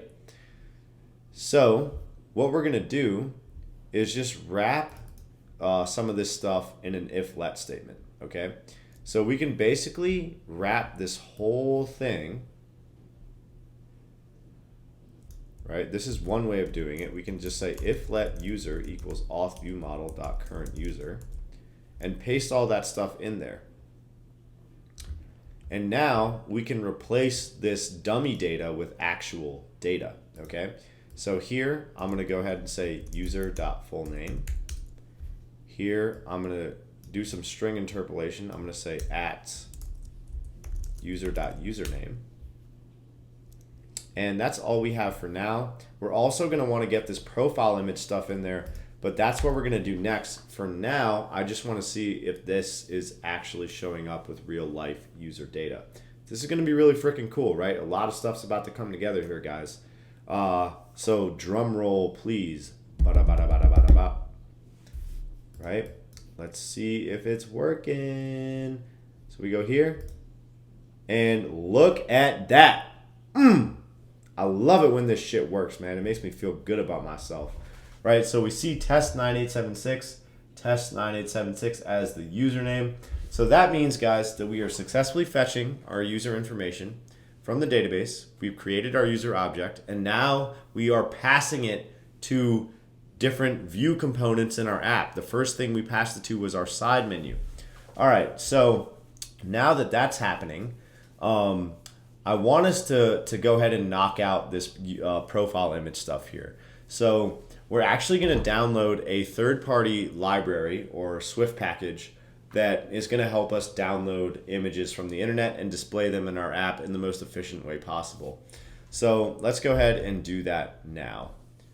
So we're going to go to File, or sorry, let's highlight Xcode, File, Add Packages, and let's go ahead and find the package we're going to add, guys. Just go to your internet browser and type in Kingfisher Swift package. Kingfisher is one word, and you're going to see this link that says 1vcat Kingfisher. Right, so this is just a third-party library that makes downloading images really, really, really, really simple. I absolutely love this library. So we just need to find the install instructions. So let's see, Swift package manager. So if you guys just do a find, Command F, and search for Swift package, you'll get the URL that we need to download this Swift package. You go here, you paste it in there, click Add Package, and just let that do its thing. All right, guys, so you should see this screen after a bit. You just hit Add Package. It's only one box that you can check, and now we've added the Kingfisher package to our project. And let's just go ahead and see just how easy it is to use Kingfisher to download an image from the internet. So we're going to go back to this side menu view. We're going to import Kingfisher, just like so. Build your project with Command B just to make sure everything is working. Okay, no such module Kingfisher. That's unfortunate because it's literally right there. Guys, we don't need our preview anymore, so I'm just going to close that out. Typically this error will go away once the project actually finishes building. It just takes Xcode some time to recognize that. But anyway, you notice, guys, here that we just have a circle. So we're going to replace this with something called KF image, and it's going to ask us for this URL, okay? So now we actually have to pass in a URL object. So we're going to say URL, and we're going to use the string constructor, and we're going to say user.profileImageURL. So that's literally all we have to do. Then you just go here and add .resizable, and then like .scaled to fill, and I think we have to say .clipshape circle or something like that, right? Because before we were working with a circle, now we're working with an image. We actually have to give it a clip shape of a circle. So the reason we have to do this conversion of like building this URL here is because on our user object, we just have the profile image URL represented as a string. The URL object is a custom Swift object, so we can't say it's like, it makes your life more difficult if you try to cast this as a URL. It's easier to just cast it as a string because that's what it comes back as from your database or your API. So then we just go here and construct that URL using the user profile image URL string. And that's literally all we have to do. So I'm going to go ahead and run this now. And we should see in our side menu, right, that user profile image URL showing up. And it's going to look super freaking smooth. And we're going to see, oh, check that out, boy. Let's go. We see our profile image URL showing up beautifully there, guys. And in addition to this test data. So this is looking really, really good so far. The next step I want us to go over how to do is implementing that up here as well. And then we're going to go over how to implement that in the profile as well. So next step, guys, is we need to hop back into this content view here so that we can replace this circle image that we have as our leading navigation bar button item with the actual user's profile image URL. So if you guys go back to the content view and you scroll down to the main interface view we have in the extension, we have this button here that's a part of our toolbar. And right now the label is just this circle. So what we're gonna do is replace that with our profile image URL. So on this toolbar, guys, we can go here and we can just say if let user equals viewModel.currentUser. And so basically this won't get created unless we actually fetch our user. Then we're going to replace the label with, first we got to go up to the top and import Kingfisher. And you guys will notice that we have access to the auth view model through this environment object. That's why we can go say if let user equals viewModel.currentUser. And then here we're going to just say kf image URL string user.profileimage URL. And then we're going to say .resizable, .scale to fill, .frame is 32 by 32. And then we're going to say .clip shape of a circle. All right, so let's go ahead and run this now, guys. And we should be able to see our side menu also showing up with our user profile, or sorry, our toolbar showing up with our user profile's image URL or profile image that we are downloading. And that is exactly what Twitter does. And you guys notice that it takes just a second to show up, right? But then as soon as it does, boom, we have that stuff loading absolutely beautifully. So that's the next piece of the puzzle that we have conquered, guys. The next step that I want us to go over how to do is how to integrate this user object into our profile, and then we are going to segue into actually fetching multiple users and displaying them in this user list here. And we're going to fix some bugs as well. You guys notice it looks like we're doubled up on some navigation views here. We're going to fix that stuff. But this is looking really good, guys. So let's go ahead and figure out how we're going to add or integrate our user into our profile here. That's going to be fun. So we are actually going to take a different approach on how to sort of get the user object into this profile view and ultimately display their information. So we're going to use something here called a dependency injection or a custom initializer. So we're going to initialize this view with a user. And then up at the top, we're just going to create a user property. We're going to say private let user is a user. And then we're going to go here and just say self.user equals user. And if you guys try to build that, you notice that you're going to get an error. And that's because it says, hey, you need to initialize this profile view with a user. So you guys notice in our preview now, we're missing a parameter for the user. So if we want, we could go ahead and just sort of add like a dummy user. And it's going to ask us for a bunch of this stuff, UID or ID, you know, and we're just going to say like NSUUID.UUID string, username is like Batman, full name is Bruce Wayne, profile image URL is just blank, and email is batman@gmail.com. All right, so this is, like I said, guys, sort of like a dummy user that we can add to our preview just to make sure that that still works. We don't really need the preview anymore, but you guys notice the, you know, this comes back to this initializer that we just created. We tried to create the profile view, but it was like, hey, you need to initialize this thing with a user. So we're going to try to do it one more time. And I'm pretty sure we're going to get an error again. And that's because we're creating this profile view, I think in two places in the app, right? When we click on this profile button in the side menu, and also when we go to the explore page and click on a user from there. So let's just go to those two places and see if we can figure out how to fix this problem. So we're going to go to side menu first. We can go to side menu view, and here is where we go to the profile view with this navigation link. So we're just going to go here and say user, right? Because we've wrapped this whole thing in an if-let statement, and we're getting access to the current user that's on the view model. So now we can just pass it into the profile view.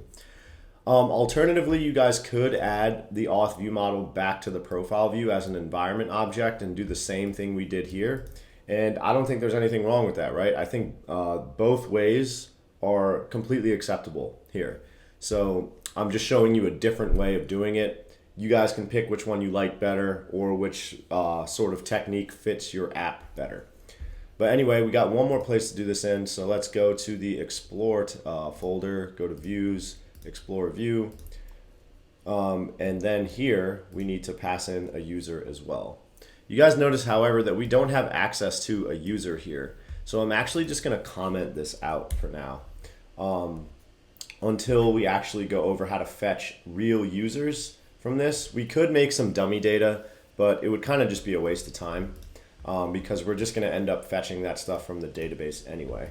So now I could go back to my profile view, and I could now take this user object and start replacing all that dummy data with actual data about the user. So let's go ahead and do that. So first thing we're going to do up at the top is import Kingfisher.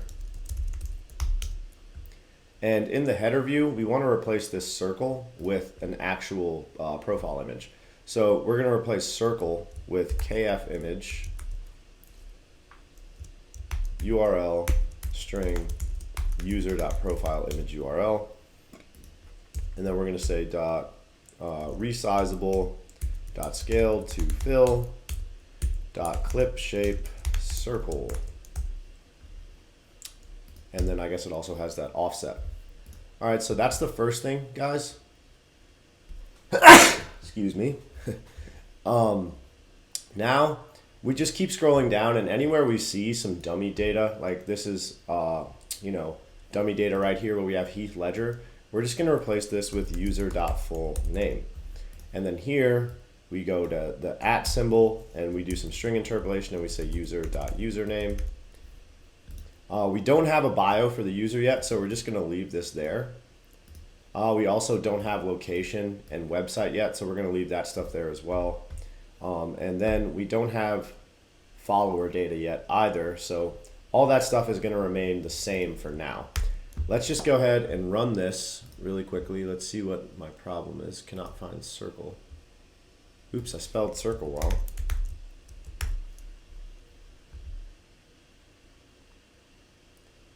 So we're going to run this and see if we're getting some actual data in our user profile. And once again, guys, this has been done through something called a dependency injection, where we're not using the view model, we're actually just requiring that we initialize this view with a user. Just another technique of how to get data from one place to another. So we go here, click on profile, and look at that, guys. That's looking super smooth, right? We got our profile image here, we got our test, username and full name. And what I'm gonna do, guys, is I'm actually going to go ahead and delete all these dummy users and create a bunch of actual users so the app looks a little cleaner, but we'll do that in a second. Couple things I want to do. We need to adjust the spacing of these two things. We want this arrow to be a little bit closer to the top here. This looks a little messy. So let's actually scroll down to our header view, and we're going to change this Y offset to -16. Okay, guys? Positive offsets move it down, negative offsets move it up when you're on the y-axis, and that's because the origin point of the coordinate system for a phone starts in the upper left. So anything positive moves it down, anything negative moves it up. So it's a little weird. And you guys notice that looks a lot better. You guys could move it up even a little bit more if you want. We could make this -20. And I'm sure that would look great. And you guys notice that we click it and everything is still working just fine. So that's looking really good, guys. We have our user injected into our profile now. And next up, like I said, I'm gonna do this off camera, but I'm gonna just go ahead and delete all of those sort of custom test users that we made, like all this stuff here. You guys make sure that if you do the same, if you have just a bunch of dummy users and you want to delete them as well, that you delete them in the authentication guy as well. So you just you click on this and you just click delete account. But let's make sure we sign out before we do that. So I've signed out, and then I'm just going to go ahead and delete all these accounts one by one. And then you go and also you can just delete this whole user collection. You just say delete collection, you type in the name of the collection, you hit delete, and then you go to storage and you can delete that as well. So that's sort of just how you wipe your database clean if you ever need to do that. And I'm gonna go ahead and register some actual users so the app just looks a little cleaner. And then what we're gonna do is go over how to fetch all the users that we have on the application and display them in that list, be able to click on them and then navigate to the profile, and also be able to search for users, which is gonna be a lot of fun, guys. So get excited for that. Okay guys, so I've created a couple more users. I went with F1 drivers for fun. So we can see here that this is looking pretty good. I did, however, notice a couple bugs that we have in the application. First off, we can't see it because of the color, but if you guys hold down right by where that arrow is, there's actually still a navigation button there. So on the profile view, we're gonna go here and say dot navigation, oops, not there, but on the VStack rather, and say dot navigation bar hidden is true. And let's go ahead and run this and see how that looks. And the other bugs were authentication bugs. And I'm gonna go through the process of signing up a user. If you guys did the same thing, I'm sure that you noticed these bugs as well. And we're gonna go over how to fix them now. So let's let the app launch. And let's just go back and check out the profile. So now I'm logged in as Danny Ricardo, go to my profile. And you guys notice that now the offset of the button is like a little jacked up. So the sizing of this was messed up because the navigation bar was actually still there. So we need to go back to the header and adjust the Y offset. So let's just do like -4 and run that one more time. And hopefully that looks better, because it was definitely kind of confusing as to why the frame was only 96 pixels, but it looked so much bigger, right? Now everything actually looks as it should. So we go to the profile, and that looks pretty good there, guys, right? And that is working really smoothly. Awesome. Okay, so the next bug, I'm just gonna go ahead and show you guys what it is, and then we'll go over how to fix it. So if I were to log out of a profile, and then go and sign a user up. So I'm going to sign up a new user. Let's see, who do I want to do? Let's do Lando Norris. So just do lando@gmail.com. Lando Norris. Full name is Lando Norris. 1, 2, 3, 4, 5, 6. So you guys remember that I was logged in as Danny Ricardo, okay? So that's just, let's call that user A, and this is user B. So I hit sign up, that's working just fine. Go to my profile photos and I select Lando Norris there. I hit continue, and it's gonna take me back to the main interface of the application, but you guys notice that it still looks like I'm logged in as Danny Ricardo. Like I go to my profile and everything is from the previously logged in user. That's not what we want. So what we need to do is go to our authentication view model. And on this register function, guys, after we authenticate the user, we need to call this fetch user function again, okay? And what that's gonna do is it's going to fetch the user with the new data. So this user session is gonna have a different value, okay? And then once that has a different value, or actually we might wanna call it in this upload profile image. Yeah, that's what we wanna do. So after we upload the profile image, then we're just gonna go here and say self.fetchUser, right? So now you can see, make sure you call it after you set the user session to the new temporary user session, right? Because now this will be equal to the newly created user's ID, and then we go to this fetch user function and it says, oh, hey, we have a new user. I'm gonna go ahead and fetch that information now. Sweet. All right, So now we also need to do this in one more place. We need to do it in the login function as well. So self.user session is user, and then we go here and just say self.fetch user. So that means now that once the user logs in, it will be logged in with the new user data. So that looks pretty good. Let's just go ahead and run this, and you guys will notice that once I run the app, then it's going to be showing me with the Lando Norris profile. And I'm just going to create one more user just so we can verify that this is working. So now you guys will notice that it's Lando Norris up at the top. That's looking good. We can see that it's all Lando Norris here. This button looks good up here. So now let's go ahead and log out, create a new user. So it's going to be valtteri@gmail.com. This is Valtteri Botas. Oops. Valtteri Botas. Cool. 1, 2, 3, 4, 5, 6. I hit sign up. I add a photo. I select my Valtteri Botas photo. I hit continue.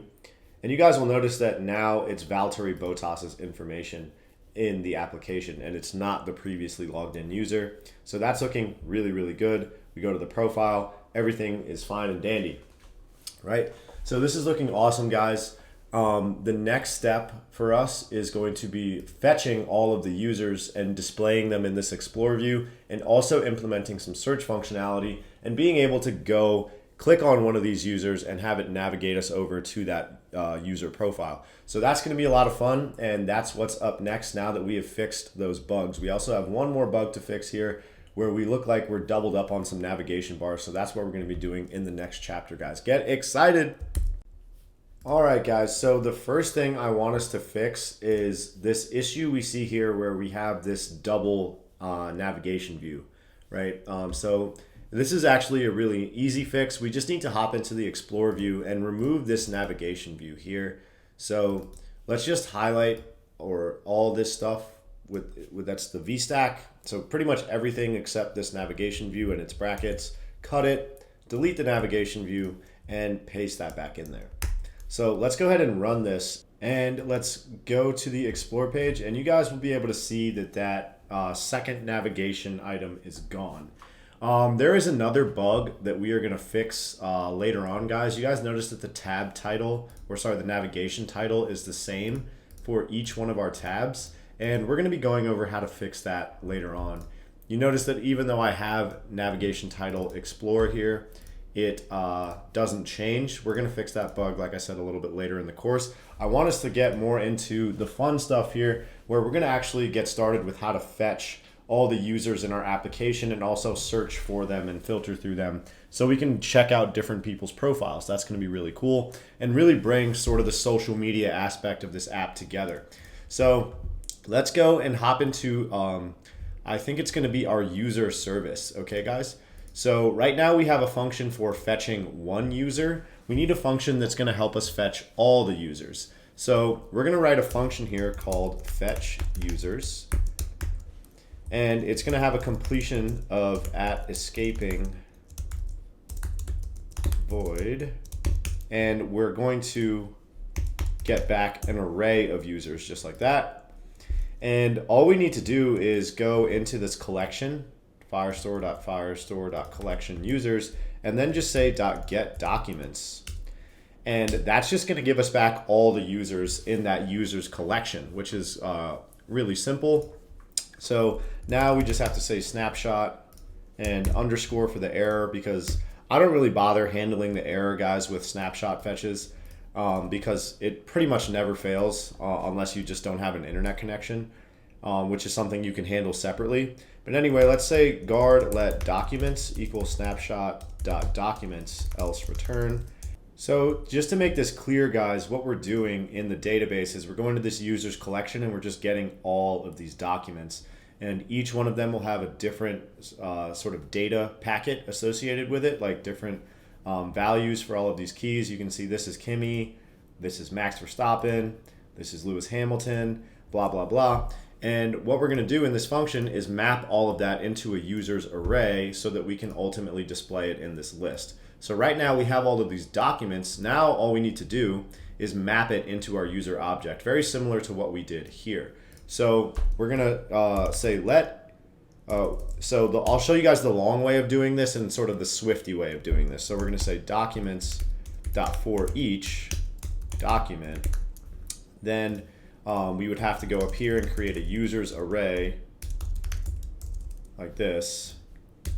And then we would have to say let user equal, and we would just grab this line of code, guard let user equal blah, blah, blah. Try, and it would just be document.data as user.self. And you guys could build that and notice that it works. Then you could say users.append user. And then outside of this for loop, after it's all done, you would say completion users, okay? So this would work, but it is like a little bit, it could be a lot cleaner. But first of all, guys, let's go ahead and see if this function works and where we're gonna call it, and then we will come back and clean up this code a little bit. We can actually shorten this down to one line of code using Swift. So let's see. Where do we want to call this function? So I think it's going to be in our Explore view model, which we do not have yet. So we need to go to this Explore folder, go to the view models folder, and create a new file. So we're going to call this Explore view model, or we could call it like search view model. Doesn't matter. We should probably call it Explore just to stay consistent with our naming. Explore view model. We're going to go here. We're going to create a class called Explore view model. It's going to inherit from observable objects. We're going to have a published property of our users, which is going to be this user array. And then, we're going to have an init function. Actually, I don't think we need the init. Let's keep it there. We're going to have func fetch users. And then we also need a service. So we're going to say let service equal user service. And we're going to say service.fetch users, and this will give us back our users, and we could say self.users equals users. But let's also just go ahead and say print users are the users. We can just delete that. So we're going to call this function when we initialize this view model. And it's going to call that fetch users function, which is going to go into our service class and call that fetch users function, which is what actually reaches out to the database. You guys might be wondering why we have a separate service class. Why not just put the fetch users function in here? That way we don't have to worry about this completion stuff. I'm going to explain that a little later and go over some improvements for how to improve upon using this user service so that it's more reusable and we don't have to initialize it in multiple places in the app. I'll go over that in just a little. For now, I just want to see if this is working. So we're going to hop back into the Explore view and create our view model. So we're going to say at observed object var view model equals Explore view model. So this is where we actually initialize this view model. So once it initializes, it's going to call that fetch users function. And let's just go ahead and see if we are getting back that print statement that gives us back all those users from the database, right? So this is going to tell us two things. One, that we're successfully fetching the information. Two, that we're successfully mapping the information into our users object, and it's mapped into an array of users so that we can ultimately display those users in a list using that array. So this looks pretty good, guys, right? We have all of our users in the app coming back right here. So all of that stuff is successful. You see we have the name of the app .user, and then it gives us all of the data associated with each one of those users. So displaying this in a list is now going to be actually really, really simple. We're just going to replace this for each with viewModel.users and replace this underscore with a user. And now we can actually go into this user row view, and we can pass a user into this. And the text here is going to be the user's username. So we're going to say user.username. Here we're going to say user.fullname, right? And then we need to replace this with our KF image. So we're going to say import Kingfisher, and we're going to say KF image with a URL string user.profileimage URL. Let's actually make this a tad bit bigger, guys. I looked at the Twitter app and the image does look a little bigger than what we have. Then we're going to just say .resizable, what else is it? Clip shape, circle. And then we're also going to say .scaled to fill. So this should look really good. We're going to go back here. We're going to pass in this user to our user row view. So now this is actually being populated with user data. And now we can even uncomment this line of code and pass the user into our profile view as well. So let's go ahead and run this, guys, and see if it works. Conform to hashable. So I think we actually can just delete this, guys, that ID \self. Build failed. What are you complaining about, Xcode? Oh, so yeah, this needs a user now. Like I said, guys, we are done with building the UI, so we don't really need that preview anymore. What I like to do when I'm like building an app sometimes is create mock data. So I would have some like sort of helper class that had a bunch of mock objects for like users and tweets and stuff. But for these purposes of this course, we don't really need to do that. But look at that, guys. That is freaking awesome, right? We got all the users showing up in our application. It's in this awesome scrollable list. It looks really smooth. And you guys will notice that if I click on one of them, it'll display real profile information about them or real information about that user. So if I go to Daniel Ricardo, it displays his information. If I go to Lando Norris, it displays his information. There's a couple more things we have to do on the profile. Like, obviously, we want this to be like a follow button. We only want it to be edit profile if we're looking at our currently logged in user. So I'm logged in as Valtteri Bottas. I would want to go to Valtteri Bottas and have it say edit profile. But if I went to like Lewis Hamilton, then I would want this to say follow or following. So we have to implement some logic there. But other than that, guys, that is looking absolutely amazing. I did say that we were going to go back to this service class and clean this code up a little bit. So I'm going to show you guys how to make this a little cleaner. We're going to say let users equal documents.compactMap. So this applies like a mapping to the documents, right? Returns an array containing the non-null results of calling the given transformation with each element of this sequence. So basically it just allows us to shorten up this for loop. So we can add some curly brackets there, and we're going to say $0.data as user.self. And then I believe we have to mark this with a try. And we can literally just delete all this code and delete this code up at the top, and we could say completion users, which we already have right there. So go ahead and build that.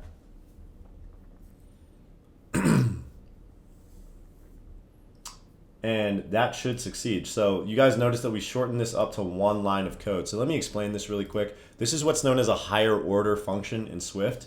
So it allows us to pretty much just shorten up like for loops and stuff like that. So basically, guys, what we want to do is take data from this documents array and map it or transform it into user objects. So we do so with this compact map. We have to use our try statement. And then this $0 just represents each element in that documents array. So we can say $0.0.data as user.self and store that in this users array and then execute our completion handler. So let's run this one more time and see if our change or refactor works there. And then after this, we are going to get into building a search functionality for this guy. So you guys can see this still works beautifully. The only thing we have to do is now add a search bar up at the top so we can filter through our users. And that's going to be fun and exciting as well, guys. So this is looking absolutely awesome. We're coming up on the point where we're going to sort of get into the final, like, what's it called? Pieces of the app where we're going to be uploading a tweet and displaying them in this list here. So it's really coming together, guys. Like I said, next up is search, then uploading tweets, and then some cleanup of the app. And it's going to be a pretty sweet project for you guys to have. I hope you're enjoying this so far, guys. Make sure you smash that like and subscribe button if you haven't already. And also check out my other online courses that I have. The links are in the description, as I'm sure I've mentioned in this video already. But let's keep going. All right, guys, so let's hop back into this Explore view and figure out what we got to do. First off, SwiftUI does have their own like custom search implementation, but you have to do it with their list component, and I don't really like lists for a number of reasons. So I do like to keep this scroll view and lazy VStack formation. So that comes at a cost. We do have to build our own custom search bar, but it's really not that hard. So let's just go ahead and do that now. So we're gonna hop into our components folder and we're gonna create a SwiftUI view, and it's gonna be a search bar. We're gonna call it, yeah, we could just call it search bar. So we're gonna have a binding property up at the top, guys, text string. And let's go ahead and get our preview opened up just so we can sort of see this coming together. And in the preview, just go ahead and say .constant and give it some open quotes. And let's go ahead and just resume on that preview. Should come up pretty soon. Missing label text, just like that. So hit resume now that our preview is good, and let's just go ahead and build out this search bar. All right, guys, so it's going to be an H stack. So we're going to create this H stack here. We're going to create a text field. Oops, text field. We're going to add search as the placeholder, and our text is going to be that binding text property. And we're going to give it a padding of 8, another padding of .horizontal 24. I'll explain that in a sec. .background is color, open parenthesis, .system gray 6, right there. So let's see how this looks so far. Let's hit try again on the preview. Why are you yelling at me?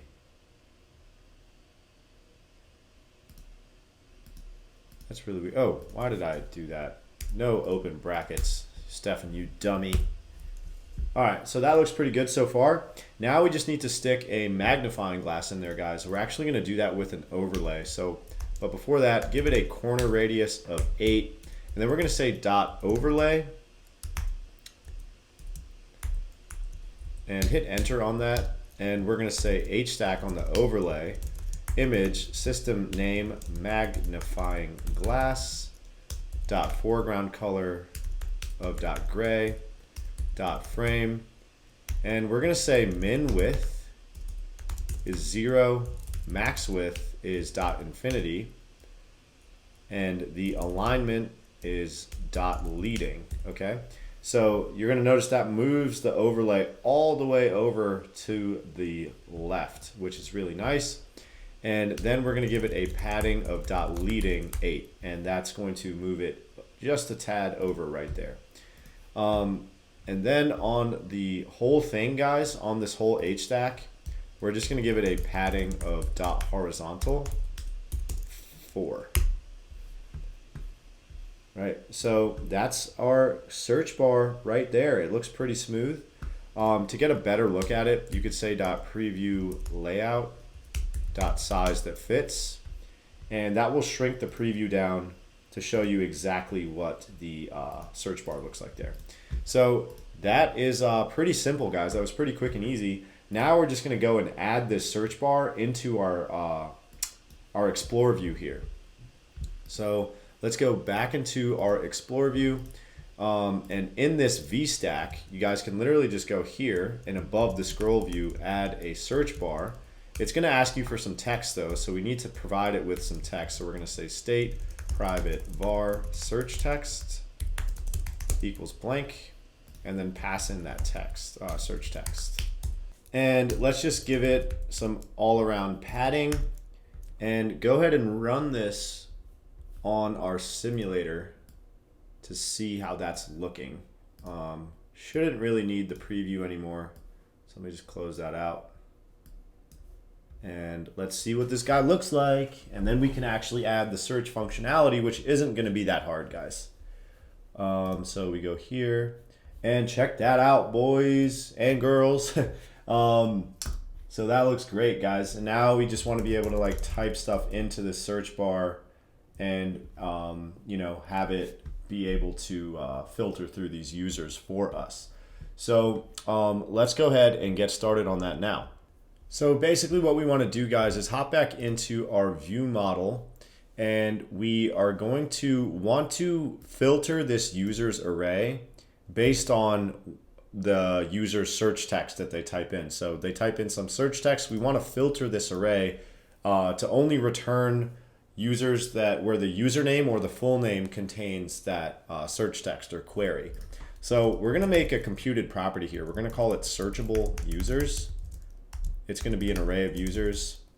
But you guys notice here that we need access to this search text. So we're actually going to place the search text on the view model. We're going to say published var search text equals a blank string.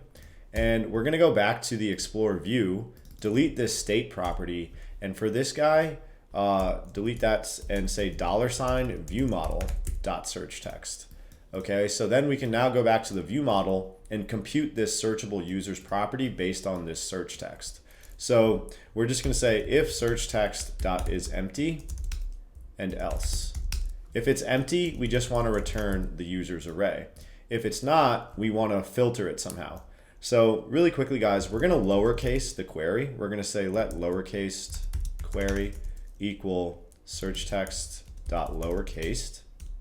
Then we're going to say return users.filter and open up some curly brackets, and let's say 0 dot or $0 dot username dot contains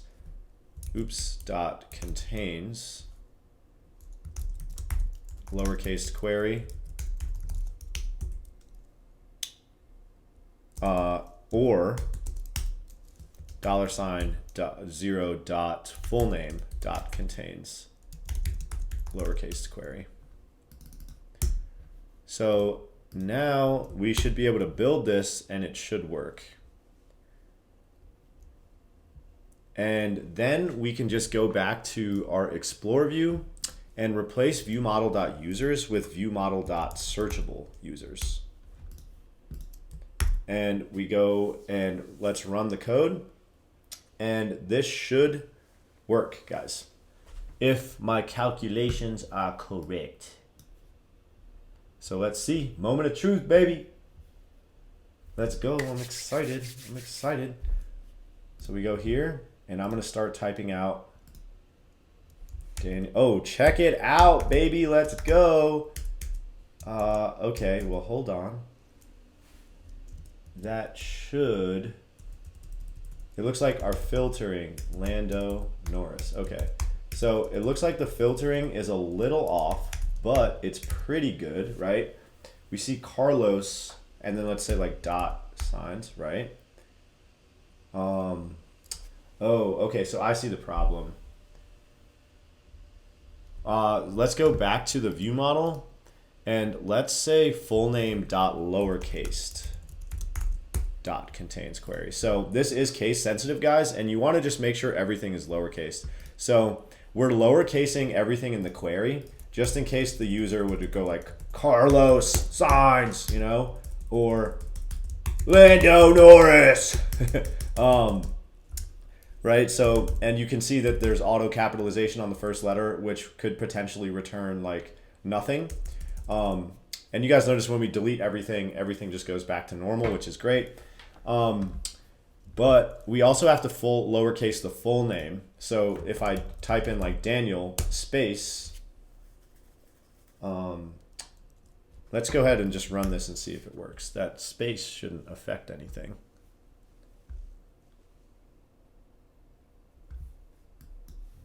So let's see. It's like 95% there, right? And if there's a bug, we can always come back to it and fix it towards the end. So I want to see Lando Norris. Okay, yeah, now it's working. Awesome. So I can now say Daniel Yep, it's working. So if I type in like an X, okay, yep. So guys, that is looking absolutely phenomenal. And let's make sure that when we click on one of those users, it actually takes us over to their profile. That takes us over to Carlos Sainz. That's great. So that looks absolutely awesome right now, guys. You notice we can still access our side menu from anywhere in the application and, you know, do all these good things like go to our profile, log our user out, and go to the login page. So this is looking freaking awesome, man. I'm really proud of this. Hope you guys are too. The next step is going to be probably the funnest part of the app. We saved the best for last, where we're going to get into uploading tweets to the database and displaying them in our user feed. That's going to be absolutely amazing, guys. Let's go ahead and hop to the next chapter and get started with that. All right, guys, so let's take a look at this new tweet view. That's what I have opened up in my Xcode project here. So first thing we need to do is actually get some user information into this view, right? We have to display the user's profile image and then allow them to tweet. So after that, we're gonna go over how to upload a tweet to the database and then how to download that information from the database and display it in our feed. So we have two options for how to get the user into this new tweet view, guys. We could create an environment object var view model, or we should call it auth view model. It is of type auth view model, and we could do it this way, and then, you know, say do like the if let statement. So let's see, where is that circle? So on this circle, you could just go here and say like if let user equals auth view model dot current user. Then we go up to the top, import Kingfisher, and then replace this guy with kf image, and then it's a URL string user dot profile image URL. Bam. All right, then we say dot resizable dot scaled to fill dot clipped, or clip shape is a circle, just like that. So if you build that, it should work, right? It looks good. So let's actually just go ahead and run this and see what that looks like in our simulator. That should be our first thing checked off the list there. The other option you guys would have is to do what we did with the profile, where we use a dependency injection, right? Where we didn't access the auth view model here. We just initialized this with a user. So like I said before, guys, I think either way is fine. It's really just personal preference to you. So let's go ahead and go here. And you notice that that looks really good, right? That's our user profile image showing up there beautifully. So now let's go over what we need to do to actually upload a tweet to the database. So I want us to go and create a new service class. So this is going to be called tweet service. So it's going to be a Swift file, hit next, tweet service. And this is just going to be a struct called tweet service. We need to import Firebase up at the top, and we're going to have a function called upload tweet, just like that. And we need to look at exactly what we need to upload to the database for our tweet, right? So what I mean by that is, what data are we going to be uploading to the database? And how's that going to look? So basically, I want us to create a new collection that's going to be called tweets. And then each tweet will be its own document, very similar to this how this users guy is structured. And then we're just going to have the associated metadata of the tweet, like the user ID of the owner of the tweet ID here, the tweet caption, and when that tweet was made. Okay, so that's pretty simple. So let's just go ahead and figure out what we need in this function. So it should just be the caption of the tweet, right? So that's something that we need to grab from this view and pass to this function when we want to upload it. So that should be it right there. So we also just need a couple more things, but we can grab them inside of this file. So we can say guard let UID equals auth.auth.current-user.uid else return. So this is just going to get the current user ID, because we need information about who uploaded the tweet, right? Because if you guys look at tweets, it has information about the user that uploaded it. So we're going to use this user ID to eventually grab that user data for our tweet. So then we're going to create this data dictionary. We're going to say let data equal, and it's going to be a dictionary. So it's going to be UID, and it's just going to be UID, just like that. And then we're going to have the caption, and it's going to be caption, just like that. Then we're going to have a likes property as well. That's going to be, it's going to default to 0, obviously. And then we are going to have the timestamp, just like this, of the tweet. And that's going to be this timestamp object that we get from Firebase, and we just pass in the date. So that will give us the exact moment that the tweet was uploaded so that we can display how long ago that tweet was uploaded. Okay, so let me just clean this up a little bit, guys. I'm pretty sure that's all we need. And let's go ahead and build that. And we need to cast this as a string any dictionary like this because we have different data types as our values. So that should be fine now. Yeah. Okay. Now we just have to upload this guy. So we're going to say we could just say firestore.firestore.collection tweets.document.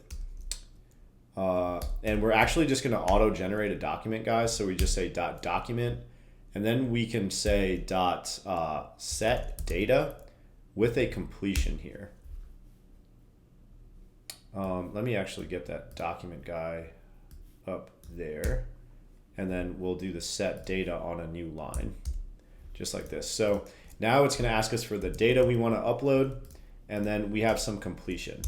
Right. So for now, we can just add a print statement that says like, hey, did upload tweet. And when we get this print statement, we know that we'll have successfully uploaded our tweet. And we're actually going to end up doing something here a little bit later on, guys. So for now, let's just go ahead and figure out where we want to implement this guy. So in our new tweet view, we want it to be so that when we hit that upload tweet button, right, this guy right here, we upload our tweet. So we actually need to create a view model for this guy to put that sort of logic in there. So we're going to create a file in the view model folder. We're going to call it upload tweet view model. And I'm going to say class upload tweet view model. It's going to be an observable object. And then we're just going to have our function here called upload tweet. We're going to initialize our service. We're going to say let service equal tweet service. And we could say with caption string, because we do need that caption data. Then we're just going to say service.upload tweet. And we're going to pass in the caption. So that looks pretty good. Now we can just hop back to this new tweet view, and we can initialize our view model. So we're going to say at observed object var view model equals upload tweet view model. And then right down here, guys, we're just going to go and say view model.upload tweet with caption, and we are going to pass in the caption because we have access to that inside of our new tweet view. So that's pretty smooth. Let's go ahead and run this and see if it actually uploads that information to our database properly. And there's a little bit more work we have to do there. And I'm also going to give you guys some more breakdown of why we use an extra service class. There's a couple reasons, and I'm going to give you some pros and cons. And we're going to tie that back into our user service class as well. So let's see. We go here. What's happening? First test tweet, right? So then we say tweet, and bam, it uploaded. That looks great. So let's go back here. Whoa. Oh, okay. That's weird. And let's see. We refresh our page. And guys, we can now see some tweets, and we see this tweet ID. It has our caption, our number of likes, the timestamp, and the owner of the user that uploaded it. So let's go ahead and just double check that this is right. I'm logged in as Valtteri Bottas. This was the UID, and we can see that this provides us with all of Valtteri Bottas's information. So that looks great, right? But we do have some issues here. First off, once that tweet has finished uploading, we want to dismiss that view, right? So let's go over how we want to do that. So we could go back to our tweet service, and we could add a completion parameter here. So we could just say completion at escaping parentheses arrow void, and put a Boolean variable in here. And guys, we could handle the error in this case because uploading a tweet is something where if it fails, you do want to let the user know. So let's go ahead and see what this is going to look like. We're going to say if let error equals error. We're just going to say completion false, and we're going to print debug failed to upload tweet with error.localized description, and then we return.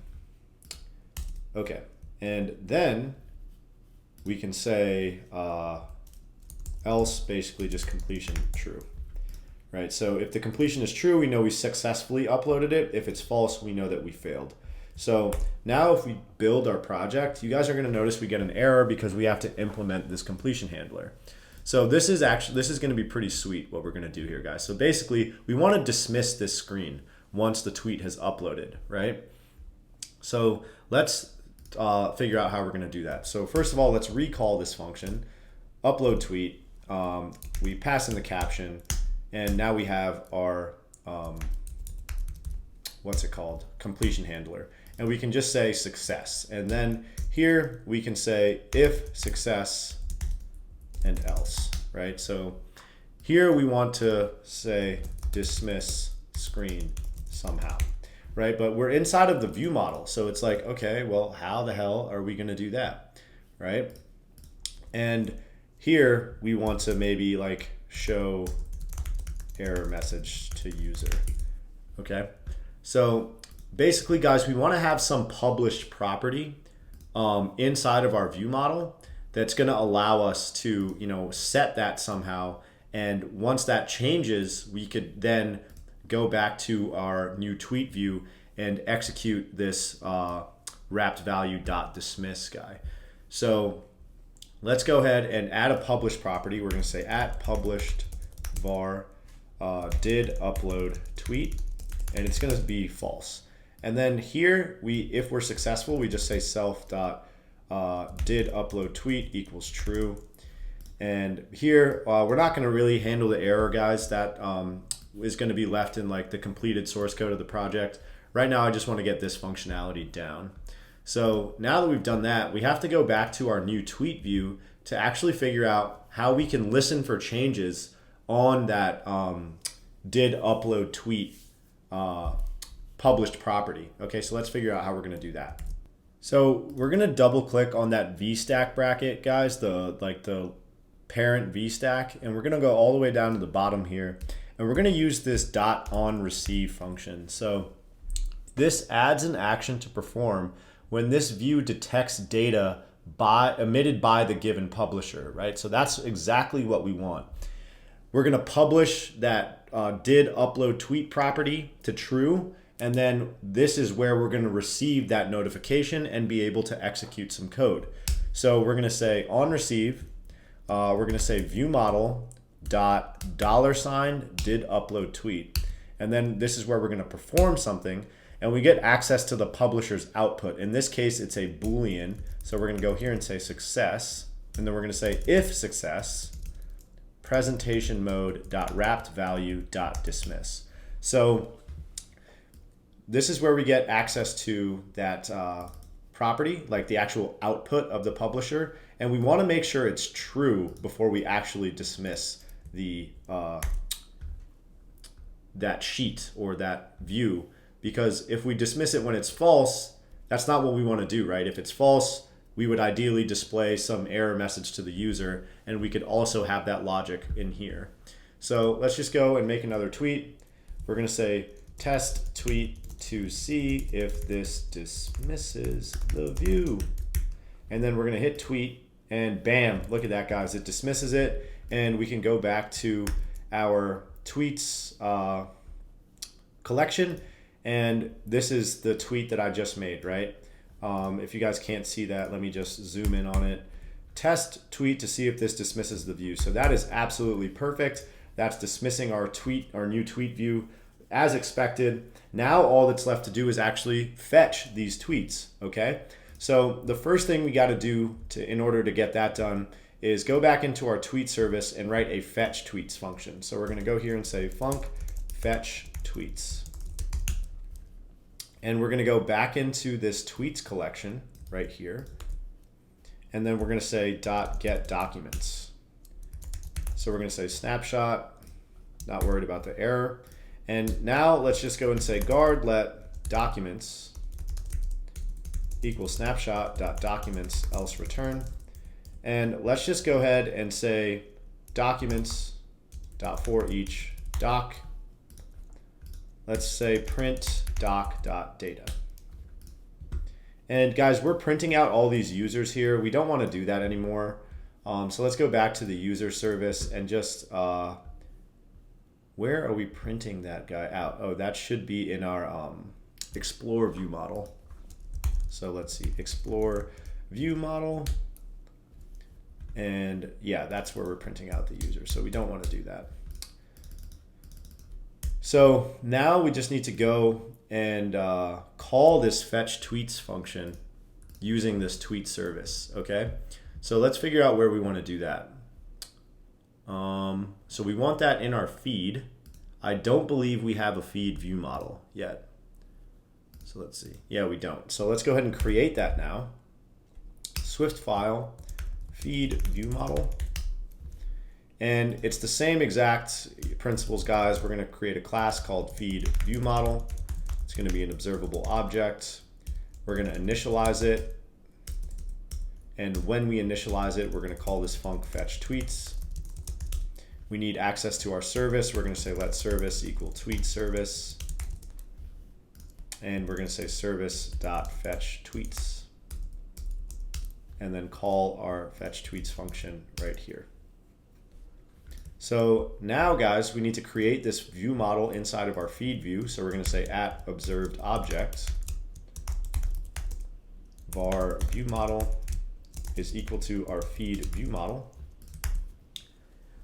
And we're going to go ahead and run this. Let me remove that navigation title. I don't think we need that down there. But anyway, guys, yeah, just go ahead and run this. And we should notice that we get a print statement back showing us those two tweets that we've created. And then all that's left to do is create our data model. Let's see. Right, so here they are. Let's go. Guys, they should be down at the bottom of your console. I see my caption that says first test tweet. And then I see my caption that says test tweet to see if this dismisses the view. Awesome. So, very similar to what we did with our user object, guys. We need to create a tweet object so that we can map this into some sort of object in our code, map all that data to an object so that we can ultimately display them in this list. Very similar to what we did with our Explore view. So let's see.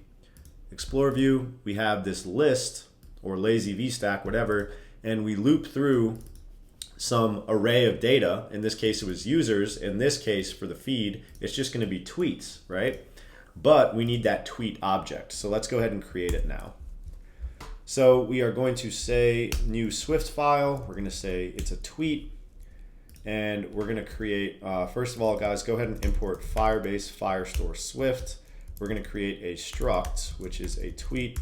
It's going to be identifiable and decodable. We're going to have a caption, which is a string. We're going to have a timestamp, which is a timestamp, just like that. Then we're also going to have a UID, which is a string. And this user ID is different than the ID, guys. The UID is the author of the tweet. That's their user ID. So we need this document ID var string, which is optional. And I think we need to import Firebase to get access to that timestamp property.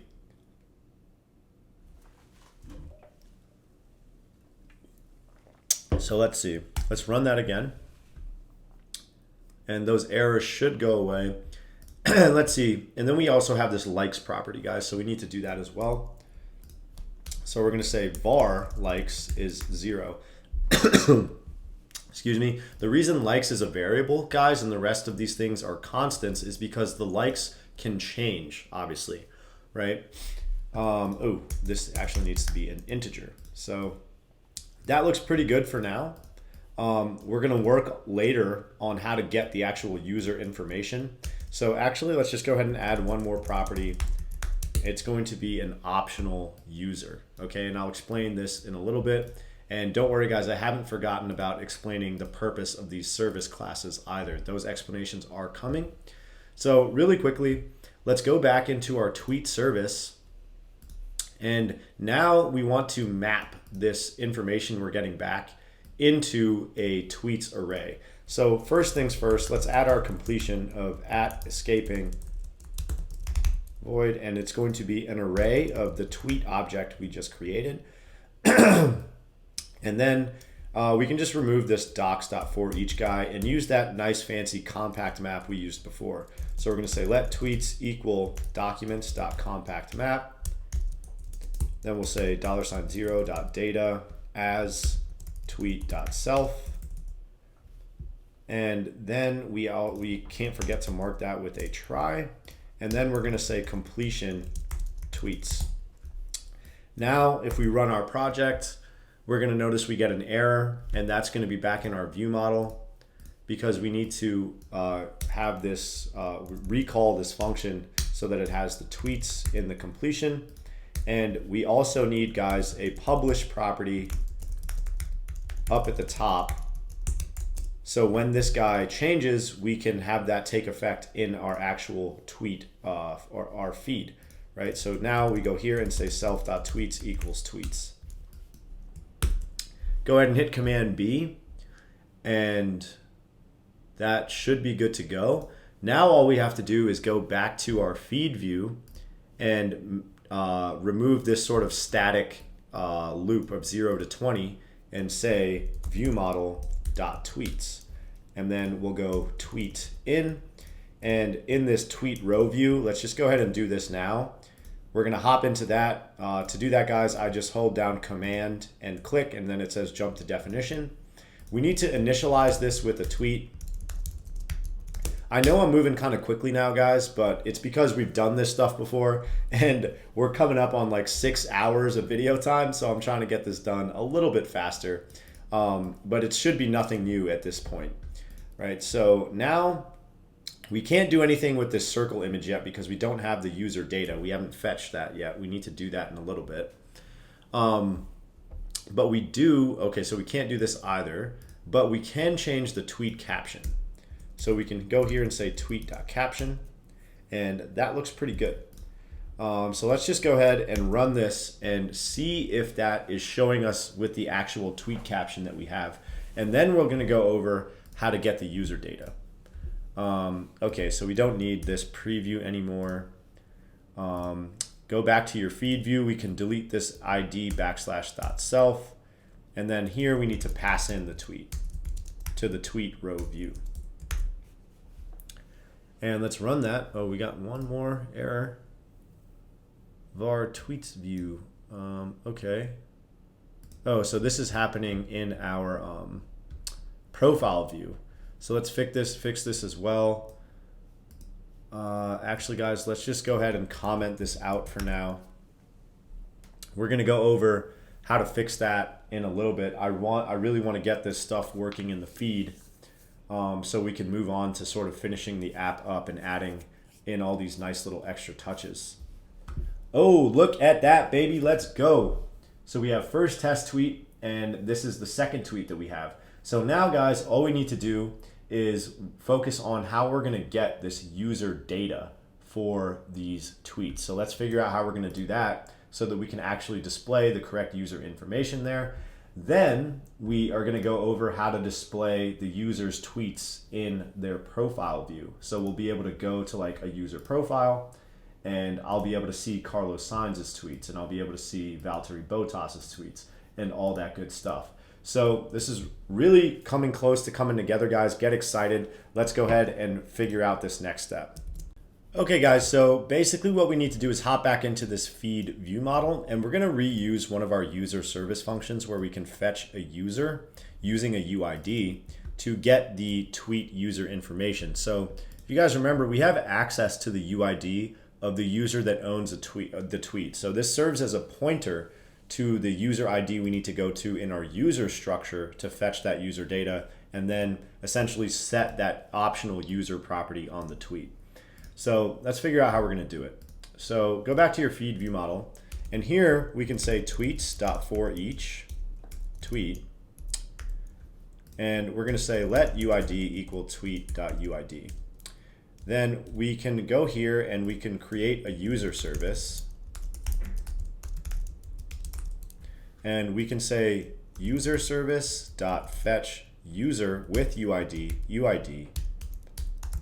And now we have access to the user from this function. So we can see how nice it is to have a reusable function like this, right? So we don't have to have that code in multiple places. This is one of the main reasons we create a separate service class for these functions, because if we just stuck all this code into a view model, we wouldn't be able to reuse it. We have to have it in a sort of central location that allows us to reuse these functions. So that's a prime example of why we create separate service classes, guys. It's for reusability. So we actually need access to the index of the tweet that we're looking at, guys. So imagine we have an array of tweets, right? So let me just add a comment here. We have like tweet 1, tweet 2, tweet 3, tweet 4.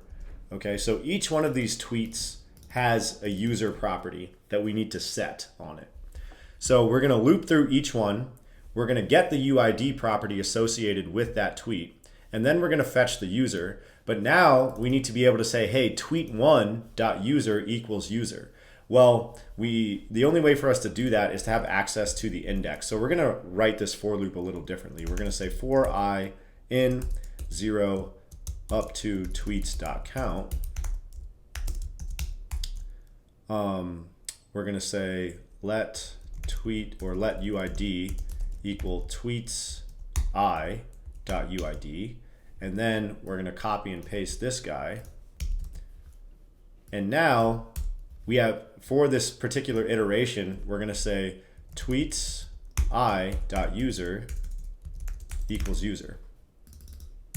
So now whenever it sets that property, because this is a published variable, it's going to republish that.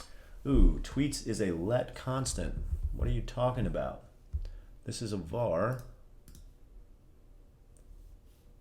Oh, we need to say self.tweets. Build that. Right. Okay, so it was confusing these two guys, the tweets and the completion and the self.tweet. So it's very important to distinguish between those two things. So now, guys, when this fetch tweets function runs, it goes and gets all of our tweets and displays the tweet data, and then sort of as a separate process goes and gets the user information, sets the user property on the tweet object, and then we'll be able to display the user information. But we got to go back to that tweet row view. So let's open that up, tweet row view. And we need to go, and now we can replace some of this stuff with actual user information. So on this HStack, guys, we could just go and cut all this code out, or let's see. Yeah, so we could actually just cut this this HStack and say like if let user equals tweet.user, paste it in there. Now we can do this. We can say, hey, text is user.fullname. And this guy is going to be user.username. And we're going to worry about that timestamp in a little bit. Right now, the most important part is actually displaying the user information on the tweet. And to see if our code is actually working, Oh, snap. And then we got to do the profile image as well, but we'll do that in just a second. By this point, you guys should know how to do that by now. We've done it quite a few times, but we're going to go over it anyway. Oh, look at that, boys and girls. So we noticed that we see Valtteri Bottas, his full name and his username and the caption. So now all we need to do is get this profile image figured out, and that's going to be pretty easy. So actually, guys, we put this in the wrong spot. So let's just go ahead and cut this HStack information back and put it back on its own. We need to we need to place the if-let inside of or higher up in the code. So let's see, where do we want to place it? We have this HStack, right? So we want to do it on this whole HStack right here. And I don't think there's any more user information that we need to have, right? So that's fine. So let's go ahead and where it says profile image plus user info plus tweet, let's just go ahead and cut this whole thing out and then wrap that in an if-let user equals tweet.user and then paste that in there. And now we go up to the top, we import Kingfisher and we say kf image, what's it called? URL, right? String user.profile image URL, bam. And now we can remove this foreground color. We don't want that. Then we'll say dot clip shape circle. We need to make it dot resizable, and we have this frame. Let's put that right there. Oops. And we also need to make it dot scaled to fill. Cool. All right, so let's now go ahead and see if this works, guys. And it should, if we did everything correctly. And that will have our app looking pretty darn good, right? Moment of truth. Let's go. Let's go, baby. All right, we got our tweets showing up, looking really, really good, guys. What you should do is actually sign in as a couple different users and make a couple different tweets from some different accounts so that this tweet will actually, or this feed will actually look like a real life Twitter feed with information coming from different users. So that's looking awesome. The next step or piece of the puzzle is to be able to go to the user's profile and actually see tweets that are unique to them, okay? And then we're also gonna fix some other stuff in this profile with like this edit profile button and all that good stuff. So get excited, guys. We are almost done. I'm super proud of how far you guys have come. I hope you're learning a lot and that you're really loving this course. And there's a lot more stuff like this to come, but let's get this finished up before I start talking too much. All right, guys, so I actually off camera uploaded some tweets from some different accounts. I think you guys should do the same. So the app is looking really, really great right now, but there are a couple things I want to take care of before we go back into the profile view. So we do notice that the tweets are not in the correct order. So this was the most recent tweet that I made, but it's all the way at the bottom of the feed. So we're going to want to sort our tweets by the most recent, okay? So we're going to go back to our tweet service, and luckily we can handle this sort on the backend or server side. So in this fetch tweets function, let's go ahead and just indent that line right there, and then we could say dot order by field, and then we're going to use this descending property. So by field and descending, we're going to say timestamp descending is, I believe it's false. And let's just go ahead and highlight this, hit Control I, just to indent everything properly. And let's go ahead and run this and see if that fixes our problem. If not, we'll just change this value to true. I can't remember which one it is. And then after that, guys, there is one other thing I want to do that is involved with the scrolling of the feed. It's a very simple fix. So that is not right. So let's actually make this descending is true. Run that again.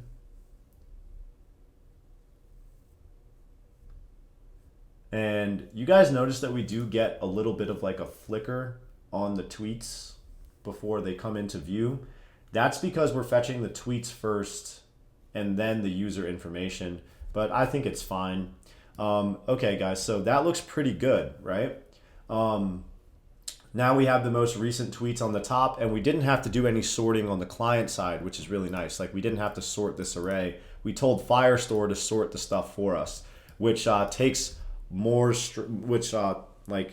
removes stress from the client side, or doesn't add unnecessary load or computation to the client side, which is what we want, right? Typically, anytime you can put some load or complex tasks on the back end, that's what you should do, because on the client side, you want to preserve things like battery life and limit the data usage and stuff like that. So that's looking really good, guys. I don't know if this is what you guys' app looks like, but you should have it so that, like, as you scroll, you can sort of see the navigation bar get grayed out a little bit. So if that's not what yours is looking like, I think to fix it, all you have to do is go onto this feed view, and then you can say .navigation bar display mode and say .inline, and that should fix the problem. Because if the navigation bar stays translucent, it kind of looks messy and doesn't look super clean. So those are just some quick fixes that I wanted to get done before we moved on to fetching user profile tweets, right? So you guys notice that that looks really clean. And this app is seriously coming together, guys. It's almost done.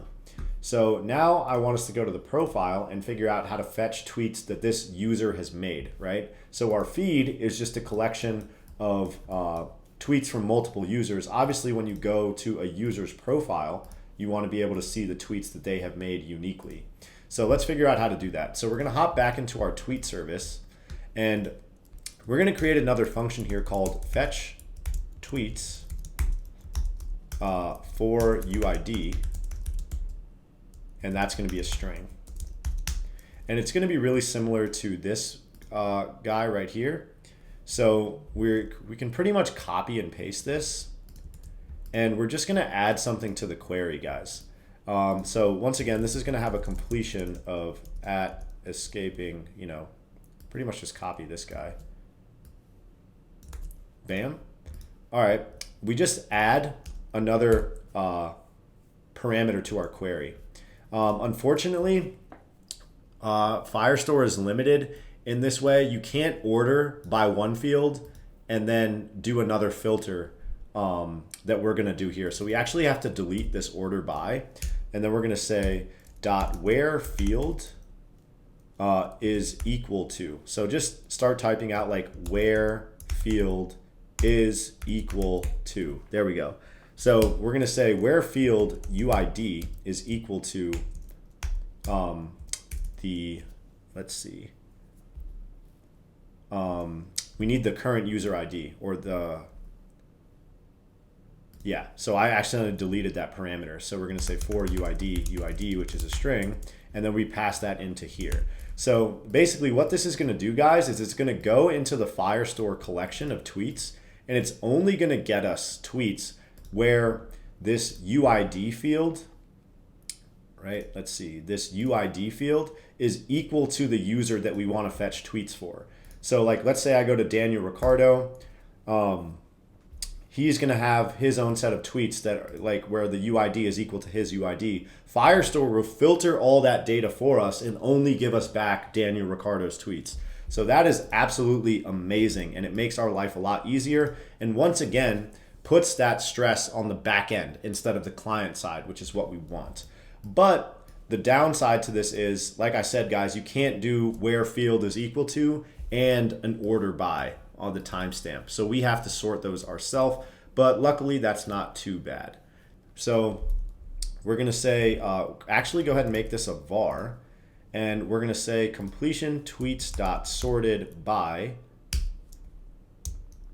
and we're going to go here and say $0.timestamp.date value is greater than $1.timestamp.date value. So the sort is pretty simple, and it doesn't cost us a lot, and unfortunately it's just something we have to do here. So now let's go ahead and figure out where we're going to call this fetch tweets for UID function. And it's going to be back in our profile view model. So we don't actually have a profile view model. So we're going to create one, profile view model.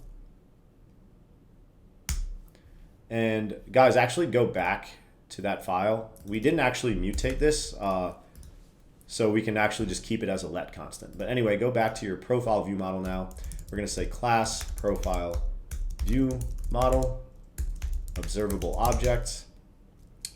We're going to say at published var tweets is equal to an array of tweets. We're going to say let service equal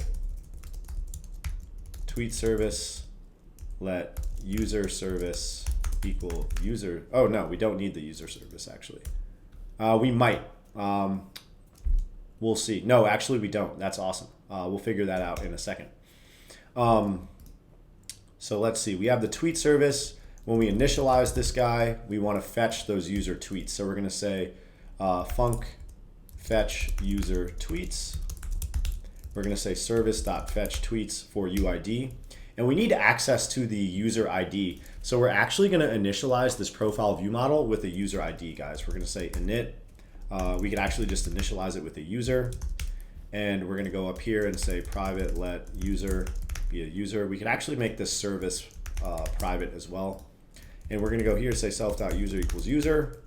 And then we're going to say self.fetch user tweets. So now we'll pass in our user ID. We'll say user.uid or .id, sorry.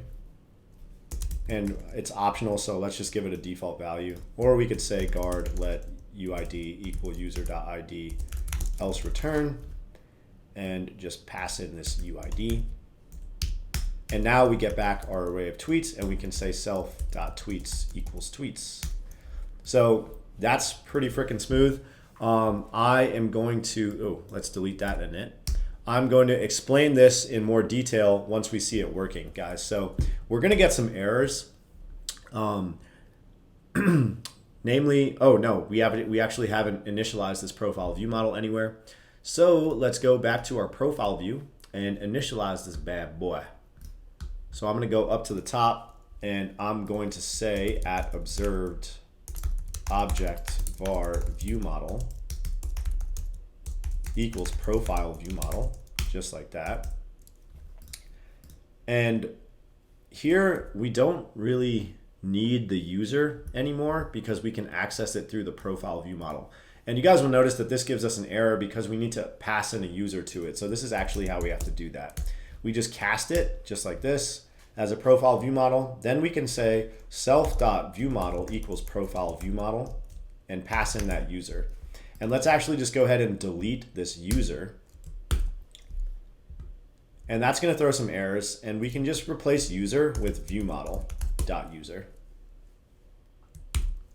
Build again. Oh, so we actually need to make this user a public property. That's my bad. Boom. The service remains private because this is the only class we're going to access that service through.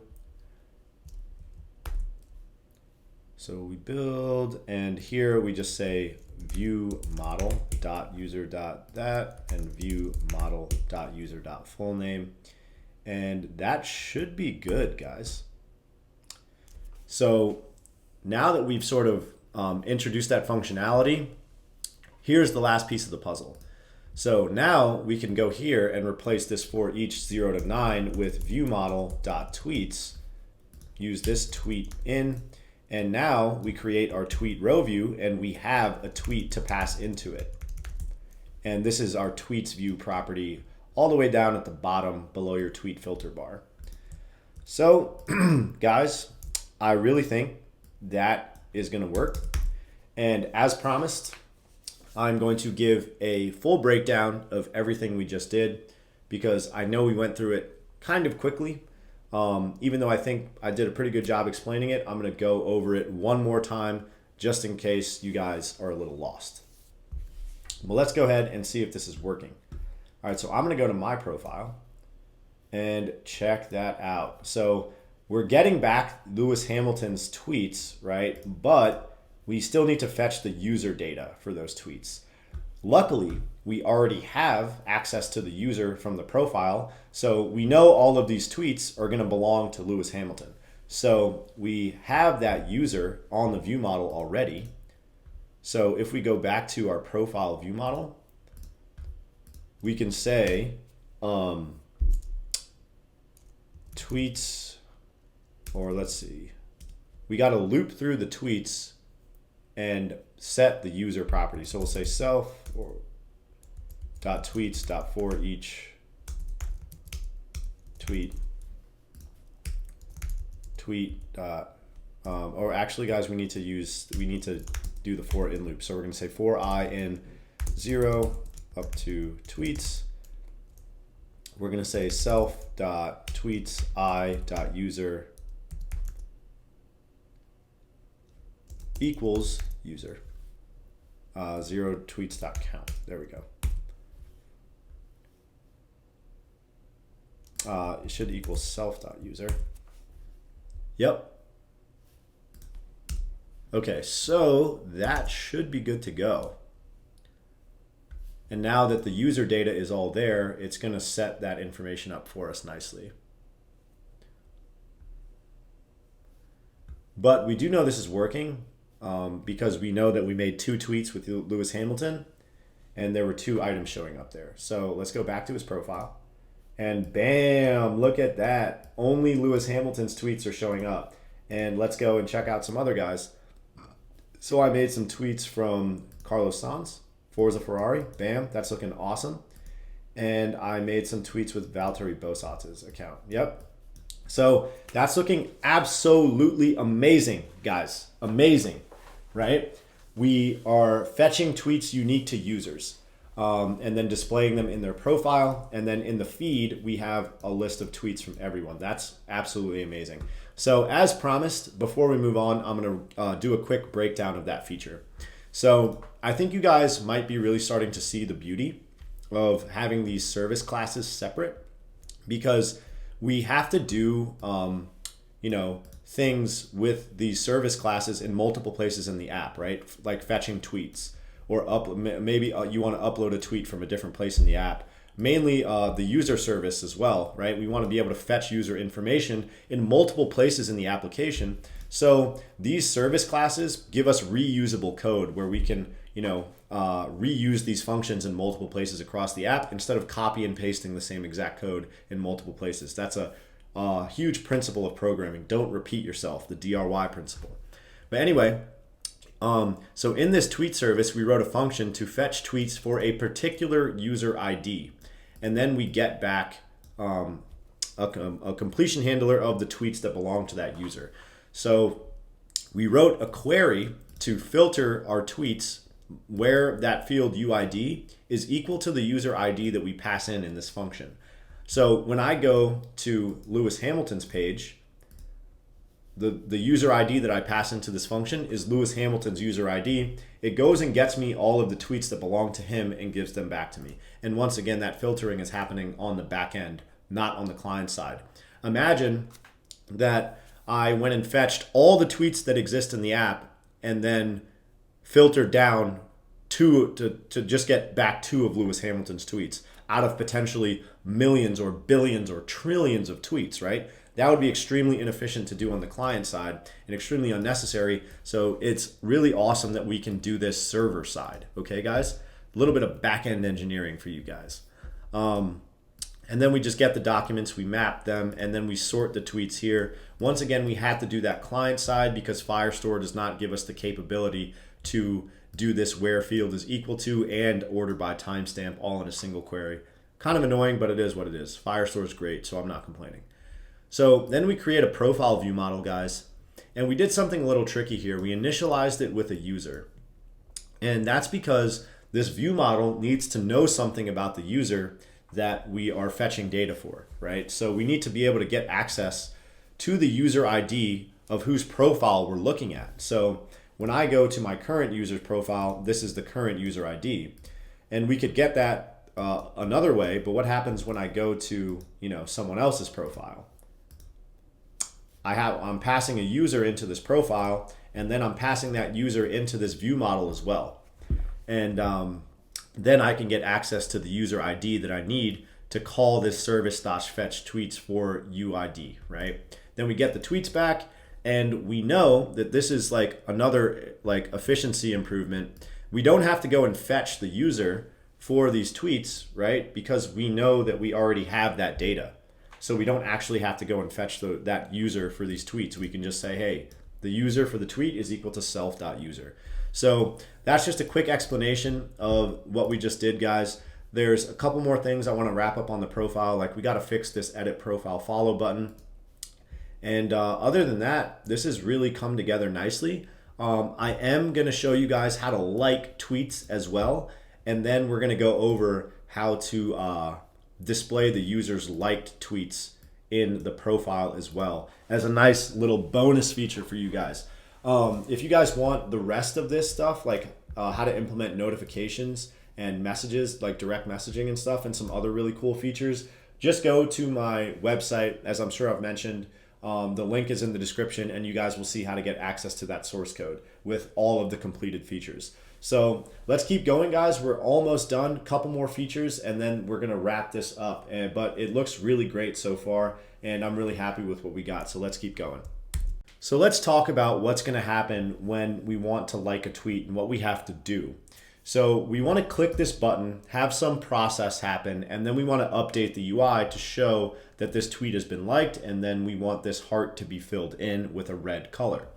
So we also want it to be such that if we were to close the app out, like say, imagine I just closed the app and relaunched it, that if I liked this tweet, I would want that data to persist. And I would want the app to load with this tweet already liked, right? And that's going to be unique to specific users, right? So for example, if I log in as Lewis Hamilton and I like Carlos Sainz's tweet, when I close out the app and I'm still logged in as Lewis Hamilton, I want to show that I've liked the tweet. But if I were to log in as a different user that hasn't liked the tweet, obviously we don't want to show that they've liked that tweet. So we're going to be uploading some information to the database here. So I want us to hop into our tweet service, guys, and we're going to write a function for us to like a tweet. And before we go into what we have to do, I always like to just add a print statement, like tweet here. And let's figure out where exactly we want to call this function. So this like button, if you guys remember, exists in that tweet row view file. So we just go to core, I believe we go to components and then tweets, and we have tweet row view, right? And we go down here and we have all of our buttons right here. And this is the like button. So we can see that we left a comment that says action goes here. So this is where we're going to want to call our function. But it's like, how do we actually get access to that like tweet function, right? This is inside of a service class. You don't want to initialize a service class inside of a view. You want to do that inside of a view model. So in this components folder, guys, we're going to go ahead and create two new folders. We're going to say view model and name this guy views. And we're going to place that tweet row view into the view folder. And then we're going to create a view model here. So this is going to be a Swift file, and we're going to call it tweet row view model. And this is just like any other view model. It's going to be, we're going to name it tweet row view model. It's going to be an observable object. And let's go ahead and initialize this service. So we're going to say private let service equal tweet service. And then we'll have a function called like tweet. And we'll say service.LikeTweet. And now we can initialize this view model back in our view so that we can call that function. And what we're actually going to do, guys, is replace this initializer here with a tweet with the view model. So we're actually going to say let view model tweet row view model. And we're going to initialize this guy with a tweet. And then we're going to say self.viewModel equals tweet row view model. And we're going to pass in this tweet here. And we actually need to make that initializer in our tweet row view model. So we're going to go here and say init tweet tweet. And then we can go here and say let tweets tweet and self.tweet equals tweet. And guys, this helps us sort of stay consistent with this MVVM architecture.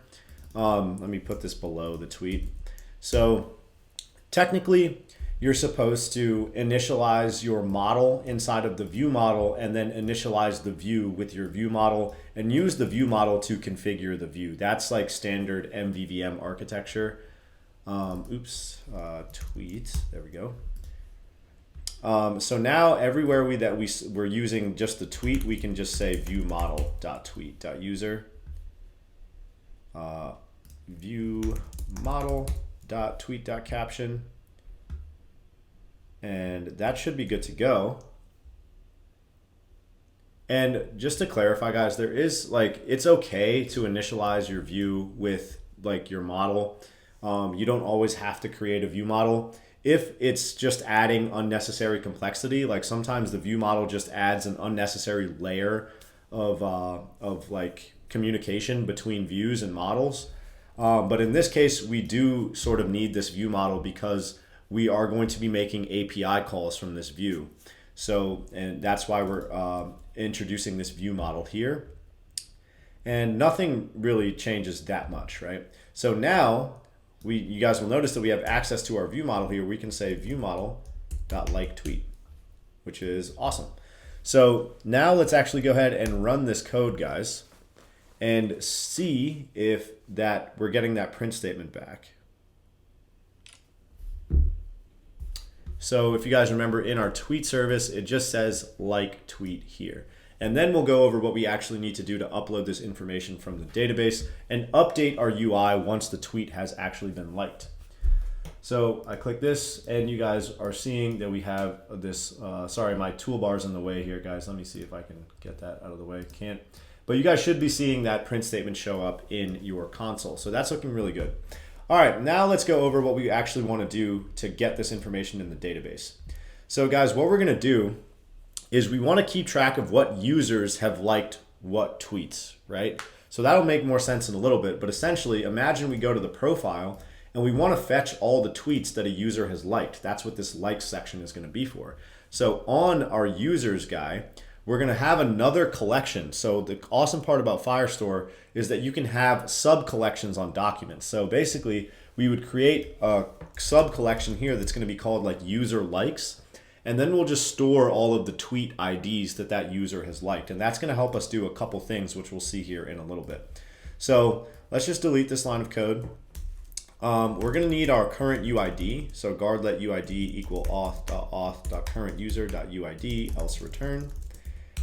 And this is because we need to obviously, store this in the currently logged in users liked tweets, right? You wouldn't want to like a tweet and then not use the current user ID for who liked that tweet. So then we're going to say, let's just create a reference here. User likes ref equal firestore.firestore.collection users.document UID.collection user-likes. So you guys notice this is a pretty lengthy sort of query.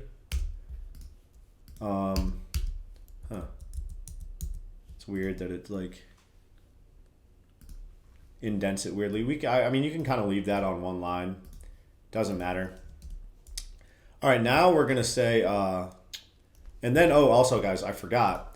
We also have on this tweets guy, we have to keep track of the number of likes. So we're going to have to go there, update the like count, and then we are going to have to go into the users list and update the users list of liked tweets. So a couple things we got to do. So now we're going to say firestore.firestore.collection tweets. And you guys are going to notice that we need the tweet ID of the tweet that's been liked, right? So in my database, I have to know which tweet to go to update the like count. So what we're going to do is add an input parameter here, like tweet, which is a tweet. And then we can go here and say document tweet.id, just like that. So that's awesome. And then we can say update data with a completion handler.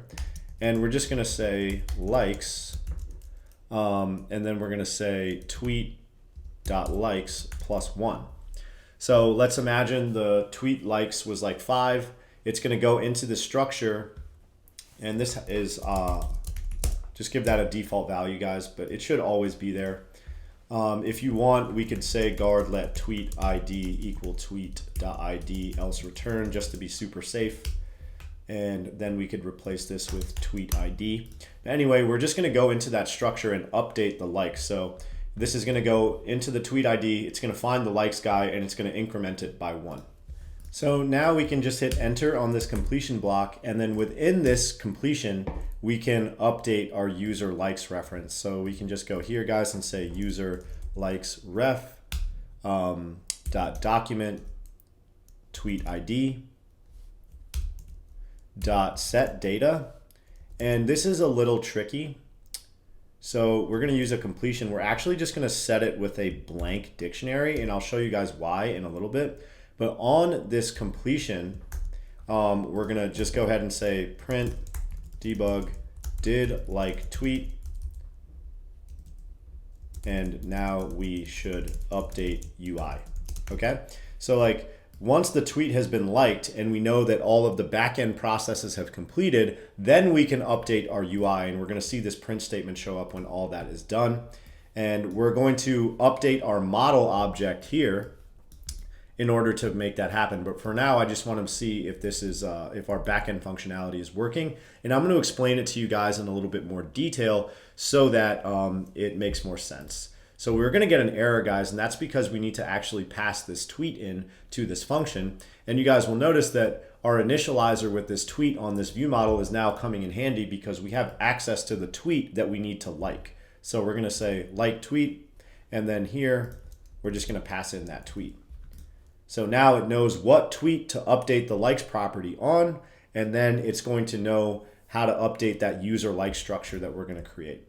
So let's go ahead and run this and see what we got, boys and girls. So let's keep an eye on our back end. And let me go to, like, let's see, this tweet from Lewis Hamilton: Mercedes is the best team on the planet, bar none, I'm the best driver.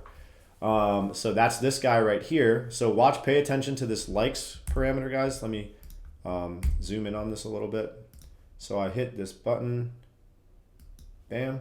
And you guys notice that it updated that likes property. And then here, let's find Lewis Hamilton's document. Now you notice we have a user likes collection. And this is going to be a pointer to the tweet ID that we just liked, guys. And all we need is the tweet ID. We don't need any actual document data. We just want this to serve as like a list of the user, the tweets that a user has liked. And we can take these IDs and go back into the tweets collection and fetch them. You guys will notice that this is the tweet we just liked, so that matches up perfectly.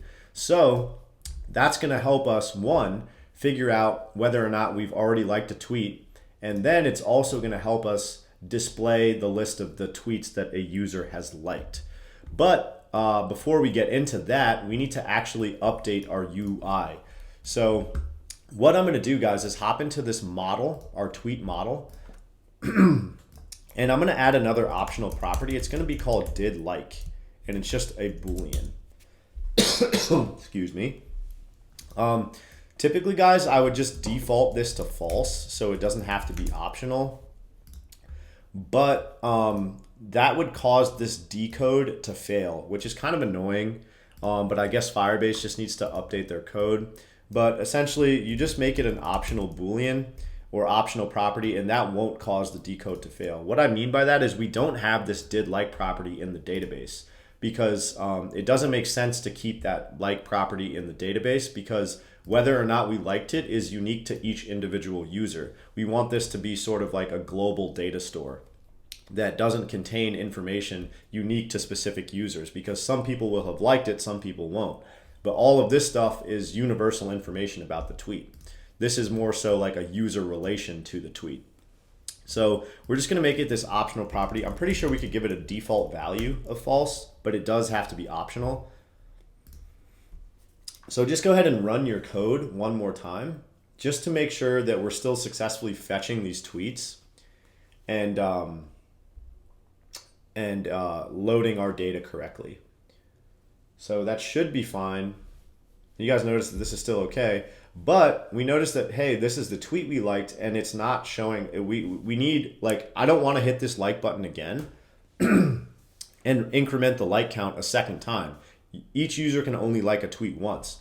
So now what we're going to do is use this model property of did like and figure out how we're going to adjust what we want to do with our like function. So back in our tweet service, we can't modify this from here, meaning we don't want to update our tweet model from this service class, right? That's just not how the architecture is supposed to work. We need to do that from the view model. So what we're going to do is add our own completion handler to this like tweet function so that we can access it in the view model. So the view model will know when all of these backend processes have completed, so we can update our model object and have that in turn update our UI. That's how this lifecycle is supposed to work. So we're going to say completion at escaping bool void. And here, guys, we're just going to go into this completion block and say completion true. And you can go ahead and build that. And just to make sure we don't have any errors in our service class, and we don't, we're going to get one in our view model because we need to actually implement this completion handler now. So just go ahead and delete that like tweet and retype it, pass in the tweet. And we don't actually need that Boolean variable. We just need to know that this process has completed. So if you guys want, you could actually go back to the tweet service and just delete that and make this completion just execute just like that. So now we can go back to our tweet view model or tweet row view model. And let's actually just retype this one more time. And you guys notice it just opens up a block for us. Now we can modify this tweet object, okay? So it actually has to be a variable, and it actually has to be a published variable, because when that tweet gets modified, we want to publish that change and update our UI. So we're going to say published var tweet, which is a tweet. Here we set it, and now we can say self.tweet.didLike equals true. And let's just go ahead and run this code or build it just to make sure there's no errors and we can continue on. And it should be fine. The last thing we need to do is update our view to make it so that when that did like property is true, this is a red heart. And when it's false, it's this blank heart. All right, guys, so let's hop back into our tweet row view. And we're going to want to do some modification on this button here. So what I mean by that is now this image name is going to depend on whether or not the tweet has been liked. So we're going to go here and we're just going to cut that, and we're going to say view model, view model.tweet.didLike, yes is going to be heart.fill, no is just going to be our heart. And then we're also going to need a foreground color. So we're going to go here and say .foreground color view model.tweet.didLike, and it looks like this needs a it needs to be unwrapped. So let's just give it a default value of false, because it should default to false. And then we'll say the same thing here. Default value of false is going to be color.system red. Actually, we can just say .red, guys, and no is .gray. So that should be the last piece of that puzzle. There's a couple other things we have to do. Oh, we need a question mark right there. So build that.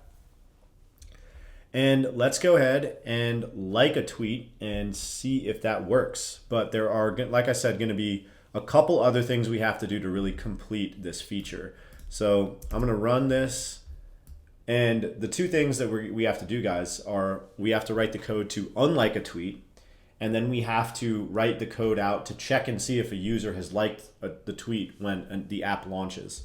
So you can see here that I have liked one of these tweets, but I don't have any code in my application to check and see if I've liked all these tweets. So as far as the app is concerned, none of these tweets have been liked yet, even though that information exists in the database. We have to do a check.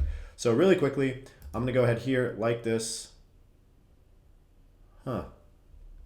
So I know why that didn't work. And that is because this is not an observed object. So we have to go here and say observed object var view model. And now we can run this again, and that should work. So guys, if your view model is not observed, as we just saw there, it does not observe changes that publishers make. So you have to have this relation of having the view model be something that is observable, and then in the tweet, in the view file, you observe the view model and the changes that happens to it. So let's see there, and boom, let's go, that's working. Oh man, I really love it when shit comes together like that, guys. It pumps me up. I guess that makes me a dork, but who cares? So that is working, and it looks beautiful. We're liking a tweet, and we can go back to our database, and we can see that if we go to our users, let's see, Lewis Hamilton should now have a list of 3 tweets that he's liked. So let's just look at the IDs. Mine is LWR, M9K, and SEE. So I go back here, and we should see that we have LWR. That's one of the tweets I liked. SEE, that's another one, and M9K is the other one. And you guys can see here that we are accurately reflecting the like count of those tweets. So the next thing I want to do, guys, is write some code to check and see if we have liked a tweet. And then we will then update our UI to like make this information actually persist, right? So if you guys notice, like right now it says I've liked the tweet. So pay attention, 7-time F1 World Champion has entered the chat. And if I run the app again, guys, you guys are gonna notice that when it shows up again, that tweet isn't liked anymore, even though that information exists in the database. And this is pretty buggy right now because if I hit this like button again, it would increment the like count to 2, right? Which is not something we want to happen. So we need to write the code to unlike a tweet and check and see if a tweet has been liked before we can move on to the profile stuff. So we're almost done. So let's go back into our tweet service, and we're gonna write a function called func check if user liked tweet. And we need access to the tweet. And we're gonna need another completion of @escaping void. But this time we actually need a Boolean variable, guys, because we want this completion handler to tell us whether or not the tweet has been liked. So we basically just need to go into the user's data structure, and we need to check this user likes collection. And if the tweet ID that we're looking at exists in this list, we know that the user has liked that tweet. If not, they haven't. So that's pretty simple to do. We're just gonna say firestore.collection users.document, and we need our UID here. So let's just copy and paste this guy right there. And we need the tweet ID as well. So let's copy that in there as well. We're gonna say document UID dot collection user dash likes, right? So let's make this a little bit more readable, just like that. Dot get document, or sorry, let's see, dot document tweet ID dot get document. Snapshot and error. And this is pretty smooth, guys. We can just say completion snapshot dot exists. So let's actually say guard let snapshot equal snapshot else return, because we don't want it to be optional. And then we can say completion snapshot dot exists. So this dot exists guy is just going to tell us whether or not that document exists, right? So if it exists, we get back true. If not, we get back false. And that will ultimately tell us whether or not we liked that tweet. So let's go ahead and figure out where we're going to call this, okay? So back on the tweet row view model, when we initialize this view or this view model with a tweet, we can just go ahead and call that, that function that we just wrote. So let's write a function check if user liked tweet, and we call service.check if user liked tweet. We pass in our tweet, and this completion will say did like in, and we're just going to say self.tweet, or let's actually only update it if did like is true, right? Because it's automatically false. And if it, once we get this back, the only time we want to actually update that that tweet is if it's actually been liked. If it's false, we don't want to unnecessarily publish that just to have it show the same information that the tweet hasn't been liked. So we're just going to say if did like self.tweet.didLike equals true. And let's build that. Should be good to go. Then we're going to go here and say check if user liked tweet. And we're going to run our code, and we should see all the tweets we've liked show up with a red heart if we did this right. And that's going to be pretty freaking awesome, man. So let's hope for the best. Let's go. Yes, let's go. Let's go. Right? These are all the tweets that this currently logged in user has liked. Right? So that's awesome. Let's like another one. Let's like first test tweet. And let's just go ahead and run the app again and see if that persists. And then the last thing we got to do, guys, before we move on to the profile. Oh, check that out. That is so nice right there. Let's go. We just got to write the function to unlike a tweet. And then make it so that if the tweet has been liked, if we click it again, we unlike the tweet and delete that information in the database. So let's hop back to the tweet service and write this unlike tweet function. So we're just going to say func unlike tweet, tweet, and we can just copy this completion. We need the same information that we have here. And we, let's see. Guys, I think we don't actually need to make this a separate function, but let's go ahead and type it out and then refactor it. So basically, we're going to go into this tweets collection, and we're going to decrement the like count. So we're going to say firestore.firestore.collection tweets.document tweet ID .update data, and we're just going to go grab this dictionary right here, but we're going to say tweet.likes -1, and we're also going to add a guard check here, guys, that says guard let, or we're just going to say guard tweet.likes is greater than or equal to 0, else return, or sorry, greater than 0. Because if the tweet like count is 0, we don't want to be able to unlike the tweet and have the likes go into the negative. So this is just an additional logic check or logic gate to make sure that we, keep our data valid in the application. So then we're going to hit completion on this error, or enter on that completion block. And we need to go and delete the user likes ref tweet ID. So we're going to copy that, and we are going to say user likes ref dot document tweet dot ID dot delete with a completion, and we just do underscore error in, and then we execute our own completion handler. So that's our unlike tweet function. It's pretty similar to this stuff, guys, but it's not similar enough to where I would care to refactor it. Like, we have some different functionality, like we're deleting data and stuff like that. So I'm just going to leave these as two separate functions, and it'll probably make our life a little bit easier, actually. So now what we need to do is go to this tweet row view, and we need to update how we call this, or the logic for this button. So we're going to say viewModel.tweet.didLike yes, and then we're going to say viewModel.unlikeTweet. Oh, we need that function in the viewModel. So really quickly, guys, let's go back to the viewModel and add this unlike tweet function. We're going to say func unlike tweet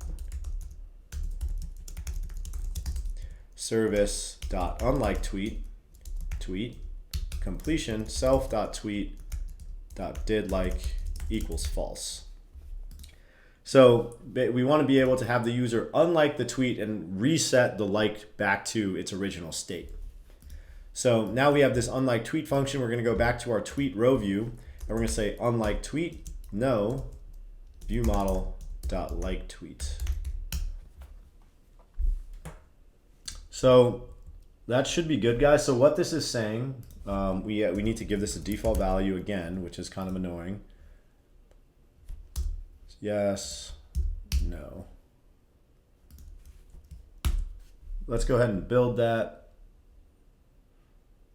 And that should be good to go. So what this is saying, guys, is if the tweet has been liked, right? So right now it's in the liked state. Did like is true. Then when we click it, we want to unlike the tweet. And if the tweet has not been liked, then we want to like the tweet. So that's what this is doing right here. So now let's go ahead, run this, test it out, and then we'll be able to move on to fetching the tweets the users liked and displaying them in the profile, and we'll be pretty much done with the app. So it's getting pretty exciting. So first off, guys, let's go ahead and see if this data actually gets deleted. So I'm going to just unlike this. And you guys notice that we had a value disappear. And then if I go back to the tweets, let's see if we can find that tweet. 7-time F1 world champion. Boom. The likes is now 0. So let's unlike another one. I believe it's this one. You guys notice that the like count decremented to 0, and that, you know, now it's only 2 liked tweets in my feed. And if I were to run this code again, we should notice that those other tweets that we just unliked are not showing up as liked anymore, and that the other 2 persist as liked. So that is looking absolutely phenomenal, guys. That's you know, just how you introduce a liking system for any kind of content. So the next step here is to finish up this profile. So we want to adjust this button so that it shows the right data or the right title. And then we want to be able to click on likes and have it show a different list of tweets. So that's going to be really exciting, and that is going to wrap it up for the course. So almost done, guys. Stick with me through this to the end. This last part's going to be fun and add a little bit more flair to the app. So let's go ahead and get it done now. All right, guys, so we are on the home stretch here. Let's hop back into our tweet service, and we are going to add another function here to fetch our users' liked tweets. So before we do that, guys, I actually just want to grab all these like functions. So we have those here. Let's create an extension on our service. So we're just going to say extension tweet service and paste them all in there. And we're going to add a mark and say likes here. So this just helps us like compartmentalize or segment our service to make it a little cleaner, because you can see here that we're adding quite a bit of functions. And you know, if you guys want, you could sort of categorize these as well. You could into like fetching and uploading and stuff like that. I just wanted to show you how to sort of clean that up a little bit. So we're going to add something to this extension. We're going to say func fetch liked tweets for UID, which is a string. And then we're going to have a completion of @escaping void, and it's going to be an array of tweets. Just like this. So basically, guys, the reason we have this input parameter here is because when we go to a user's profile, we want to fetch the likes for that specific user. So for example, here I would fetch Lewis Hamilton's tweets, and here, you know, if I go to like the search page, I would want to fetch Carlos Sainz's tweets here, right? So that's why we pass in this UID, and we're going to be calling this function in the profile view model. So let's just go ahead and say print debug fetch liked tweets here, and let's go ahead and see if we can figure out where to call this. So we're going to go back into our core folder. We're going to go to profile view models, profile view model, and you guys see that we already have our tweet service set up here. So now we're just going to go here and say func fetch liked tweets, and we're going to say service.fetch liked tweets for UID user.id tweets in, and we're going to need to unwrap that. So we're going to go here, and then we are going to pass in that UID to this function. And let's just go ahead and call this in our init. We're going to say self.fetch liked tweets, and we're going to create another published variable called liked tweets, and it's going to equal a tweet array. So here basically, guys, what we're going to do is make it so that when we select this tweets filter, it gives us back these tweets. When we select this likes filter, it gives us back these likes or liked tweets array. And, we're just going to add a function in here in just a second to get that done. Right now, I just want to make sure that our function is actually getting called and we get that print statement back. So let's see. It should show up when our profile view initializes. So let's go to our profile, and we see here that we have fetch liked tweets here. So that's looking really good. Now we just need to write the code to fetch that stuff. So it's basically what we have to do, guys, is we have to do a chained fetch here. So what that means is we have to go into this user likes structure, grab the tweet IDs, take the tweet ID, go back to this tweets guy, and then use that ID to get the associated tweet data so that we can actually construct or create our tweet object in our code. So it's not that bad. Let's just go ahead and figure out how to do it. So I'm going to say, first off, firestore.firestore.collection users.document. So I need my user ID, which I have right here. So let's enter there. And then we're going to say .collection user-likes.get documents.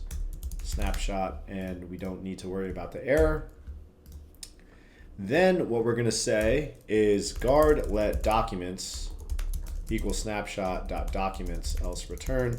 And these guys are a bunch of blank documents, right? You guys remember all we have is this list of IDs, but these are actually still treated as documents. They're just blank. So we just need to grab all of the IDs that we have here. So basically what we can say is documents.forEach doc in. Then we're going to say let tweet ID equal doc.document ID, just like that. So that's going to give us the actual tweet ID. And once again, that represents what this ID is right here. This is the document ID. And the way we set our backend up is that this is a pointer to the actual tweet that we need to get. So now, I don't believe we have a fetch tweet function, like a single fetch tweet. So we're going to have to write that out. So we just need to say firestore.firestore.collection tweets.document tweet ID. And let's go ahead and press enter there. And then we just say get document completion snapshot error.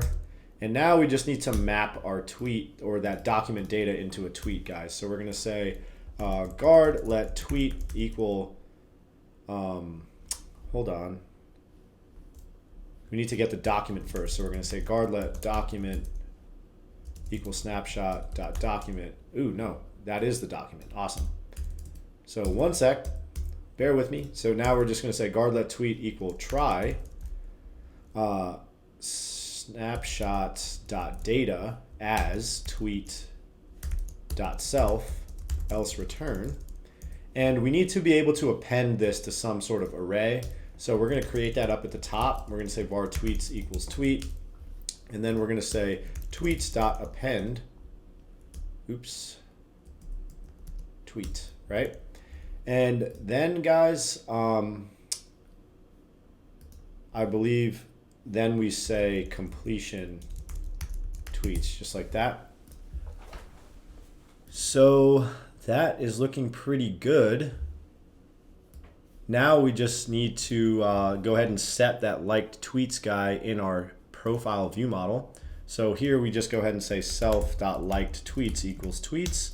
And now we need to add our filter function, right? So basically, guys, we're just going to add a function here. We're going to say func tweets for filter tweets filter view model. And it's going to give us back an array of tweets, just like this. And we're going to say switch filter case tweets. We're just going to return tweets. Case replies, we can also just return tweets because we don't have replies. And then for the likes, we're going to return liked tweets. So this is super, super smooth, guys. We're using this filter to help us, select the correct data source that we want our list to be populated with. And then all we have to do is go back to our profile view. And in the tweet list view, so right down here, we just say viewModel.tweets for filter, and I believe we can just say self.selected filter. So that is super, super smooth. Let's go ahead and run this and see if that is showing up correctly. And by my calculations, it should be. And then the last thing we got to do is update that edit profile button. And this app is freaking done. Let's go. I'm pumped, man. So let's go to our profile. Boom. Likes. Oh, wait. Dang. We still got to fetch the user information. Almost there, guys. We are almost there. Let's keep it going. So we do actually have to fetch the unique users for this, because we can like other people's tweets and display them there. These tweets aren't always going to be from us. So in our tweet service, let's see. We could do that here, or we could do it in our profile view model. So let's see. I think we did that somewhere else. In our feed view model, maybe? Yes, so we did it here. So we can literally just go here, copy this in your fetch tweets function in the view model, guys. Oh, no, wait. Yeah, we need to copy that. And then we can go here and say for I in tweets.count. Let that equal UID self.user service. So we need our user service in here with UID user in self.liked tweets I.user equals user. So now we just need to create this user service. So we're going to say private let user service equal user service. And we can build this. And that should be good to go, guys.